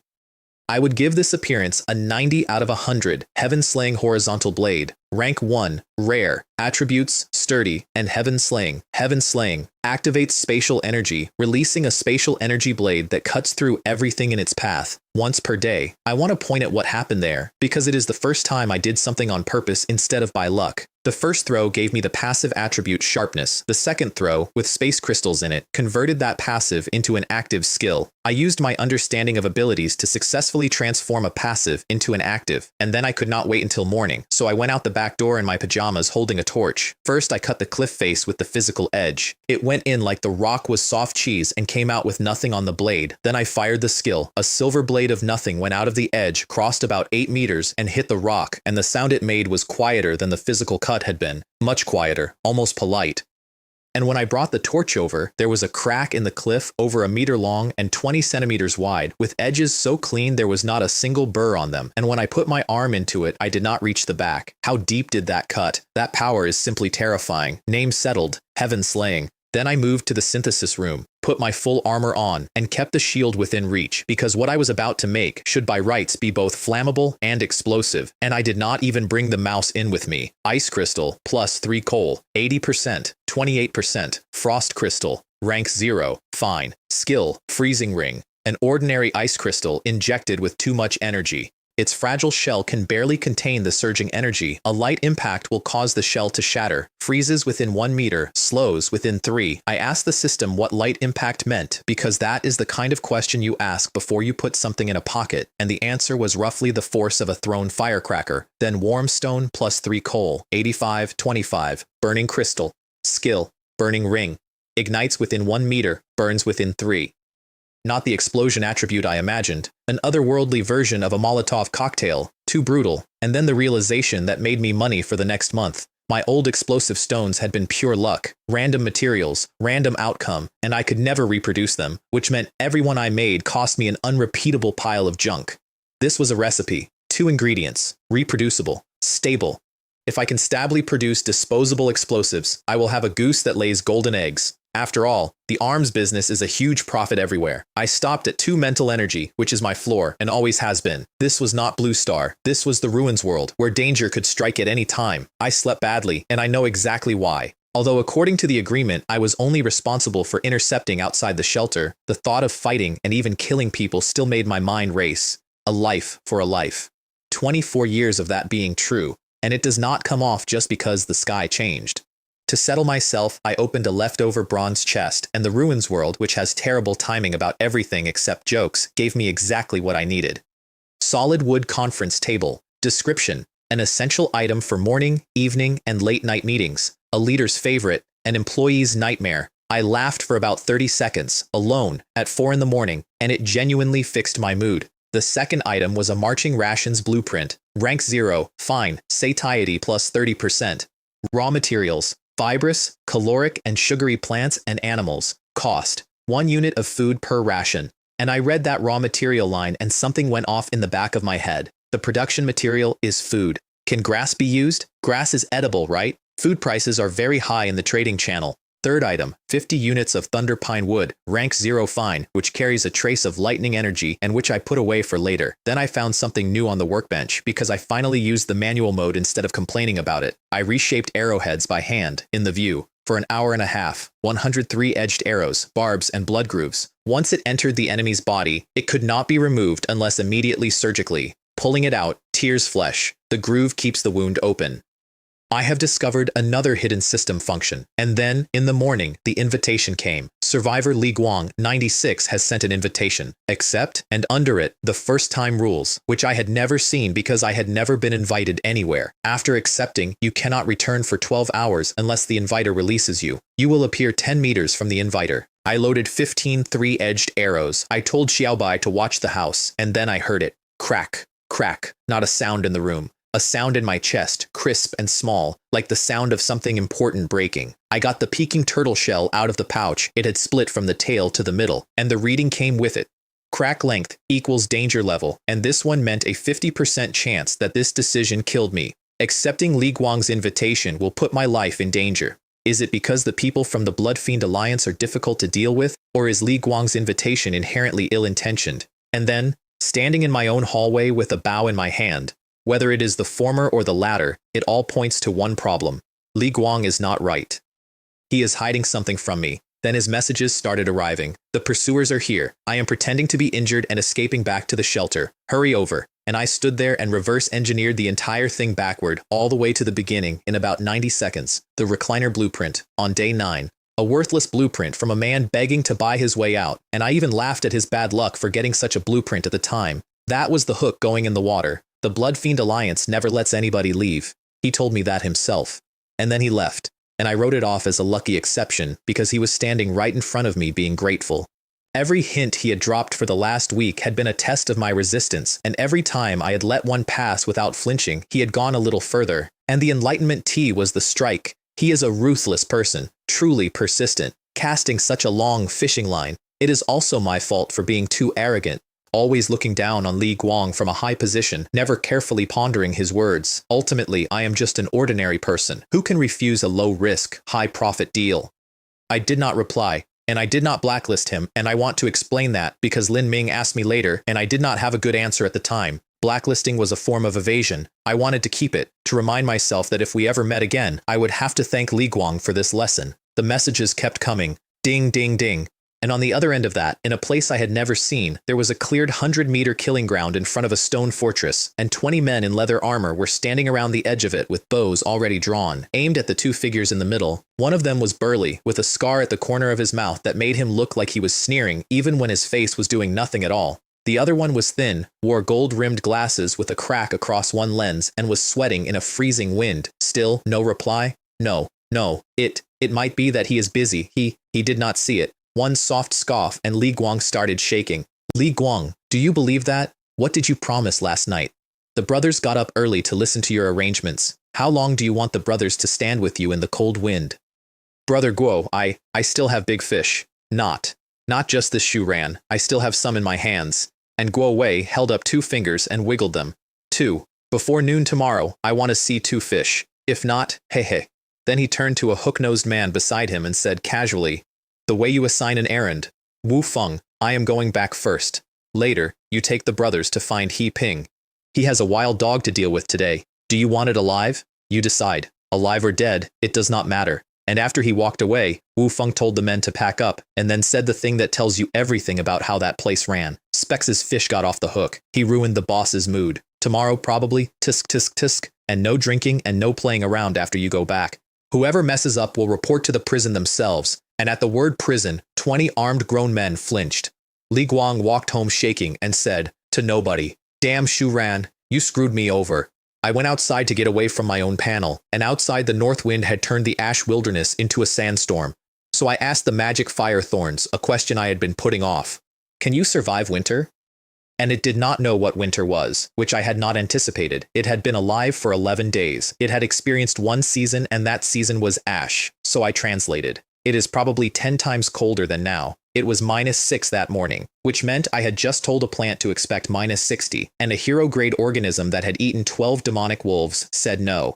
Then we had a problem, and the problem had 3 parts. It was far too big to bring into the fortress, it needed soil, and there was no soil indoors, and the basement mouth was too narrow to get it into the blessed land without cutting away most of its vines, which would set back its advancement by who knows how long. I regretted, out loud and bitterly, not making it the plain spirit object when I had the chance, and then the vine solved it, and I want credit given where it is due, because it was not my idea. It indicated, in the way it does, that if the main stem stays warm, it can heat the rest of itself. And I had a warm place, the geothermal hot spring, which is not a hole in the ground, it is a rule-based structure of the ruins world, and I had a strong suspicion that a thing built out of rules does not care what the weather is doing. So we moved house. Every black vine came off my fence and retracted across the yard at once, and it looked like countless black snakes slithering through plant ashes, and then it stacked itself up into a coil several meters high, taller than my stone fortress. Then the roots came out of the ground with a sound like a wet rope being pulled, still dripping sap. And the whole thing walked after me at exactly a human pace, the entire way to the spring. It rooted itself at the southern edge of the pool, not the middle, the edge. It seemed to know the value of that hot spring. And then I noticed that the weak spiritual spring milk had condensed on the column in the middle of the pool, and I did not want to get wet and then walk back across a freezing yard. So I ran and jumped and went in flat over the water, one hand on the column, took the milk and flipped over toward the rock wall with nothing under me and about a meter of pool left to cross. and the vine came up under my feet. Just floated a coil into the air, held it steady, and let me kick off it and land dry on the rim. Ha ha ha ha. Little vine, our cooperation is truly perfect. And that fixed the whole morning. It genuinely did. I went inside with the mood gone off me entirely, and that lasted about 4 minutes, because that is when Zhou Jian messaged. Shuran, Lin Ming is in trouble and needs emergency rescue. And then, before anything else, before I could even answer, he sent 3 more messages laying out the situation calmly and completely because in his words, if I rushed to rescue him recklessly, it would be irresponsible for both our safety. Here is the story, and I want you to notice that it is the same story. Lin Ming had been invited to a shelter by a man called He Ping, an ex-gangster he had met on day 1, befriended, and believed was his mole inside the Blood Fiend Alliance. The grudge underneath it goes back to middle school, and it is smaller and more human than you would expect. Lin Ming and Guo Wei come from the same city. When Lin Ming was 13, he was ambushed and robbed of his pocket money repeatedly by older boys who invoked the name of one of Guo Wei's underlings. He forgot the underlings entirely. He remembered the name at the top. So when the Blood Fiend Alliance formed, a 19-year-old with a fireball denounced it publicly, by name, on day 1, and got buried by a paid chorus until he almost went quiet permanently, and Guo Wei kept him alive on purpose. That is the part I want to sit on for a second. It was not incompetence. The Blood Fiend Alliance was newly founded and it needed an external enemy to unite its members. Lin Ming was perfect, loud, alone, harmless, and permanently angry, so He Ping fed him small true things. Lin Ming attacked with them, and every attack flushed out whoever inside the alliance was restless enough to start believing an outsider, and every organized counterattack built a little more cohesion. For 2 weeks, my friend was Guo Wei's team-building exercise, and that morning Guo Wei decided he had run out of value. Lin Ming teleported in, read the room in about 1 second, shouted liar, and attacked first to try to grab the scroll. The ambushers had orders to take him alive and abandoned them immediately and fired through their own man. He Ping died to Lin Ming's fireballs. A rare grade talisman, 1 minute of immunity to rank 1 and below, got him into the forest, and the acid rain had stripped every leaf off every tree in that forest, so there was nowhere left to be. And his message to Zhou Jian had ended with a plea not to tell the group because it was too embarrassing. Unfortunately, Zhou Jian clearly did not listen to him. What a familiar routine. Zhou Jian's offer was straightforward, all spoils to me, plus a commission he would personally guarantee on Lin Ming's behalf. And then, at the end, no matter what Shu Ran chooses, I will go to the rescue. Uncle Joe is a really good person. I asked for 3 minutes, and I spent them on the turtle shell. Please accurately state the matter you wish to divine. What are the dangers and gains if I participate in rescuing Lin Ming? 30 seconds of nothing, upper middle divination, slight danger, huge gain. The scale runs 6 ranks, low to high. Lower lower, lower upper, middle lower, middle upper, upper lower, upper upper. Upper middle is the 5th of 6.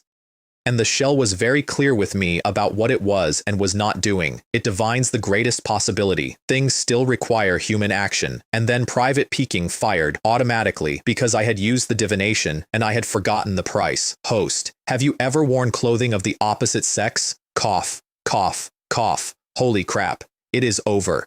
I forgot about this negative skill.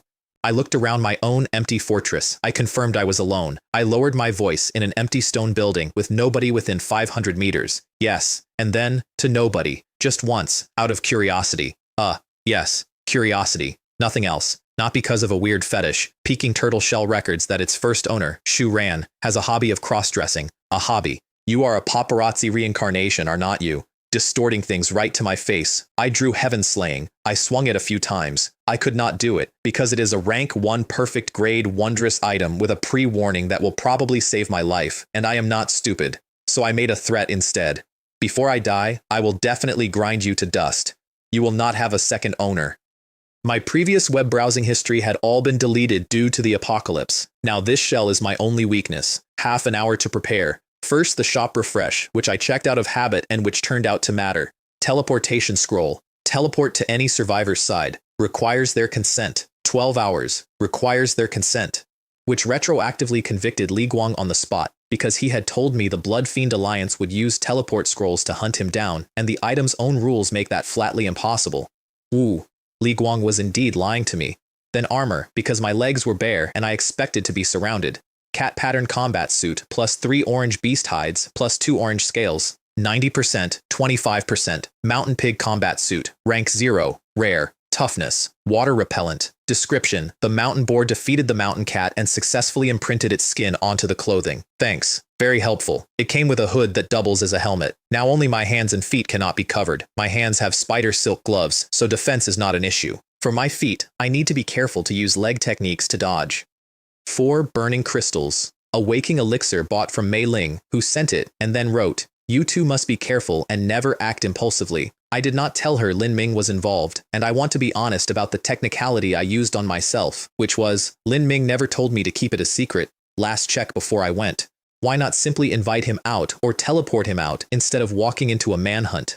Zhou Jian had already tried, twice. It prompted that the other party is currently being invited and the scroll cannot be used. So there is a lock. If somebody has you, nobody else can reach you. I have thought about that mechanic a lot since.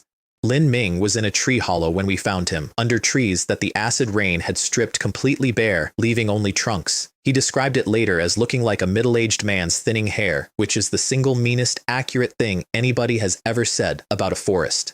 And his actual priority, in the middle of a manhunt, with 2 teams closing, Uncle Joe, please do not say anything in the group, or I will be socially dead. Wu Lei will laugh me to death. Then 2 requests arrived at once, Zhou Jian 8. And Shu ran 997. And Brother Shu. Uncle Joe really told the others. He described his own response as roaring internally, while his body honestly clicked agree. And that was the first time any of the 7 of us stood in the same place. I came through slim, in tight dark clothing, carrying 2 cloth bags, and I was behind a tree before he had gotten a look at my face, because I had spent 2 weeks learning that standing in the open is how people die. Zhou Jian came through broad-backed in black leather with a full beard, a double-bladed great axe over one shoulder, and a helmet with horns on it. Actual horns, on the helmet. Lin Ming pulled his neck down into his shoulders like a child caught doing something. Uncle Joe, slap, a calloused hand off the back of his head. How old are you? You believe whatever people say? Do not you have a brain? How many times have I told you not to get entangled with the Blood Fiend Alliance again? I coughed to break it up. And then he actually looked at me, and I got looked at properly for the first time by another human being in 17 days.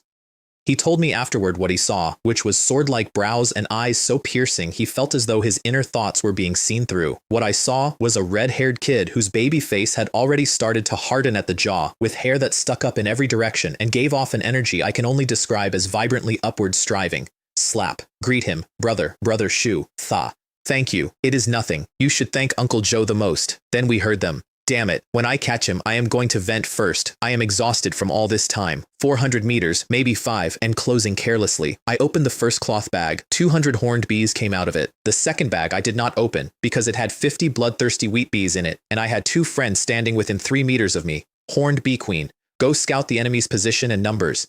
Zhou Jian watched a bee take off and said in genuine bewilderment, Shuran, can your swarm understand human speech? Meanwhile, Lin Ming gave me the only piece of intelligence that mattered, and he gave it accurately, which I appreciated. That person can discharge electricity from his palm.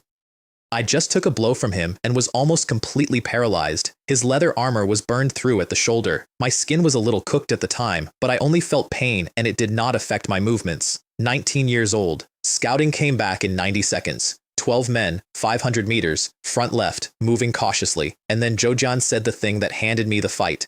Shu ran, you have many tricks and a quick mind. You tell us what to do. We will both follow your command. Plan version 1. Bees strike first, paralytic goes in, and the 2 of them flank on my signal. Plan version 2, adopted about 4 seconds later when I watched Zhou Jian attempt to move quietly and produce a sound like a wardrobe falling down a staircase. Lin Ming circles right, and Zhou Jian is the bait. He took that without a flicker, and I fired spider silk into a high branch and hauled myself 4 or 5 meters up into what was left of the leaves. Safe, good visibility, and the whole preset battlefield in view. Did not the peeking turtle shell say there was only slight danger? It is safer to be a bit cautious. The enemy is in the open, and I am hidden. 12 men came into the clearing in matching leather armor with machetes and crossbows, and one of them had a long spear in his hands and short spears strapped across his back in a fan, so that from behind he looked exactly like a peacock displaying. Elite mini-boss. They formed up without anybody saying a word. 7 shield and swordmen forward in a shallow arc. The peacock man in the center. 4 crossbows and bows behind, spaced so that every one of them could support the man beside him. This is a fixed team, very familiar with synergistic combat. That is not something you train in a day or two. Somebody had drilled these men, which told me something unpleasant about how much of the last 2 weeks the Blood Fiend Alliance had spent doing exactly this. Zhou Jian opened by walking out from behind a tree and firing all 5 bolts of a common repeating crossbow. He missed every single one, and it worked perfectly because they scattered, and scattering is what I needed. Then they recovered and pinned him behind his tree, and the peacock man finally got a proper look at the beard and the horned helmet. Beware of an ambush. This person is not Lin Ming. About 1 second too late, because behind him the archers had started screaming. It is oxhorn bees. Ah, I have been stung. Strength burst. Zhou Jian came out from behind that tree and split the nearest shield man's shield and arm together in one swing, took 2 machete cuts across the back doing it, and then swept the next 2 men off their feet with the return. And I sat in a tree watching that and thought, with total sincerity, I never expected Uncle Joe, who is usually steady and honest, to be so fierce in battle. The peacock man read the field in about 3 seconds and ran, which is the correct decision, and which is why he was the dangerous one. Half my bees went after him. I went after him on spider silk, swinging between trunks like a lunatic. He got cornered against a rock shelf, turned around, and roared at the tree line. Bastard, if you have the guts, come out and fight this grandpa. What kind of skill is it to keep hiding and sneak attacking from behind? And then he threw a short spear into the middle of my swarm and killed several bees in midair with it. I got behind a tree very quickly. Idiot. People only look at the winner. Who cares about the means of victory? But this peacock man's flying spear is both accurate and powerful. I cannot be reckless anymore. If I mess up, I will be laughed to death. He lasted longer than his men, considerably longer. He took I do not know how many stings and stayed upright through all of them, and when he finally went down, he went down slowly. I put a bolt in his back from cover to check whether he could still resist. He could not. So I walked over and rolled him onto his back. Holy cow. What kind of ugly ghost is this? Tsk, tsk. Your mother probably would not recognize you if she saw you. His whole face had swollen shut. There was one slit of an eye left, and it was still working, still trying to open far enough to see who had done this to him. And through lips like sausages, he managed 3 syllables. Old. Shimir. 9 of the 12 were alive. 3 had not survived Zhou Jian. Lin Ming arrived at the end of it, having circled the entire clearing at a sprint, and looked at 9 unconscious men and 1 swollen mini-boss and deflated completely. I had not even joined the battlefield, and they were all already lying down. I have never slacked off the entire time, even when playing games. We split the prisoners so the stories could be cross-checked. Zhou Jian took 2 of them off to one side, and they started confessing before he had finished asking anything because they had just watched him split a man in half from the shoulder. I took the other group, and I opened with courtesy, because courtesy costs nothing. We are all people from Blue Star, I said. I would like to ask some questions. As fellow countrymen, you should not refuse, right? Silence. Then the one with the small mustache decided to run the room. Whoever talks dies. And when I did not react to that, he tried the next register. You let us go, and we will not chase after you anymore. Everyone goes their separate ways peacefully. How about that? And when I did not react to that either, he escalated to threats. And I want you to understand that at this point in the conversation, he was on his knees in the ash with his hands behind him. So I opened the second cloth bag and took out 1 bloodthirsty wheat bee, and I released its control. I am not going to describe what happened. I will tell you 3 things about it, and then we are moving on. The first is that the bee did not come back. I gave the recall command about 2 seconds in, and it ignored me completely and could not be summoned out afterward, which is the entire nature of that weapon and the exact reason I keep them in a separate bag. The second is that the other 3 men watched the whole thing from 4 meters away, and none of them ever needed to be asked a question twice again. And the third is that his last words were, "You bastard, you wait. The Alliance leader will not let you go. He will avenge me. I will be waiting for you down below." I turned my face away while it was happening. This was the first human being I ever killed, and it was not clean, and I felt exactly as bad about it as you would expect, and it did not stop me from asking the next question 90 seconds later. What pulled me out of it was a color. There was a treasure chest sitting beside the body, a red one, crimson, a shade I had never seen on any chest, and I have opened a lot of chests. I looked up at the 3 prisoners. They were looking at the body, all 3 of them, straight at it, not at the chest, through the chest. I walked over. I bent down. I picked it up and put it in my inventory in full view of 3 men who had every reason to react, and nobody so much as blinked. They cannot see the red treasure chest. Then I got the numbers, and the numbers are why the rest of this day happened. About 100 people at the base, about 500 counting the prison. Prison. I asked about that twice. The prison was originally a place to punish slaves. And then, after the acid rain, people started falling ill, and Guowei declared it contagious, and locked all the sick in there. Acid rain. Could it be? It should not be. I did not finish the thought. I have gotten very good at not finishing certain sentences, and this is the one I have gotten best at. Structure: 4 ranks: slaves, employees, hunting teams, and leaders. 3 hunting teams of 10 to 15, each under a captain. And here is the detail that defines the entire organization. The slaves and the hunting team members are all gray named, every one of them. Their shelter cores had been destroyed. They had lost survivor status entirely, and they were still walking around, which I had not known was possible. Only the employees, the vice captains, and Guo Wei himself still had panels. When the 3 of us came here, our shelters had not been destroyed yet. They were destroyed later, and we do not know the reason. They could not tell me anything about internal operations or how the Alliance gathered resources. Not because they would not, because they physically could not. We all signed a confidentiality agreement and cannot discuss this topic with outsiders. Writing it down is also not allowed. And one thing came out of that conversation that changed my afternoon. The man with the small mustache had been a vice captain, which meant he had a working panel, which meant he had private messages. The information about the 3 of us has already been leaked. Lin Ming came running up shouting exactly that, about 90 seconds too late. I know, I said. He is already dead. And he looked at how it had been done, and he told me later what he thought at that moment, which was, so scary. Brother Shu is even more ruthless than Uncle Joe. The spoils were thin, 1 fine-grade spear and everything else common. And both of them handed me all of it without being asked and without discussing it first. Then I proposed the thing that turned a rescue into a war. 1 hunting team is down, 2 left. I suggest we get closer to the Blood Fiend Alliance headquarters, find the right opportunity to launch a surprise attack, and directly uproot the Blood Fiend Alliance. I had 2 reasons, and I gave one of them. The one I gave was that they were weaker than advertised.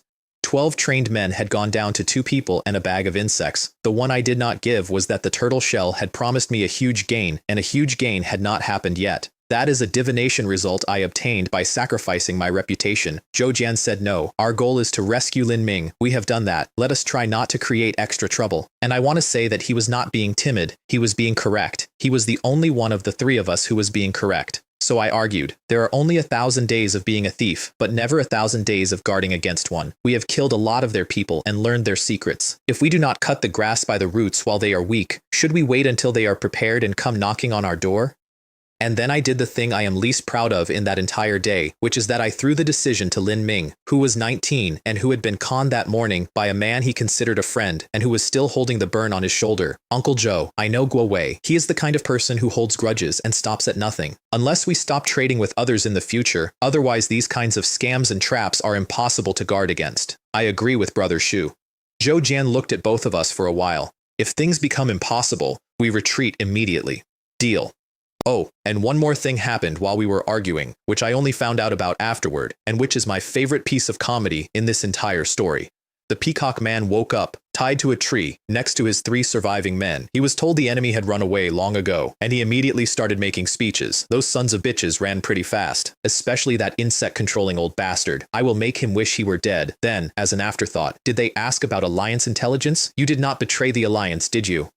And his 3 men, who had agreed on their story while he was unconscious, answered in perfect unison, no. The vice captain refused to the death. In a fit of rage, they killed the vice captain, and the peacock man was delighted. The vice captain sacrificed himself bravely. When we return to the base, the Alliance leader will reward him. All 3 of them agreed that the Alliance was truly benevolent, and then they looked at each other for a second and looked away. We scouted the base from 1,000 meters out, which is not caution, it is arithmetic, because a rank 3 shelter has a 500-meter heavenly eye, and I have one of those myself. Zhou Jian drew the layout in the ash with a twig. Everything cleared for 200 meters in every direction, 2 spiral fences, an outer one, 1 meter high, ordinary construction, with guard towers on it, and an inner one, 2 meters high, system reinforced. Between the 2 fences, a residential belt, a mix of self-built shacks and system-built stone houses packed close, and inside the inner ring, Guo Wei's stone fortress. 10 patrollers visible, and 1 entire hunting team unaccounted for.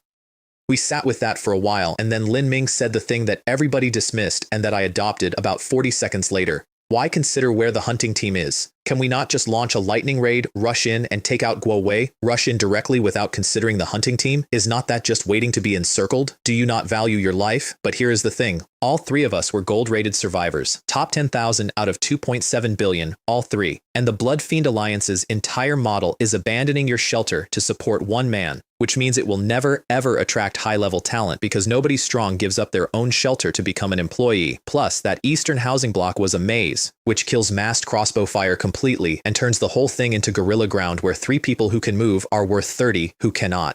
So we made assignments. The skeleton bridle went to Zhou Jian so the two of them could ride in fast and always have a way out. Lin Ming got a fistful of burning crystals and became the spearhead. Brother Shu, do not worry. I will let the Blood Fiend Alliance know what the wrath of the fire god is. And I went back into the forest alone to be the bait and to draw out the hidden hunting team because somebody had to and because I was the only one they had not seen yet. I will let them know that schemes are useless in the face of absolute strength.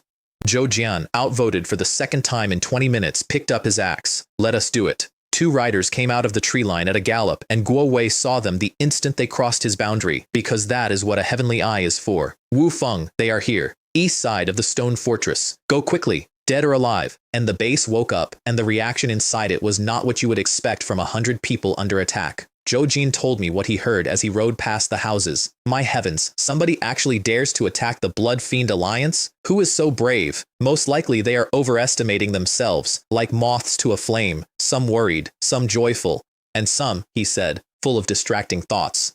Zhou Jian put his axe and then his boot into the outer fence and made a 3-meter hole in it, which was their pre-planned exit, and then both of them vanished into the maze of houses before Wu Feng's team arrived. Damn it, it really is that red-haired brat. Chase them for me. Kill them. 12 men went into a maze after 2 ambushers, which is exactly what the 2 ambushers had ordered off the menu. Lin Ming's spear took the lead man through the throat. He told me afterward that the feeling of the spear going into a person made his face go dark and that his hands did not slow down at all. Pierce. And the second man's shield was not a shield anymore, and neither was the arm behind it. He drove the entire hunting team backward down that alley by himself until Wu Feng pushed to the front and stopped the retreat with one sentence. Useless. No retreating. Those who retreat will be treated as traitors. Electrifying hand. He caught the spear shaft in a bare palm and held it. His gauntlets ran to the forearm. They were made of something nobody could identify, and Lin Ming's rare-grade spear could not get through them. Stalemate. 2 men locked on one shaft with lightning running up it.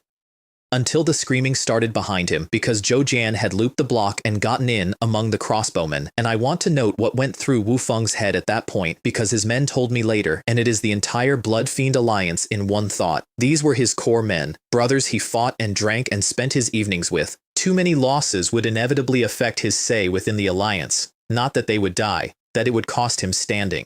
So he burned his trump card, which was a rank 1 lightning scroll that Guo Wei had given him personally, and he aimed it at Zhou Jian. Lin Ming saw it going off and screamed the code word they had agreed on 20 minutes earlier, Uncle Joe, red alert, and at the same time, he poured his own fire energy into 2 burning crystals and threw them.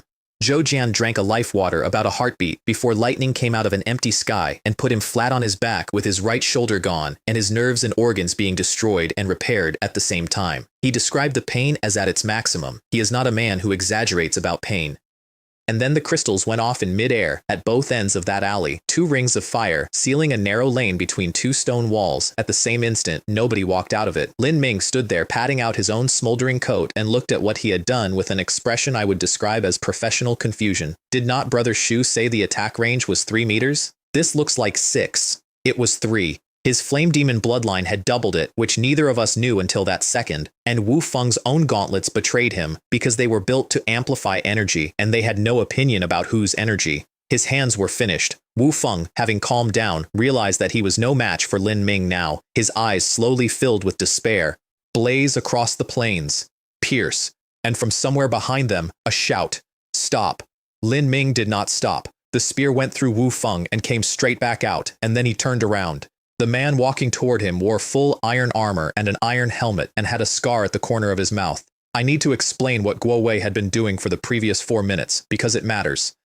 He had been standing in his own fortress watching the entire fight through the heavenly eye. He had already sent the hidden hunting team out into the forest after the bug tamer mentioned in the intelligence, which was me. He had home ground, several times the numbers, and he had handed out a rank 1 attack scroll. There was no reason for them to fail, and then he watched them fail, and he abandoned his own dignity and ran out of his own fortress personally and arrived in time to see his lieutenant die. Brat, you are courting death. Door opening cannon fist, and here the story does something I did not expect, which is that it earns him. On Blue Star, Guo Wei's status was built with his fists. He apprenticed young in 3 Emperor's cannon hammer fist, and he kept boxing after he got rich, which almost nobody does. And when the Ruins world handed out abilities and techniques, both of his were physique enhancing, which means the man who came around that corner was stronger than he had ever been in his life. Lin Ming is 19 and had been holding a spear for 2 weeks.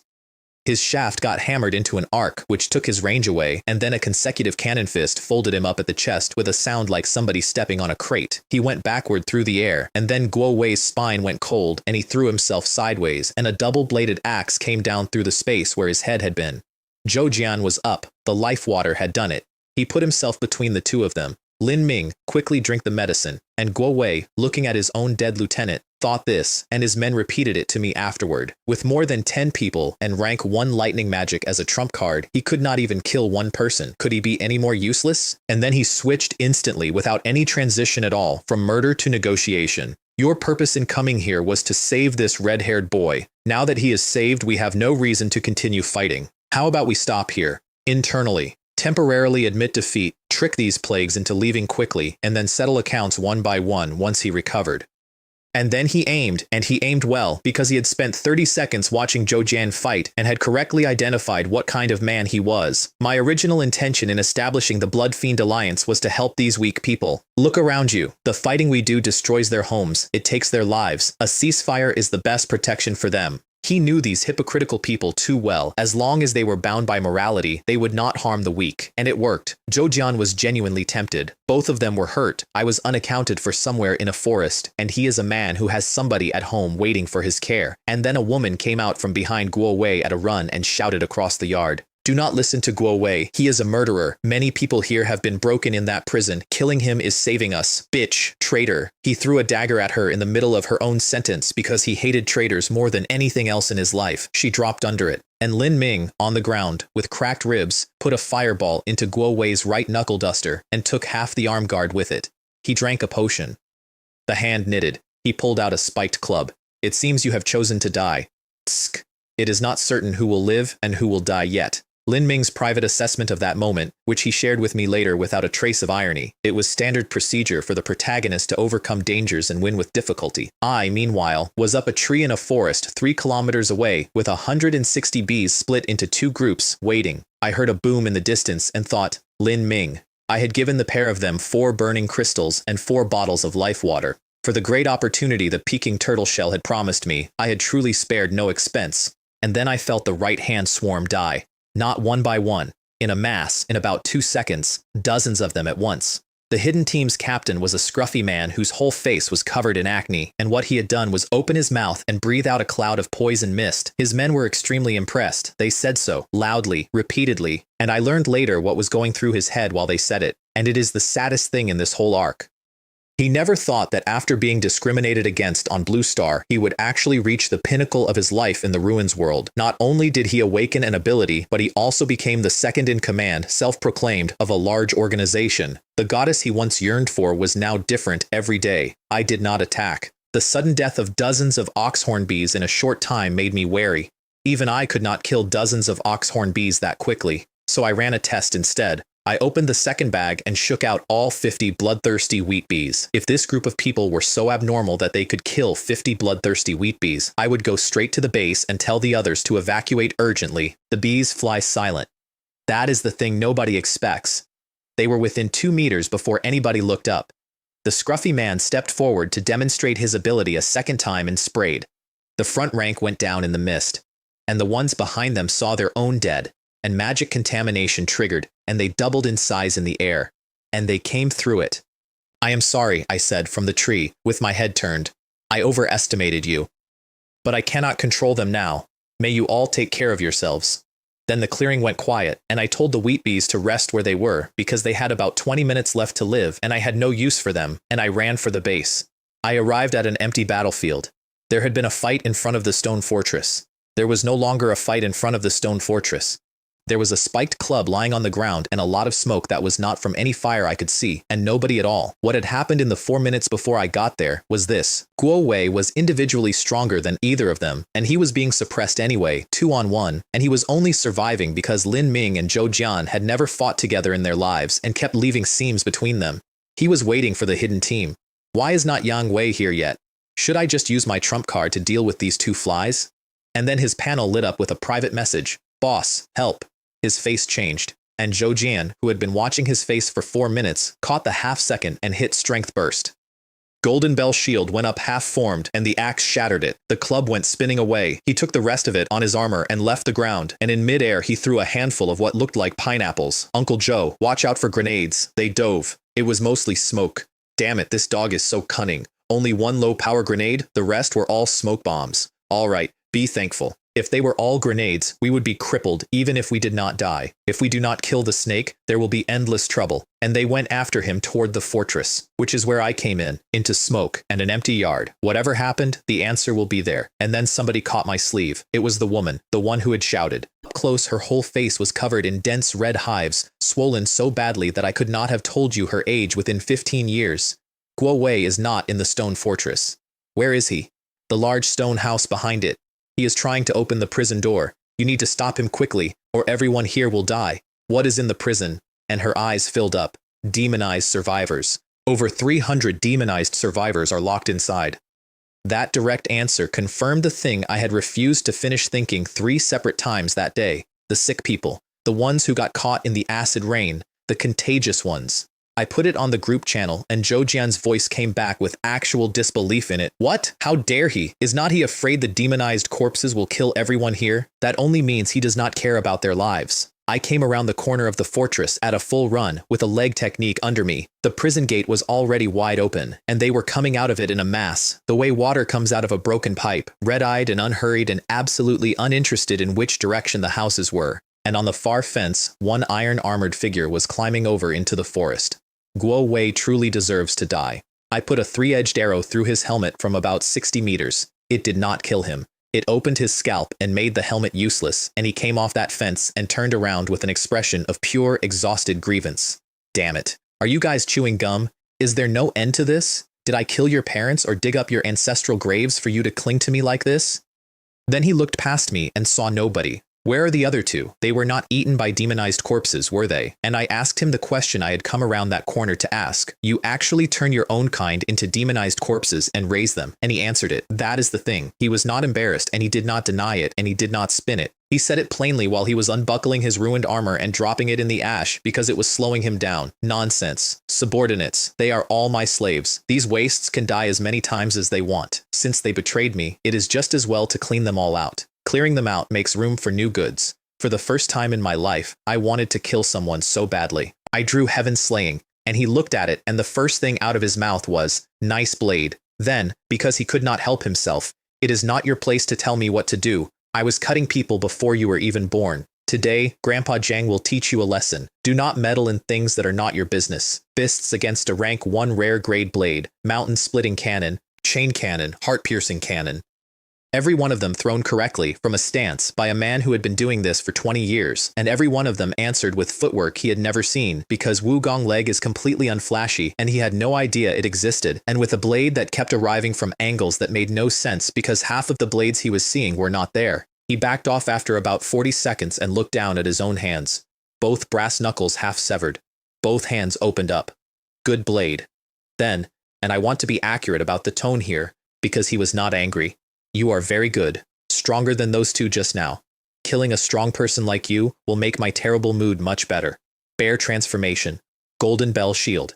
He went from under 180 to nearly 2 meters, and his waist got wider than 2 of me, and black fur came up over everything, and a skin of golden light closed over the top of it. This is my strongest power. I should have transformed earlier and crushed those 2 bugs. I hit him with Heaven Slaying and cut the golden bell, and barely scored the hide underneath. Little brat, are you scratching my itch? So I stopped trying to hurt him and started refusing to be hit. That is the whole middle of that fight. Dozens of shallow cuts, none of them mattering individually. Leg technique and blade technique running as one thing so that I never had to plant my feet. And a 2-meter bear connecting with absolutely nothing for what must have been 3 or 4 minutes. And it was humiliating him, which is why he burned a scroll. Grasp of bone hand.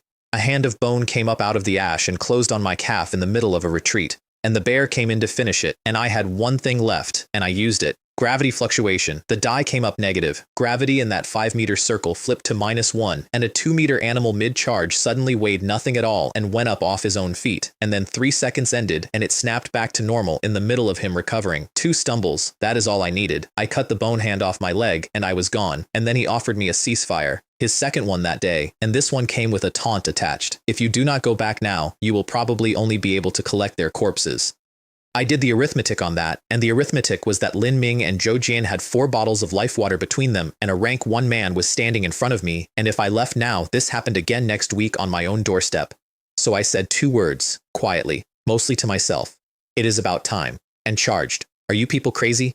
2 failed attempts to cease fighting in one day hit him genuinely hard, same feint I had used 4 times, and this time he did not dodge it, he planted, and he took the cut, and he traded, because he had finally worked out that I would not stand still, and had decided to make me pay for one exchange.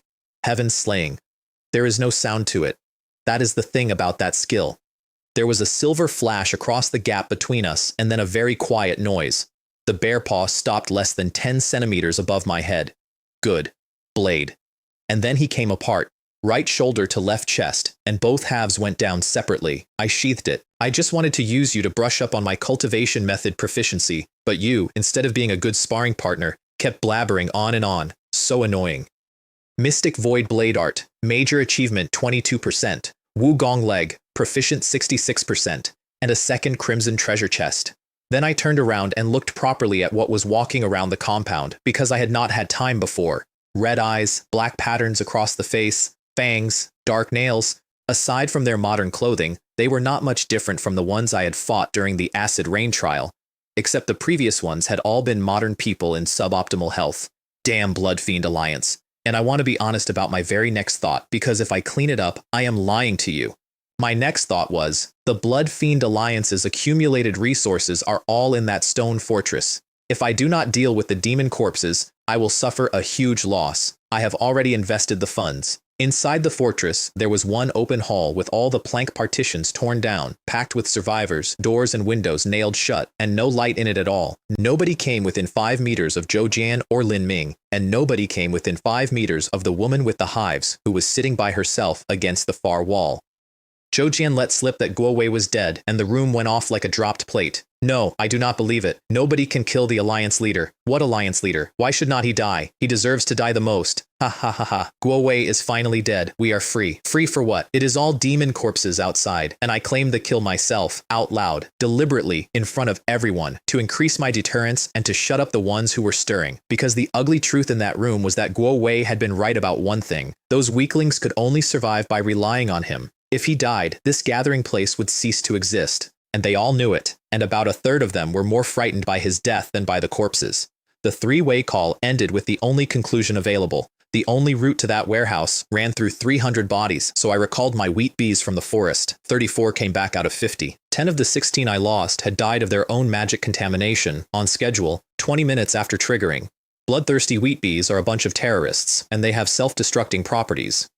And then I started grinding. I redirected the bees from center mass to skulls, which brought each corpse down to under a minute, then bolts. Then, when I ran short, kiting. These are all walking merit points. I am actually using a monster luring strategy from a game in reality. 2 hours, dusk, nearly 200 bolts gone, 100 of them 3-edged, and the only reason I lasted that long is that I kept going back to collect them. The outer belt was clear. The inner mass was packed up against the fortress walls, and they trigger in groups, so getting near them pulled 10 at a time, and there was nowhere to retreat to. That was not somebody's front door. The remaining demonic corpses were like dominoes. And then I hit the second problem, and it was worse than the first. With Guo Wei dead, the shelter's functions were disabled, which meant the Blood Fiend warehouse could not be opened, not by me, not by anybody. Everything inside it, including whatever heavy weapons 100-man Alliance had accumulated, was sealed in a box I was standing on top of. The survivor and the shelter were originally one. That is what the system said when I asked. Kill the man, lock the vault. So I went and sat down in one of their houses to think, and the house told me something I have not stopped thinking about. 3 square meters, 1 wooden bed, weeds on the floor for insulation, a thin quilt, a few bowls. The Blood Fiend Alliance's lifestyle is truly arduous and simple. These people gave up their survivor qualifications for this, and while I was sitting in it, the idea arrived. If only we could lure out the demonic corpses inside the fence in small numbers. Wait, lure, bait. I synthesized on the spot. 1 orange-grade demonic soybean, which went straight into the item bar and not into the pouch because that item cannot be stored outside a sealed slot, or the house I was sitting in would have been surrounded in 90 seconds, and 3 burning crystals. Then I spent 2 hours building the trap. I want to describe it because it is the single most work I have ever put into one thing.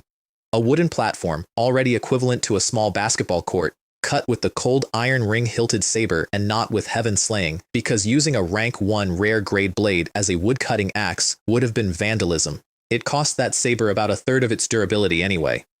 Branches and leaves layered over the planks, and on top of all of it, every scrap of straw and every piece of bedding I stripped out of the Blood Fiend Alliance's own houses. As for whether the survivors would freeze later, I could not concern myself with that for now. 4 burning crystals at 4 points, each paired with a stun grenade with a rope on the pin, each set down into a hollowed and partitioned recess so that a corpse's footstep could not set it off early.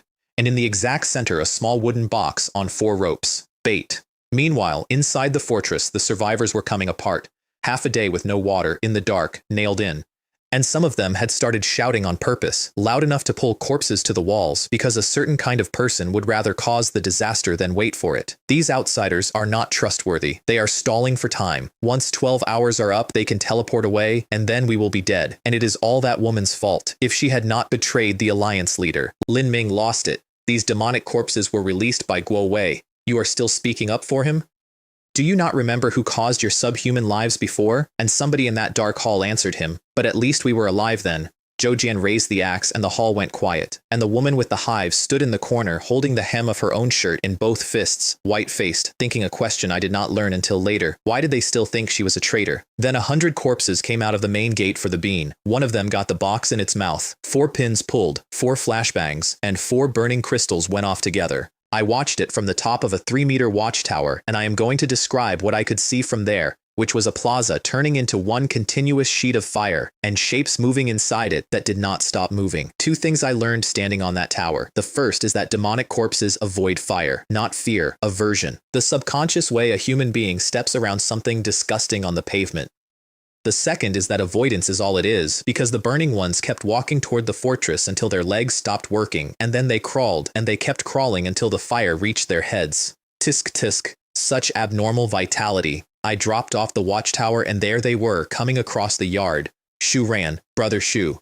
Yes, thanks to you, Zhou Jian said. Otherwise we would still be hiding inside like turtles. And about 4 seconds into that conversation, the next group of corpses came around the corner of the fortress. Let us chat later, you two. Work is here. Shield and heaven slaying. A twin-bladed great axe. A fire-patterned spear. Brother Shu, let us see who kills more. A head went into the air before he finished the sentence. Brother Shu, you cheated.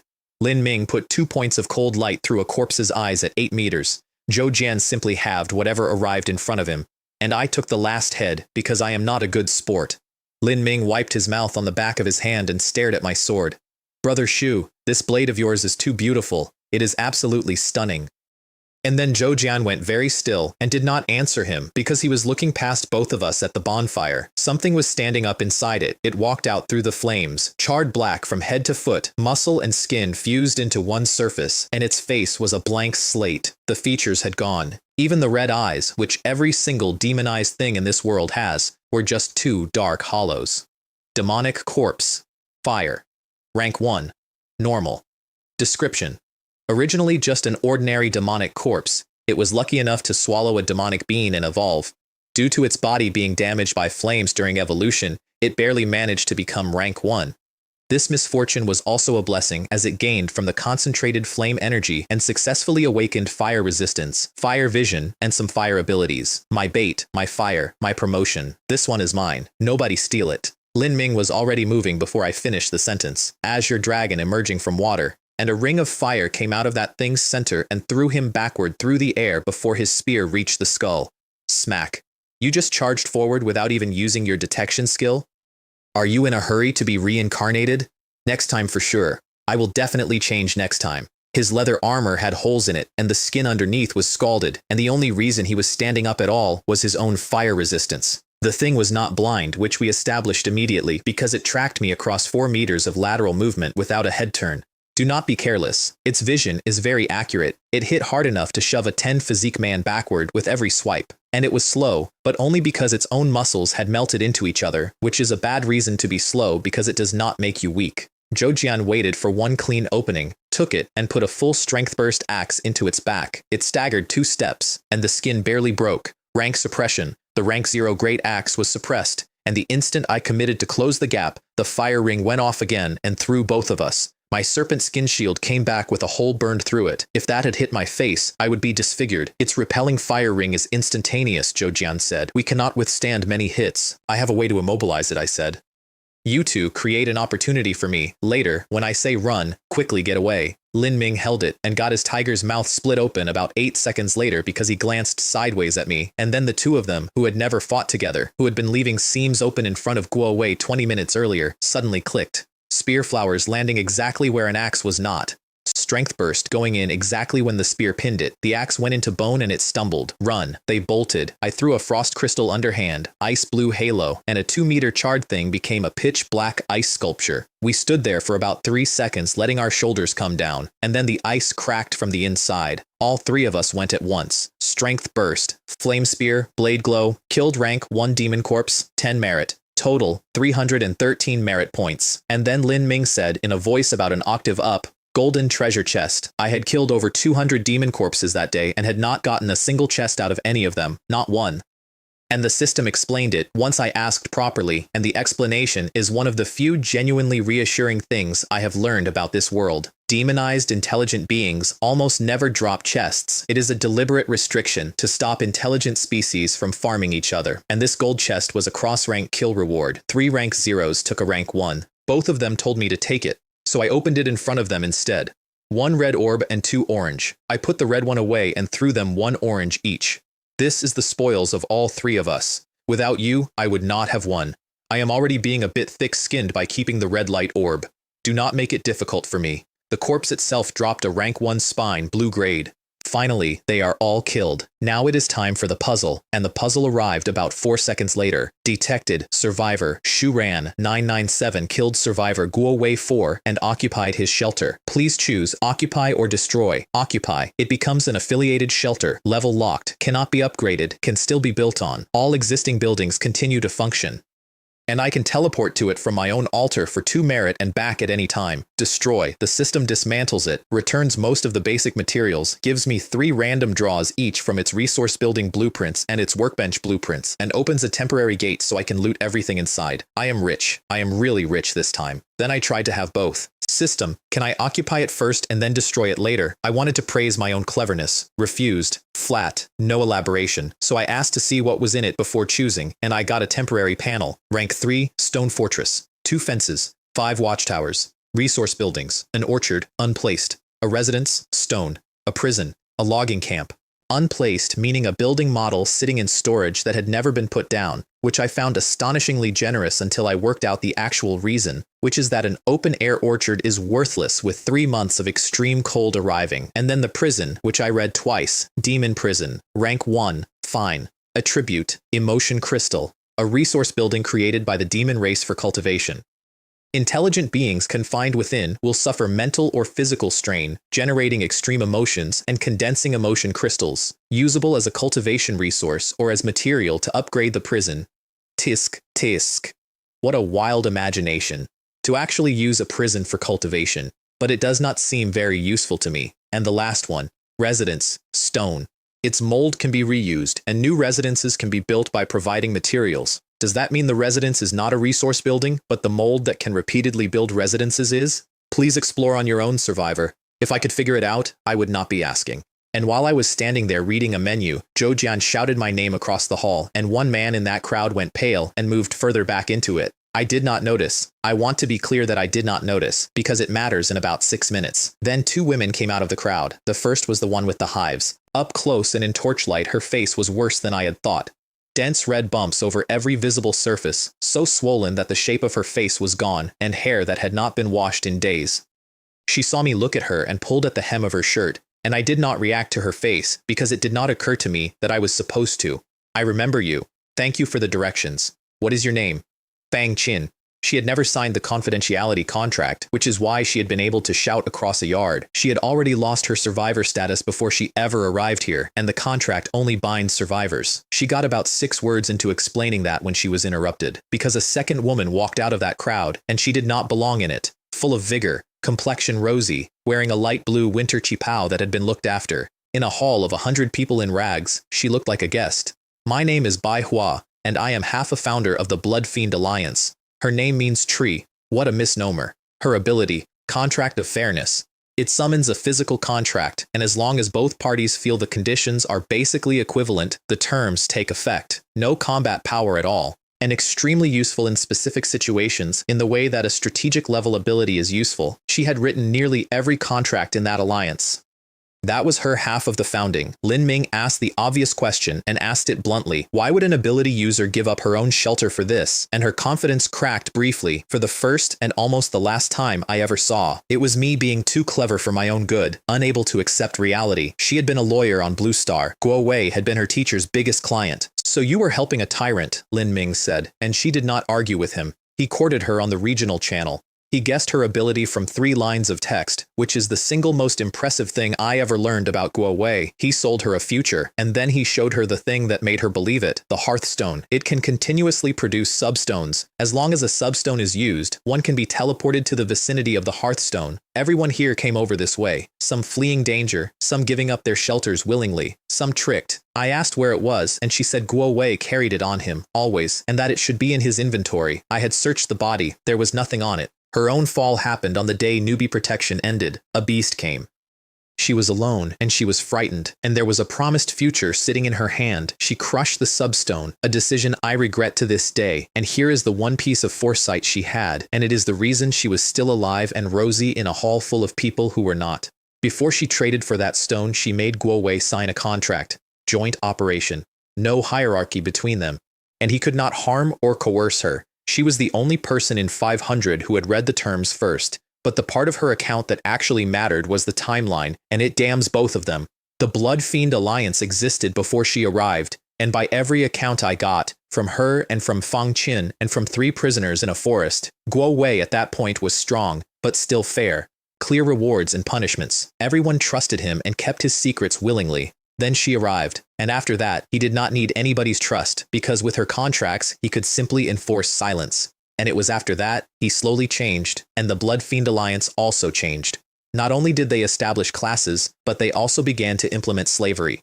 From coercion to worse.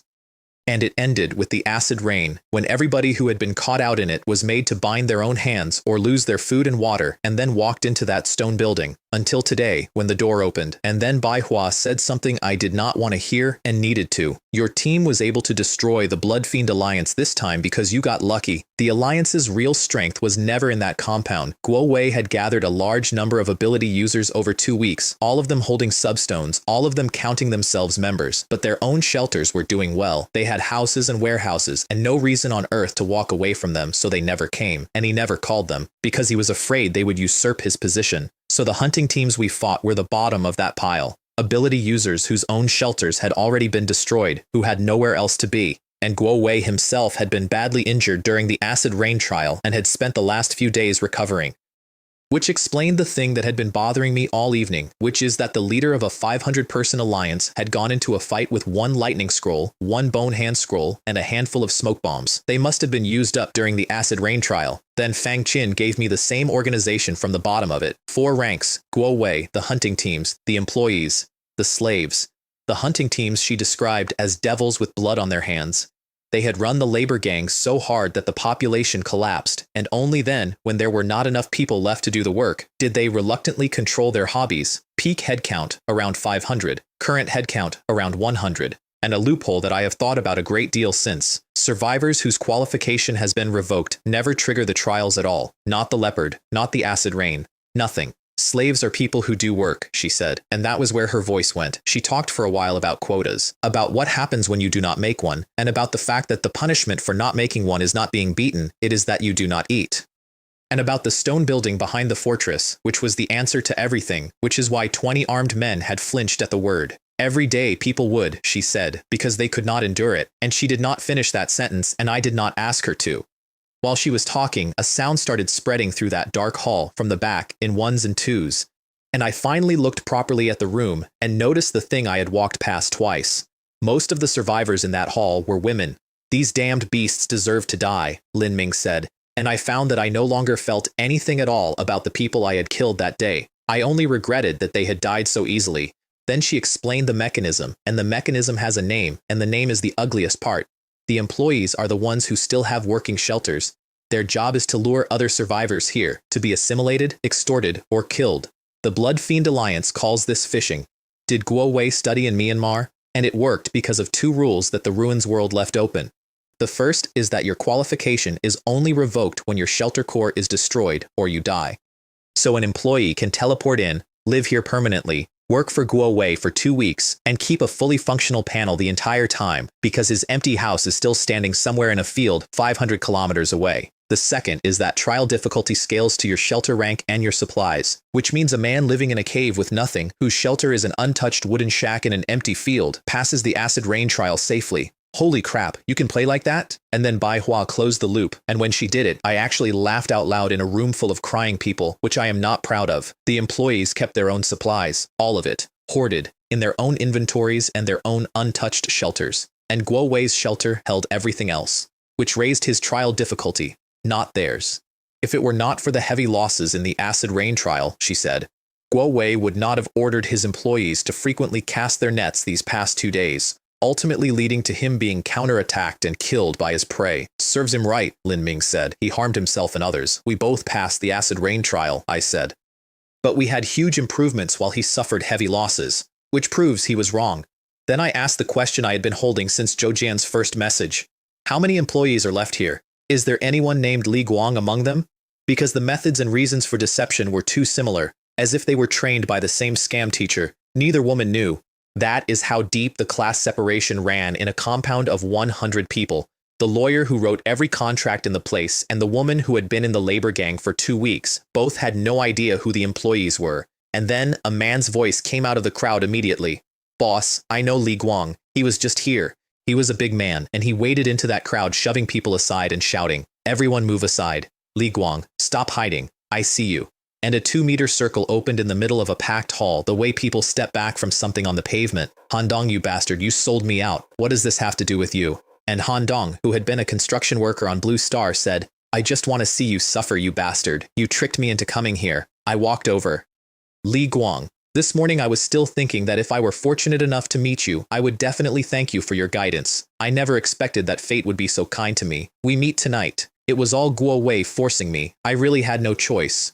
Brother Shu, Lin Ming said, delighted, at volume, with no filter whatsoever. You were also tricked by them. Are their methods that wild? Slap. Shu Ran obviously did not fall for it, Zhou Jian said, unlike you, who directly delivered himself to their doorstep. And I want to be honest here, because I said nothing at the time. If it were not for the peking turtle shell, I would have delivered myself to their doorstep too. The crowd, meanwhile, was having the best evening of its life. Respect, respect. As expected of the longest-serving employee, how could it not be destroyed with such a crouching dragon and phoenix fledgling? 2 of the 3 people in front were fish from the employee pool, right? And Han Dong, elbowing Li Guang in the ribs. I suddenly realized that being tricked by you was not unfair. People who can single-handedly kill Guo Wei are all fish from your pool. So you were the hidden boss who destroyed the Blood Fiend Alliance. I looked at him. He stopped talking. Then I caught Bai Hua's half-smile and finally understood exactly why Lin Ming had begged Zhou Jian not to tell the group. This would indeed be social death. Li Guang knelt down and started crying, and then, mid-sob, without any transition at all, he pivoted to a sales pitch. Boss, among the remaining people, I was the earliest to arrive here. I am very familiar with everything here and can help you manage this base. From now on, I will obey your commands without question. That is enough. He stood up, flushed with relief, because in his experience nobody dislikes a lackey, and as long as he wagged his tail and begged, he would surely be forgiven. And then he found Han Dong standing directly in front of him with his eyes very wide and could not work out why, and looked down. Huh? Who is this? The clothes are so familiar. It is me, headless me. Heaven's slaying went back into my inventory without a single mark on it. You know nothing about being wrong. You are just afraid of death. Go tell God about forgiveness. I do not accept it. My mood is much better now. The hall was completely silent. Brother Shu, what is wrong? I was smiling. Nothing. They were all looking at the body and at the spreading pool under it, and something had come into their faces that had not been there 30 seconds earlier. I understood exactly what it was, and I let it stay. Many years ago, I learned that living in other people's eyes is the most tiring thing there is. Only one person in that hall did not move a single step. Bai Hua was standing about a meter from where he went down, with spatter on the hem of that blue qipao, watching me with her eyes shining. Then Zhou Jian counted the room. 57 survivors, 11 men, 46 women, and he said gently, in the tone he uses when he thinks I am about to be stupid, "They are gathered here to know how we will arrange them." Lin Ming did not get it at all. "They are free now, they can go wherever they want. What do we arrange? We are not the Blood Fiend Alliance," and Fang Qin explained it to him instead of to me. "Those of us who have lost our survivor qualifications have no shelter, no panel, no chests, and no trials. We are too weak to survive in the ruins world, so we want to." And she glanced at the man who had killed Guo Wei. "We want to follow you. We can provide labor and hope to receive your protection." Then the obstacle, and it was a real one. Gray-named people cannot use invitation scrolls or teleport scrolls. Neither direction. The only way to move any of them anywhere is the Hearthstone. Every face in that hall turned to me at once. Whether you believe it or not, I really did not see the so-called Hearthstone on Guo Wei. "Ah, it is over. We are doomed."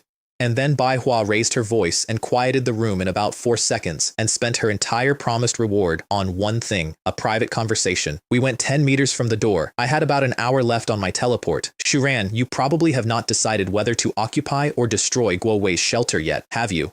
My heart jumped, and I hope it did not show, because I had learned that menu existed roughly 9 minutes earlier. Her source was Guo Wei himself. He trusted nobody except the woman who wrote his contracts, and he had discovered the mechanic 2 days before while fishing, and he had told her, "I hope you choose to occupy it." Then she argued it, properly, the way a lawyer argues. Destruction gives you half an hour of looting and 2 lotteries, and the most valuable building in this shelter is the prison, which I imagine is not of much use to you. Occupation gives you the most valuable thing in it, which is people. And then she landed it. Upgrading a level 3 shelter has a condition, a lord token. Literally. Since it is a lord, there must be commoners.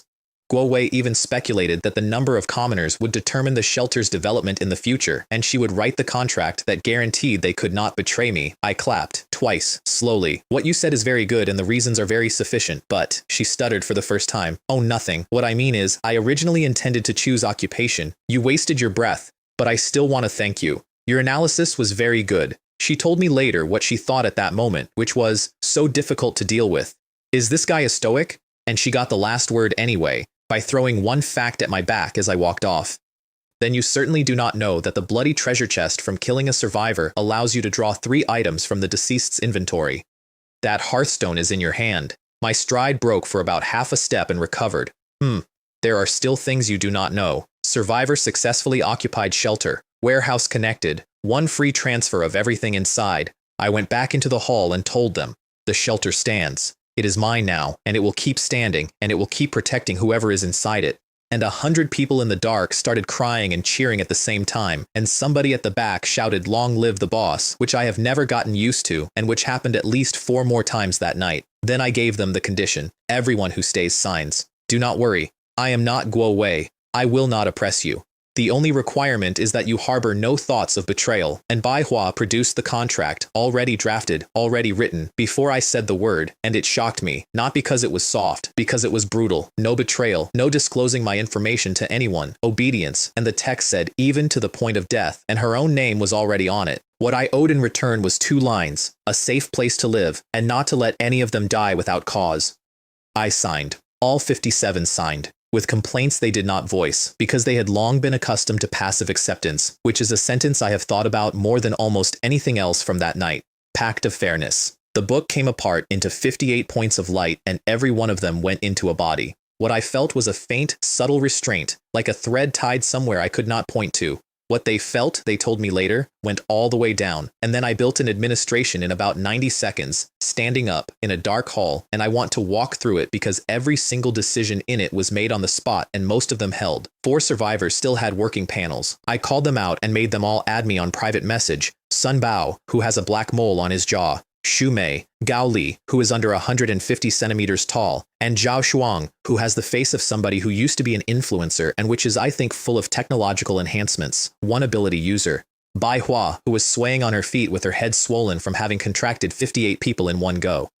Then the sleeping arrangements, which nobody had asked for, and which everybody needed. Men on the ground floor under Han Dong, with Sun Bao assisting. Women in 2 teams of 22 upstairs, 1 under Fang Qin, with Xu Mei and Gao Li assisting. 1 under Bai Hua with Zhao Shuang, and no man goes to the 2nd floor without my permission. Because even simple order was order, and chaotic disorder would only cause destruction. I had experienced the disorder before Blue Star's apocalypse deeply. I watched what happened to a city in 6 days from a window. I was not going to build one of those. And I did have one other thought while I was assigning floors, which I did not act on, and which I am recording because I do not want to pretend I am better than I am. I am just too kind, and my bottom line is still there. Otherwise, killing a chicken to scare the monkeys would immediately make everyone behave. Then the goodbyes. Lin Ming tried to hand back the burning crystals and the life water he had not used. I did not use them all, Brother Shu. Take them back. And then he started a farewell speech. Time flies. After this farewell, I do not know when we will meet again. Slap. And then I invited them. In a couple of days, I will invite you all to my shelter for hot pot. Hot pot? Really? That is great. I will wait. And the system teleported him out mid-sentence. Zhou Jian tried to give me Guo Wei's wolf tooth club and the bone bridle as payment for the day. I took only the bridle because it was mine to begin with. Uncle Joe, we are family, so let us not be strangers. Is not this slapping my face? And when he kept pushing, if you mention it again, do not come to me for help in the future. Ha ha ha. All right. I was being sentimental. And there is one more scene from that hall that I was not present for, and that I know word for word because Fang Qin told me about it months later in a completely different context, and I have never been able to unhear it. Bai Hua came up behind her while she was standing alone looking at the contract terms and read her silence in about 2 seconds. Xiao Qin, you should thank me. You do not know how strong and rare someone who can solo Guo Wei is. Do you know how difficult it is to become a confidant of a powerful person who has a bottom line? He is currently alone. We only need to offer loyalty through a harsh contract, and we can become the people he trusts most. This is not a loss. And Fang Qin said, you proactively signed before, and now you are coming to me. I should not be worth you specifically coming to explain, right? And Bai Hua's face colored, and she did not answer that. And instead, she asked for 2 things, a few people out of Fang Qin's team, and total public backing the next morning. I will do the talking. You just need to stand with me. Okay.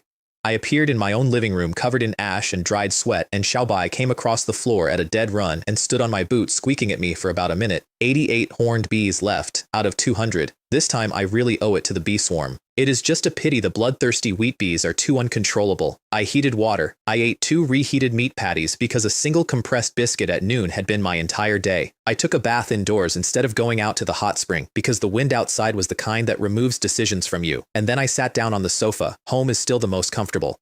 On the table in front of me, 3 crimson treasure chests and 1 red orb. Xiaobai took 1 look at the chests, made a noise I can only transcribe as retching, and left. Squeak, squeak, squeak. These boxes are disgusting. He was right. The chests had an aura on them that made the room feel colder. So I opened the orb first, and it was not equipment.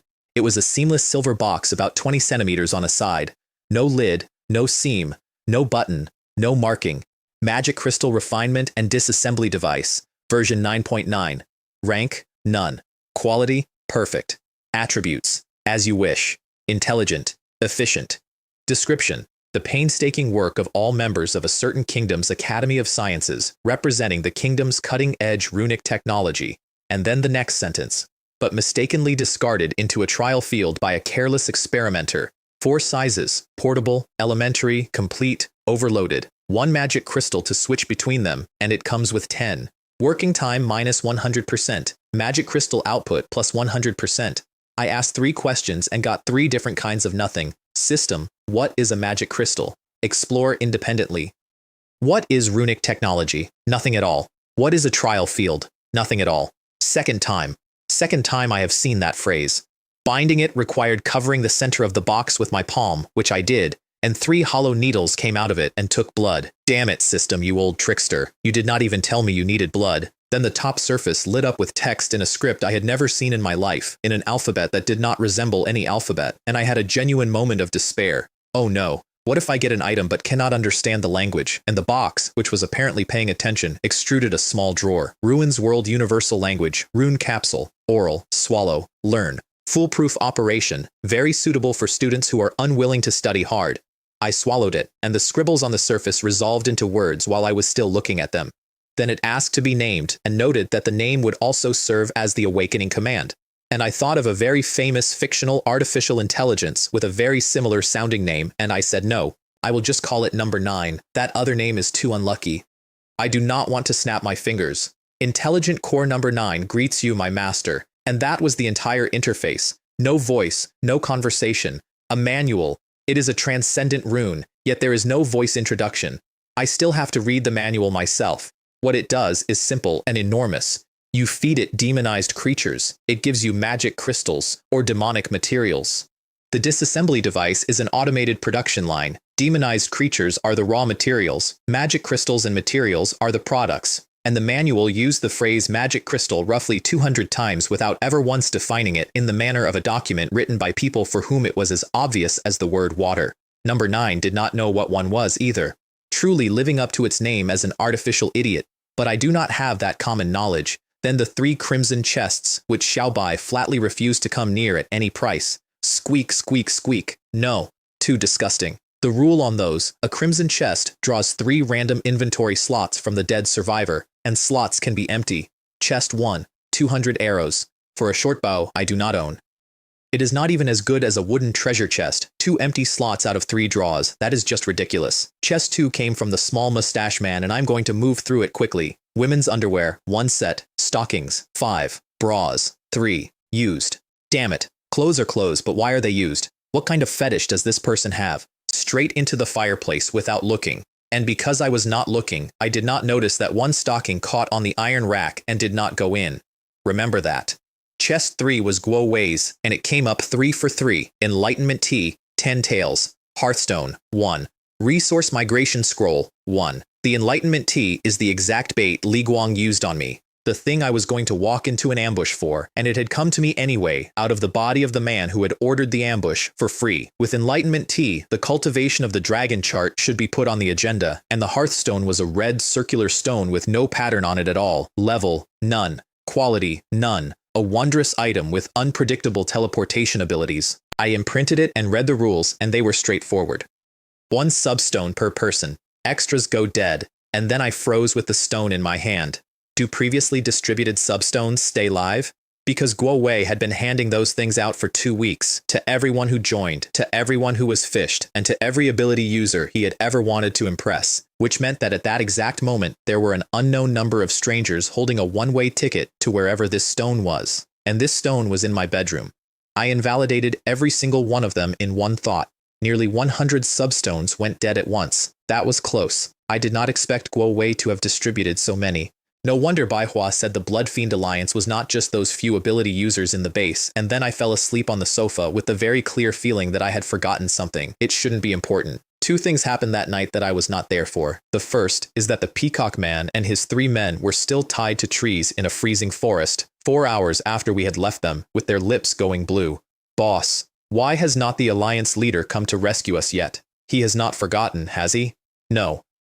The Alliance leader will not forget me. Just wait a little longer. And then there were red eyes in the dark between the trunks. Ah, I hate that old schemer. The second is a chat group I have never seen, whose existence I only confirmed weeks later. Guo Wei is grayed out. I just tried it. The substones are also ineffective. He must have been killed. I contacted a mole. She is not grayed out, but there is no reply. Holy crap, you even have a mole in the Blood Fiend Alliance. All right, everyone, be more honest. Who has not tried to bribe someone? If I had known he was so weak, I would have made a move. All right, now that the Hearthstone is lost, everyone for themselves. Whoever finds it, it is theirs. I am leaving this group. And the group emptied. I woke up past 8, which was the latest I had slept since I arrived in this world. Overcast, turning to light snow. -15 to -3. Snowfall. Temperature drop. I am a northerner. I know what that particular sky means, and it means you have about 3 days. Time to prepare for winter. The regional channel was a party. Heaven has pity. Guo Wei of the Blood Fiend Alliance has finally been dealt with. The Blood Fiend Alliance scammed me out of 500 wood before. Which big brother avenged me? I am willing to repay double now. And exactly 1 person suggested that whoever did it deserved compensation and got flamed off the channel in about 40 seconds. Are you an idiot? He killed Guo Wei, so everything of the Blood Fiend Alliance is his. What is this talk of contribution? I stayed anonymous, and I want to be honest that the reason was not modesty. People like unsung heroes. They do not really champion warriors who demand compensation. And then I found the thing on the World Channel that made me put my cup down. An information bounty. A fine-grade weapon offered to anybody who could explain how the Blood Fiend Alliance fell. Something feels off. It is like someone is looking for us. I warned Zhou Jian and Lin Ming immediately, and then I deliberately did not investigate it, which was the hardest thing I did all morning, because if I dug into it, I would leave traces, and traces are how you get found. Then the shop refreshed, and everybody in the world started shouting about the same item. Shelter Infrastructure Attribute Expansion Scroll. Adds 1 extra attribute to a shelter facility, maximum 3 per facility, random roll, 10 merit, limit 5 per survivor. High value means high price, that is normal. But what is with this limit? Looking down on rich people, I bought all 5 instantly, and about 4 seconds later, I saw the arbitrage. Merit cannot be traded, scrolls bought with merit can, and I now had 4 employees with working panels, working 007, and free. They were simply heaven-sent purchasers. I teleported to the base for the first time, which costs 2 merit each way from my own altar, which is 1 merit cheaper than a teleport scroll, and which has a fixed destination. And then I beat even that, because the Hearthstone stays in my bedroom and I carry a substone, so I can always jump home for free. It was a win-win. I won twice. Behind me, unnoticed, Xiaobai was dragging a blanket into his corner of the sofa. I arrived beside the altar in the base and was met with screaming. There were several young women bedded down on the floor around the altar, in a room with a locked door, in the one place in the entire compound that I was guaranteed to appear. Fortunately, I came late, if I had come earlier. And their reaction told me everything. Because it was not fear, and it was not confusion. It was fast. Boss, it is you. You scared us. Boss, why did you come during the day? What kind of talk is that? Am I supposed to come at night? And I want to be fair to them, so here is the accurate version. These were not naive people. They were mentally mature, and they had spent 2 weeks in a place that had taught them the law of the jungle very thoroughly, and by that logic, I was simply the winner, and being close to the winner is a survival strategy. I told them to go get everyone into the hall. They took a remarkably long time to leave, each of them finding a reason to be the last one out. And Manhwa was already standing in the doorway. They are all waiting for your arrangements in the hall. I walked past her without saying anything, and she said quietly, with a hint of grievance in it, as though she had done me a favor, "Those were my people. I put them there." I stopped. "You did not ask me. I thought you would be pleased." And I put my hand flat on her collarbone and walked her into the stone wall, not hard, and held her there, and said this from about 10 centimeters away. "I do not like your arrangements. Arrange any part of my life again without asking, and you will find out very quickly how little I actually need you. Now come with me to the warehouse and take inventory." I turned around and walked off, and behind me I heard her rub the spot where her shoulder had hit the wall, and then say, in a completely different voice, "If it is you, it is not impossible. Oh, I would quite like to find out." My stride audibly faltered. I know it did, because she mentioned it later, repeatedly, for weeks. But I did get one useful thing out of that, and it was not about her. Everyone in that base, including Bai Hua, had their lives in my hands. Whether it was flattery or temptation, everything any of them did was for the sake of living better. That is not a character flaw. That is what people do when the alternative is a stone building. I had been trying to rein her in. The effect appeared to be limited. I cannot really take her in. That might just grant her wish. Then the warehouse. Shelf 1. Basic materials. 500,000 wood, 20,000 stone, 10,000 iron, 5,000 copper, 5,000 hemp rope, 700 glass, which was the only scarce thing on the shelf, 5,000 food. I stood in front of the wood for a while. 500,000 logs, when my entire empire had been built on the back of 800. Bai Hua explained it. The things Guo Wei lacked could not be bought with wood. He did not need other basic materials, so he was too lazy to convert it, and tens of thousands of units came in every day and simply piled up. And I did not ask the next question out loud. Why there was so much wood that could never be used, and slaves were still sent out every day to chop more. The food was the other way around. 5,000 units for 100 people in winter, no farmland, unstable hunting, and the rule Bai Hua supplied, which explained more than anything else that day. People who lose survivor status get no treasure chests at all. They cannot even see them lying in the grass. Half a world of free supplies, invisible to them. And do you think Guo Wei gave slaves 3 meals a day? 2 meals was good. Otherwise, why call them slaves? These 5,000 units of food are mostly wild vegetables and wild grass. It took quite a few slaves to experiment and figure out which ones were edible. I did not say anything for a while. Shelf 2 was the actual inheritance, and it is why I am where I am now. An orchard, rank 1, rare, fast growth plus 60%, increased yield plus 60%, 50 mu of planting area, unplaced because of the cold coming. Guo Wei is truly a good person. Fruit tree seeds, all ordinary quality, and all of them able to propagate. 5 apple, 3 banana, 10 date, 6 pear, 8 peach. And the reason he had them is beautiful. He periodically changed the membership fee for a substone to be a specific item. 1 week it would be iron. 1 week it would be seeds. So 100 desperate people had gone out and found him seeds. Guo Wei is truly a good person. I said it twice that morning. 1 enlightenment tea tree seed. I suddenly want to return to God-blessed land and plant trees right away. And then the one that changed my life, sitting in a sack on a shelf, unlabeled, that Guo Wei had presumably taken because it was excellent grade and had never once thought about again. Mutated sweet elephant grass. Rank 0. Excellent. Growth plus 30%. High sugar, high protein, and high fiber. More aggressive, with a greatly shortened maturity period, strong adaptability, fast reproduction, and high yield. And the marching rations blueprint said, fibrous, caloric, and sugary plants and animals can be used as raw materials. If it can truly succeed, the value of this sweet elephant grass is no less than any other item today. Then the rest. 300 units of excellent cold iron ore, solar panels, generators, bicycles, which I have never explained, cold weather clothes and bedding, and Manhwa quietly while I was pulling sets off the shelf. Most people's bedding was burned by you yesterday. Cough. I understand. I took a few sets for myself, ordered the rest distributed, and then put in a bulk order on the trade channel so that every single person in that compound had warm clothing by nightfall. Her smile got deeper. I did not notice at the time. Then 248 small crystals in a lined box. Fear crystal, a product of the prison. The crystal contains fear emotions and can be used as equipment materials or cultivation materials. I picked one up and it was like leaning over the edge of something. Guo Wei and these people truly deserve to die because that item can only be produced one way, which is why it is rare and which is why it is extremely valuable. There was also armor and weapons for about 100 men, 200 assorted hides and teeth and claws, and meat cutlets of which only 144 were excellent grade. I left all of it in place as the base's own defense and seed capital. 8 cultivation techniques, 3 fist, 2 palm, 1 sword, 1 staff, 1 leg. All excellent grade, all of them priceless on the trade channel, all of them opened by employees in trials and handed over. The best ones had already gone to Guo Wei and the hunting team captains, and a box of contaminated demonic materials, some of it already rotting, which Guo Wei had hoarded because it was excellent grade and he could not bear to throw it away. Keep them for synthesis materials. Even if it fails, it can increase the synthesis furnace's experience. Consider it recycling. I transferred every basic and demonic material back to my own shelter on the 1 free warehouse transfer.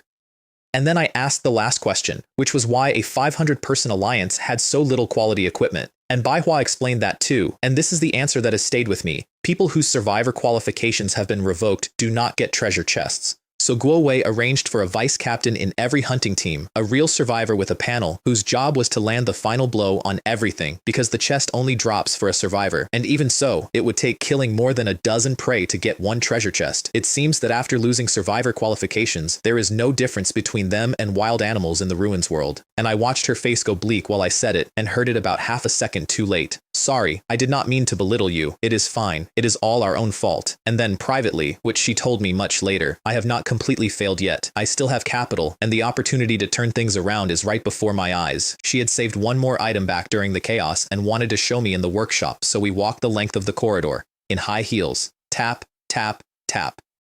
The high heels composed a symphony in that hallway. I walked behind her, and I noticed the pink cheongsam, and I noticed that she was swaying more than the corridor strictly required. No wonder the great sage liked to steal peaches. And here is the part that I did not understand until later, which is that it backfired on her completely. She had cultivated that walk since her school days with a very specific goal, which was a class leap through marriage, and her experience in the field was substantially less than her theory. So when she felt me looking, her ears went red and her steps went stiff, and by the end of the corridor, she was walking like somebody carrying a full cup. After a period that Baihua felt was long and Shu Ran felt was short, we arrived.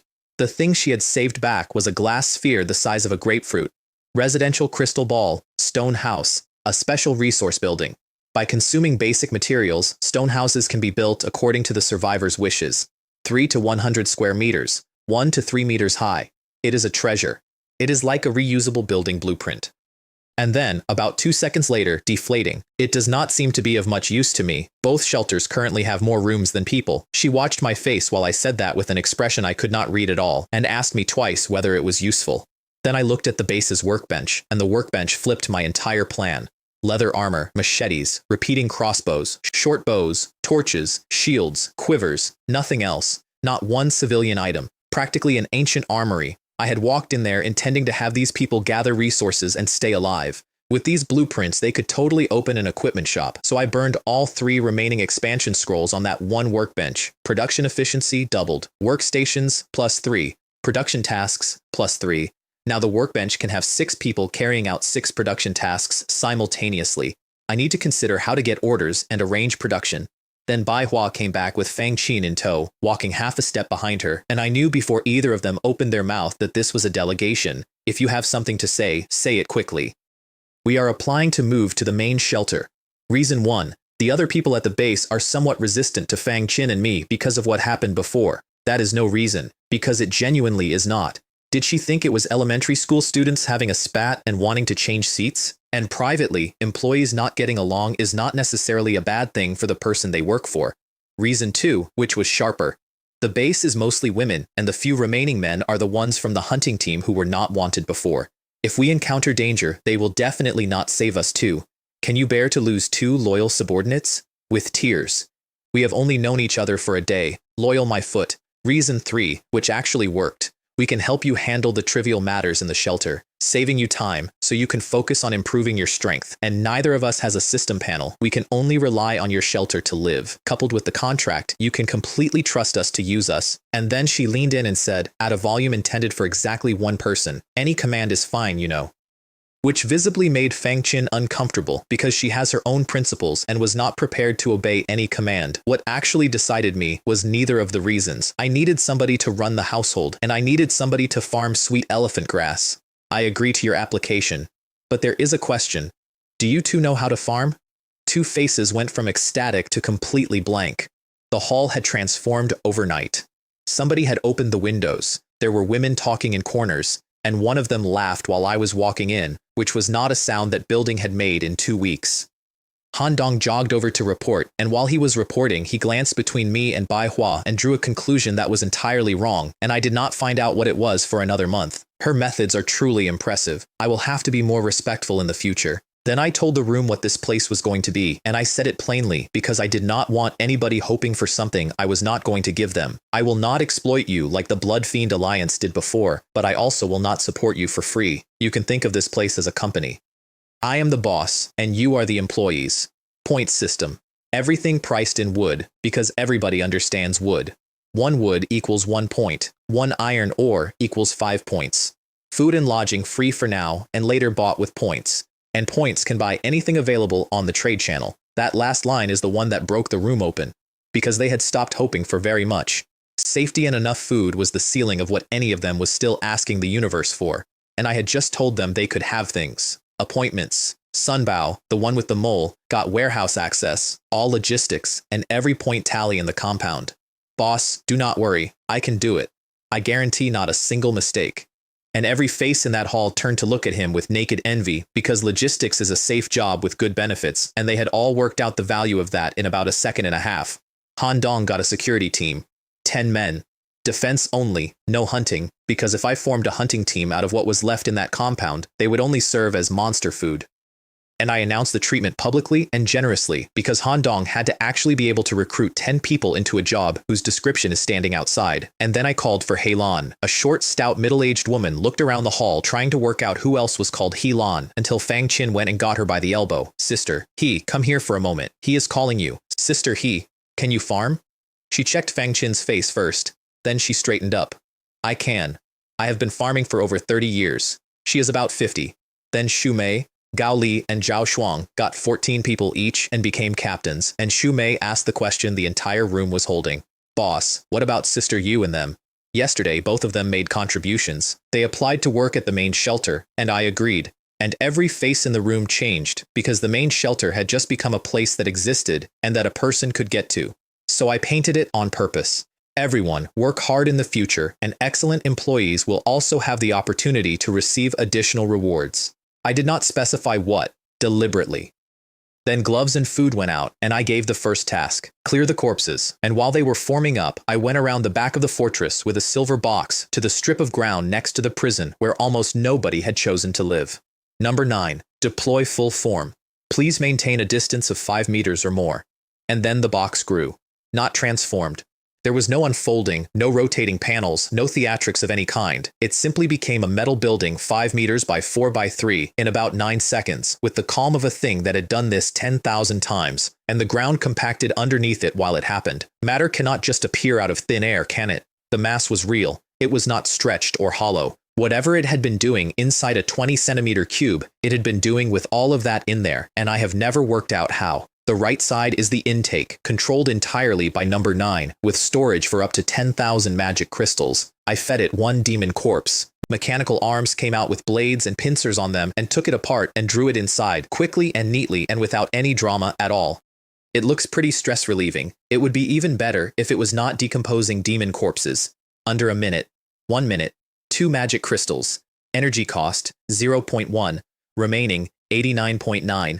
1 magic crystal is 1 point of energy, consuming 0.1 yet gaining 2 points. What a business. And I want to add the thing I did not know that morning because it explains a great deal about what happens later.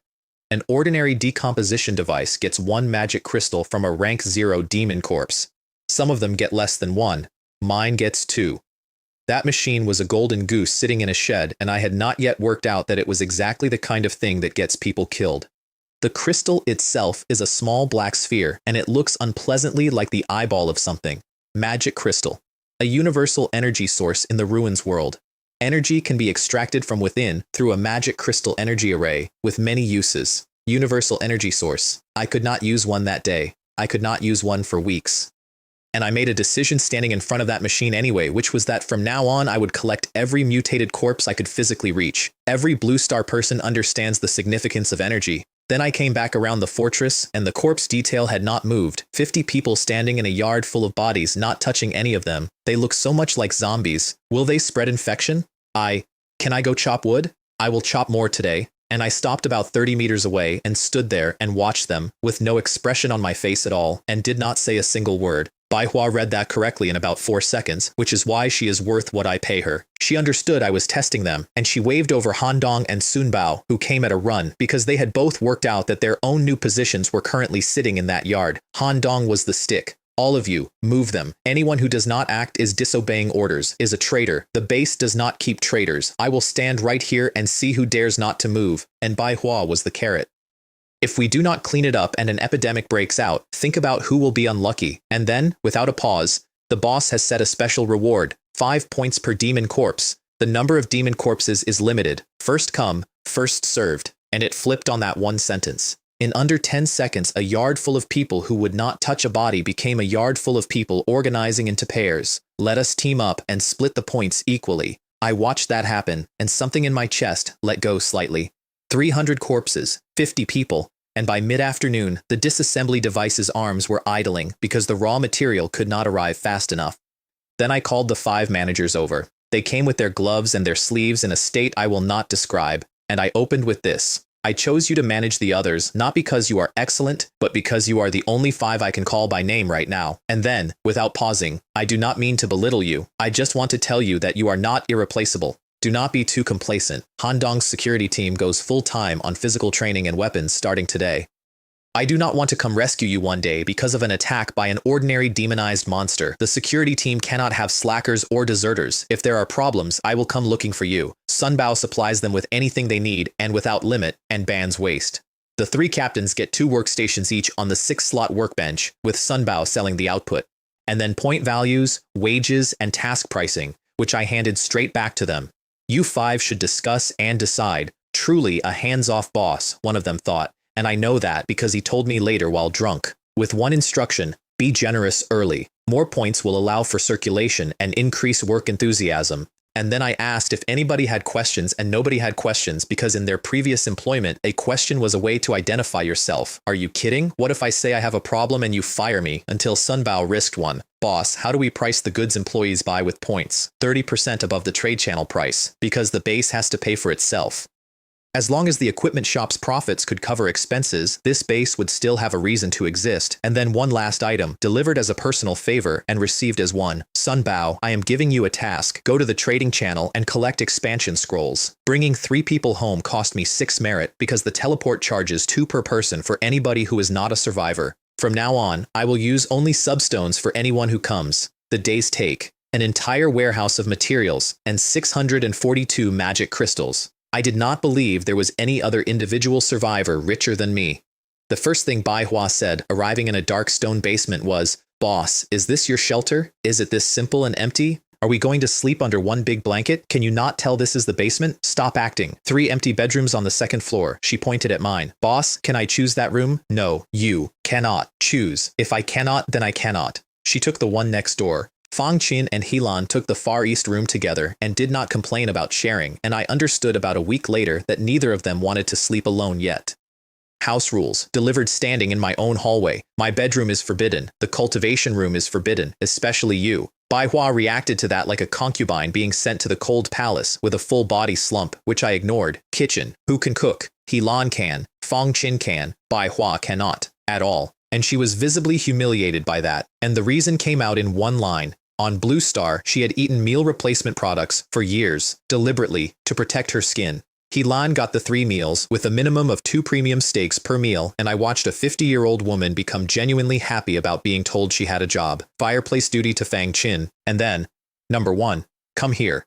An empty suit of plate armor clanked in from the next room with red light in the helmet, and all 3 of them made noises. "Do not look like you have never seen the world. This is number 1, the guardian of the stone fortress. It is rank 1 strength, stronger than me." "Rank 1? Bai Hua said. "Then could not it easily wipe out the Blood Fiend Alliance?"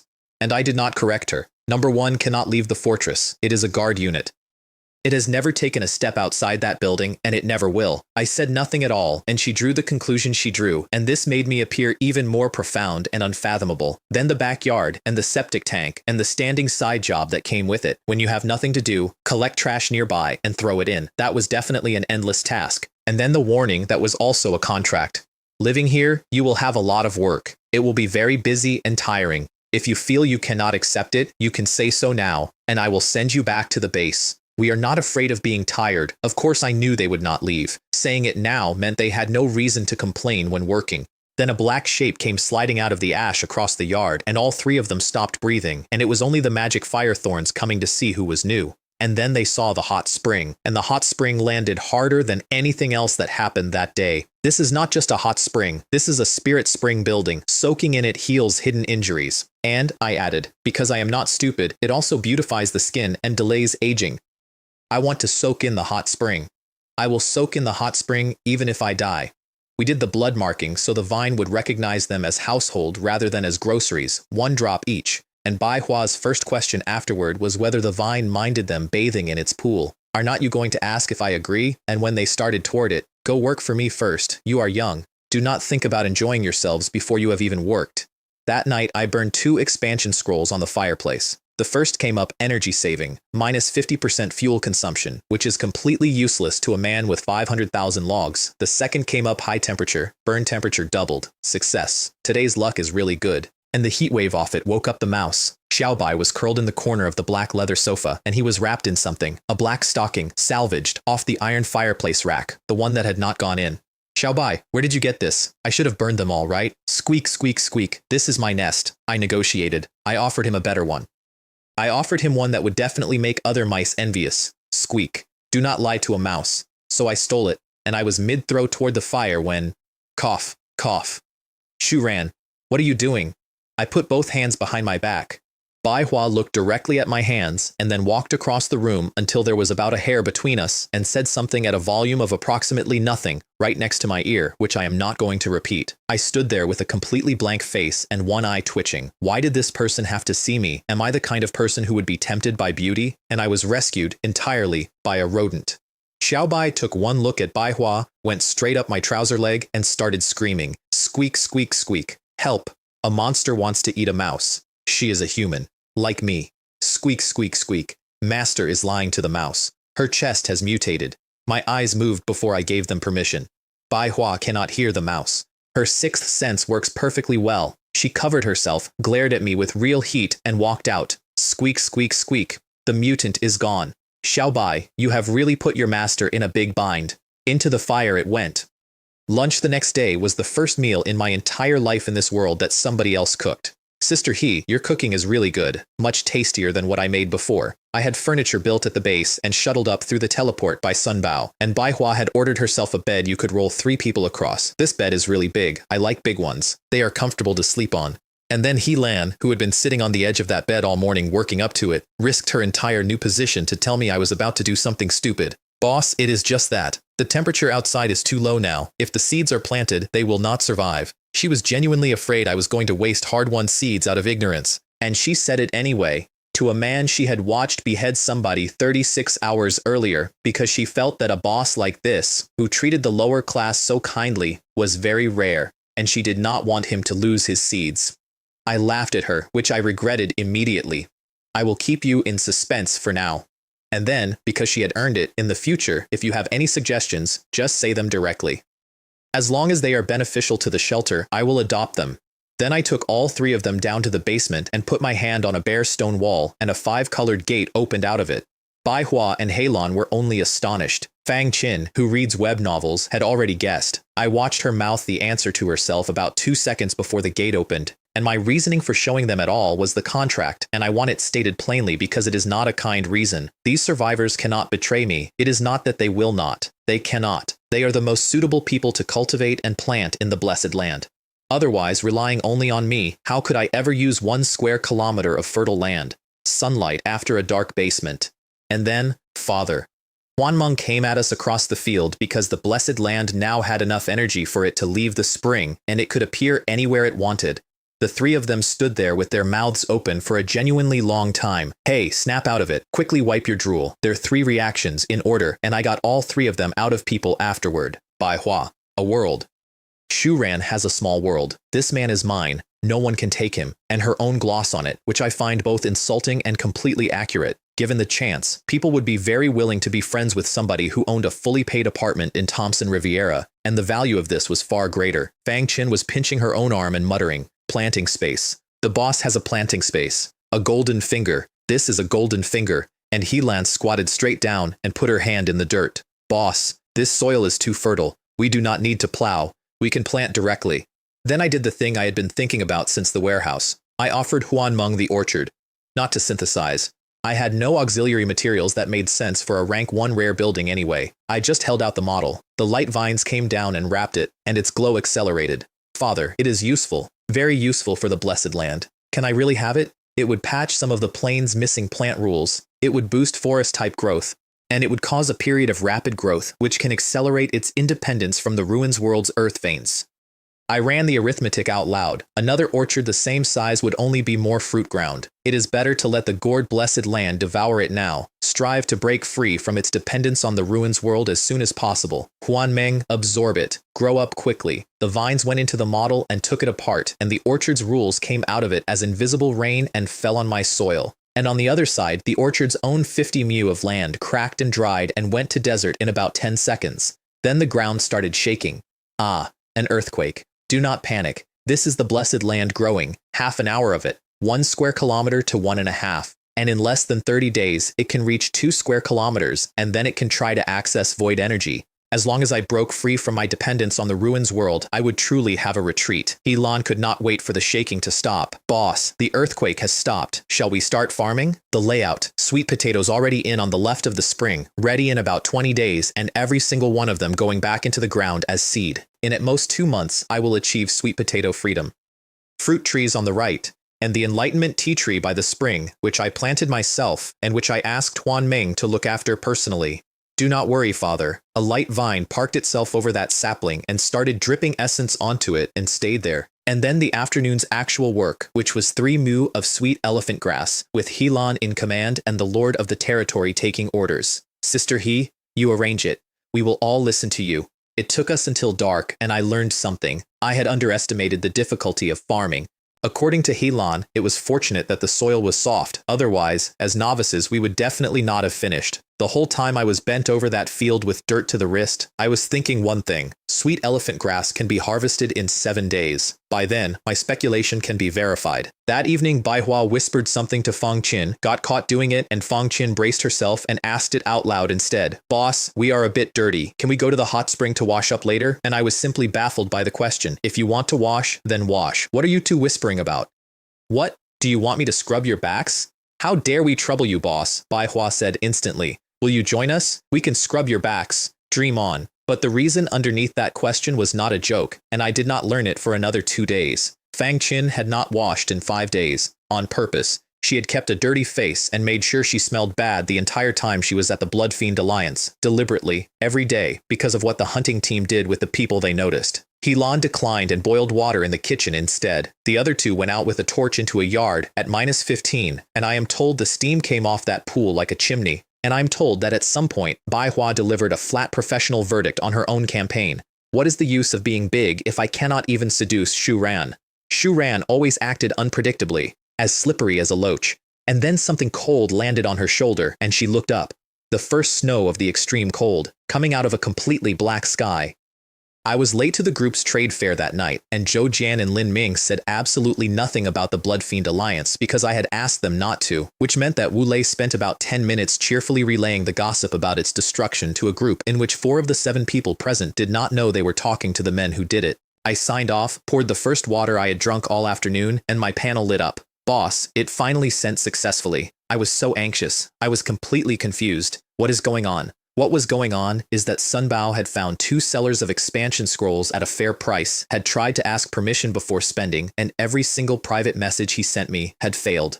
Repeatedly. For hours, while his messages to everybody else went through normally, and I worked out the cause immediately because there was only one thing different about that afternoon. Gourd Blessed Land not only prevents exploration, it also causes private messages to fail, which is a real vulnerability, and I wrote it down. Anybody who watches me carefully enough will eventually notice that I go completely dark for hours at a time. He had bought them anyway. I could not reach you before, and I was afraid of changes, so I took the liberty, which was both a test and a gamble. Testing whether I was generous, gambling on his new boss's favor, and it paid. Well done. In special circumstances, you can decide first and then ask for instructions. Do not be afraid of making mistakes. Ha ha ha ha ha ha. I gambled right. New standing rule, effective that night. No data over private message. Write it on paper and trade the paper. The base's report was better than I expected. Point standard set. Price is set. And the workbench running 6 stations on shift rotation 24 hours a day with weapon customization orders already coming in. Good heavens. It was my first time being a boss, and I genuinely wondered whether other people's employees were like this. Working so hard. Really 7 days a week and 24 hours a day. Their problem was raw material. There had been an actual scramble for it that afternoon, 6 people fighting over the input for 6 workstations, and expansion scrolls had gone up. Sellers now wanted fine-grade weapons for them, not basic materials. Do not limit yourself to expansion scrolls. Blueprints, cultivation techniques, and rare materials can all be acquired. Then I went out into heavy snow to bring the Goo King bee box indoors, and found that the Horned Bee Queen had gone to sleep. To evolve. It is really not easy. The Horned Bee Queen has finally seen her efforts bear fruit. She had been with me since the 2nd week. She had spent 2 of her 3 irreplaceable stingers, one on a boar and one on a demonic human. And after that, I had stopped letting her fight at all, because I was afraid of what would happen when the 3rd one was gone. The World Channel that night had noticed something and could not do anything with it. It is snowing across the entire Ruins world, simultaneously. Every region reporting at once. Speaking of which, how big is this Ruins world exactly? Why is our climate and weather all the same? Do not ask upstairs. That is not something for us small fries to worry about. You should be thinking about whether you have enough wood. And then dinner, and dinner is where the best thing that week happened. All 3 of them were standing behind their chairs waiting for me to sit down first, because no matter what, you are the head of the household, and I was in the middle of telling them to stop doing that when I looked at Fang Qin and stopped talking. The swelling was gone. The red bumps had gone down to faint marks, and underneath them there was a face. Young and startlingly pretty in a way that had absolutely nothing in common with the person I had been talking to for 2 days. Humph, Manhwa said immediately, to nobody. I told you so. Boss will definitely be attracted to you. Love rival +1. And then Fang Qin explained it, and I have never gotten over it. She is allergic to seafood. Before she crushed the substone and teleported into the Blood Fiend base, she ate seafood on purpose so that she would arrive covered in hives and be sorted into the labor gang instead of noticed by the hunting team. And then she kept doing it every day for 2 weeks. Every single day she found something that would make her react and she ate it, and on top of that she wrapped layer after layer of cloth around her waist and her legs so that nothing about her shape showed, until under the wrappings she had both eczema and hives over most of her body. I have been burning up for several days, boss. If you had come a few days later, I estimate I would not be here anymore. She had been hallucinating with fever by the end of it, and there is nothing you can say to that, so I said the only true thing available. You fought for your own fate. Congratulations. Because that kind of slow death, most people would not have the courage to try. She smiled at me and then started crying, and Bai Hua got up and went around the table and held her, and I sat there and let them. The next morning, I handed the base's paperwork to the two of them and went back to work, because cultivation and synthesis were both more important than reading inventory sheets. And I made trade goods, and I want to explain why I picked the product I picked, because it is the only genuinely good business decision I have ever made.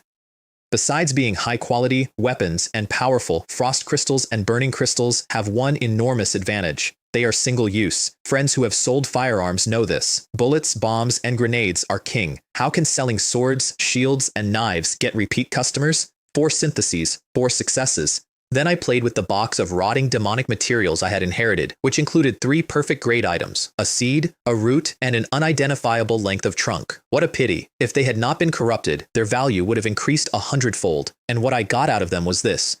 Question marks. Rank 0. Fine. Attribute. Extremely foul-smelling. Unknown plant seed. Every part of this plant emits an odor so severe that even flies and maggots are unwilling to approach it. What the hell is this? A tree made of shit? I said I had dog manure luck. I did not want a manure-smelling tree. Detected survivors naming successful, shit-smelling tree. Enriched Ruins World Plant Library. Gained 10 merit. Damn. I did not plant it. It went into a bottle. Then Fang Qin came in and handed me her afternoon's work, which was a complete inventory ledger. Every item in the fortress, sorted, categorized, with running accounts and a running balance and a separate page for the base's incoming. I had given her a pile of paper 8 hours earlier. What did you do on Blue Star before? Accounting. I studied inventory management in school. And then, immediately, before I could say anything else, she credited Bai Hua with half the ideas in it. I sent the crystals to Sun Bao with 1 warning and 1 mandate. Both of these crystals are explosive. Do not take them out. And do not be afraid to use them. Seeds, blueprints, scrolls, attribute materials, and strange items can all be traded. That night, I brewed the Enlightenment tea and sat down on a cushion and finally started the dragon chart, the rank 0 version. The dragon egg visualization, an oval egg covered in runes, ordinary quality, no bonus attributes, no skills, whose only virtue in the entire world is that it transitions cleanly into the rank 1 snake transformation stage. And the method is not what I expected at all. You build the egg's image in your sea of consciousness, which takes about a minute and is the easy part, and then you work on the runes. The core of a visualization does not lie in the image itself, it lies in the runes it carries. They are the source of the power. They are the language of rules. You cannot pronounce them. They cannot be spoken at all, in any language by any mouth. All you can do is look at one and hold it, and keep holding it, until at some moment you simply understand it. And the instant you do, that rune appears on your own egg. The first one took me 2 hours. Mist. That was the whole answer. That rune was related to mist, and was not identical to mist, and I understood it and could not explain it to anybody, and it went onto my egg and stayed there. Visualization cultivation is so interesting. When cultivating, you can gain both knowledge and power simultaneously, a refined young master, eliminating enemies from 1,000 miles away. That is me, and there was a long-term payoff sitting in that discovery which I said out loud the moment I saw it. As long as my cultivation deepens, one day I will be able to understand the meaning of the gravity fluctuation runes and truly make them my own. The cost is perception. It eats it. Mine went down to 2. 19 runes for rank 0. I have 1. Then I stood up on legs that had stopped being legs. Those people in novels who meditate for several years must have prosthetics, right? And discovered it was 1 in the morning and that 4 hours had gone somewhere. On the way to bed, I passed Bai Hua's door and noticed it was not shut, which is careless, in a stone building, in winter. So I closed it for her. Moderate snow, strong wind, -15 to -8. I came down to breakfast and Bai Hua was in the kitchen being furious in a way I could not parse at all. I even bet Fang Qin that you would sleep until 9. And then, with real venom, you closed my door last night, you scumbag. I did a good deed yesterday. What is with this morning madness? Then she tried a completely different approach, in a voice like syrup. It is only right that you sleep in, boss. You work so hard. Bai Hua, do not talk in that tone. It is disgusting. She turned around and went back to the stove and I heard faintly, stupid blockhead, dead straight man, no romance. I burned 2 expansion scrolls on the main workbench that morning. Multi-line plus 3 tasks, taking it to 6 simultaneous. Which is useless to me because I do not have 6 people in this fortress and never will. And efficient, production speed +1. Then I gave out the day's work, Keep planting sweet elephant grass until the seed runs out. And one more thing, which turned out to matter more than anything else on the list. Take the 10-person ballista blueprint and miniaturize it. Its power is great, but we have too few people, so it is not practical. It is fine if the power is weaker. And then 8 days went past. Heavy snow. Every day. Over a meter of accumulation, and by the end of it, the temperature was running -39 to -29. Now all the survivors are stuck indoors. It just depends on who has the deepest foundation. Early on, people still went out. Once it passed -30, nobody but the experienced dared, and the World Channel started reporting the specific way people were dying now, which was not monsters. I hunkered down and turned into an addict. Aside from eating, synthesizing, and remotely running my base, I spent every hour of those 8 days cultivating, and I showed increasing signs of obsession, and I am aware of that, and I would do it again.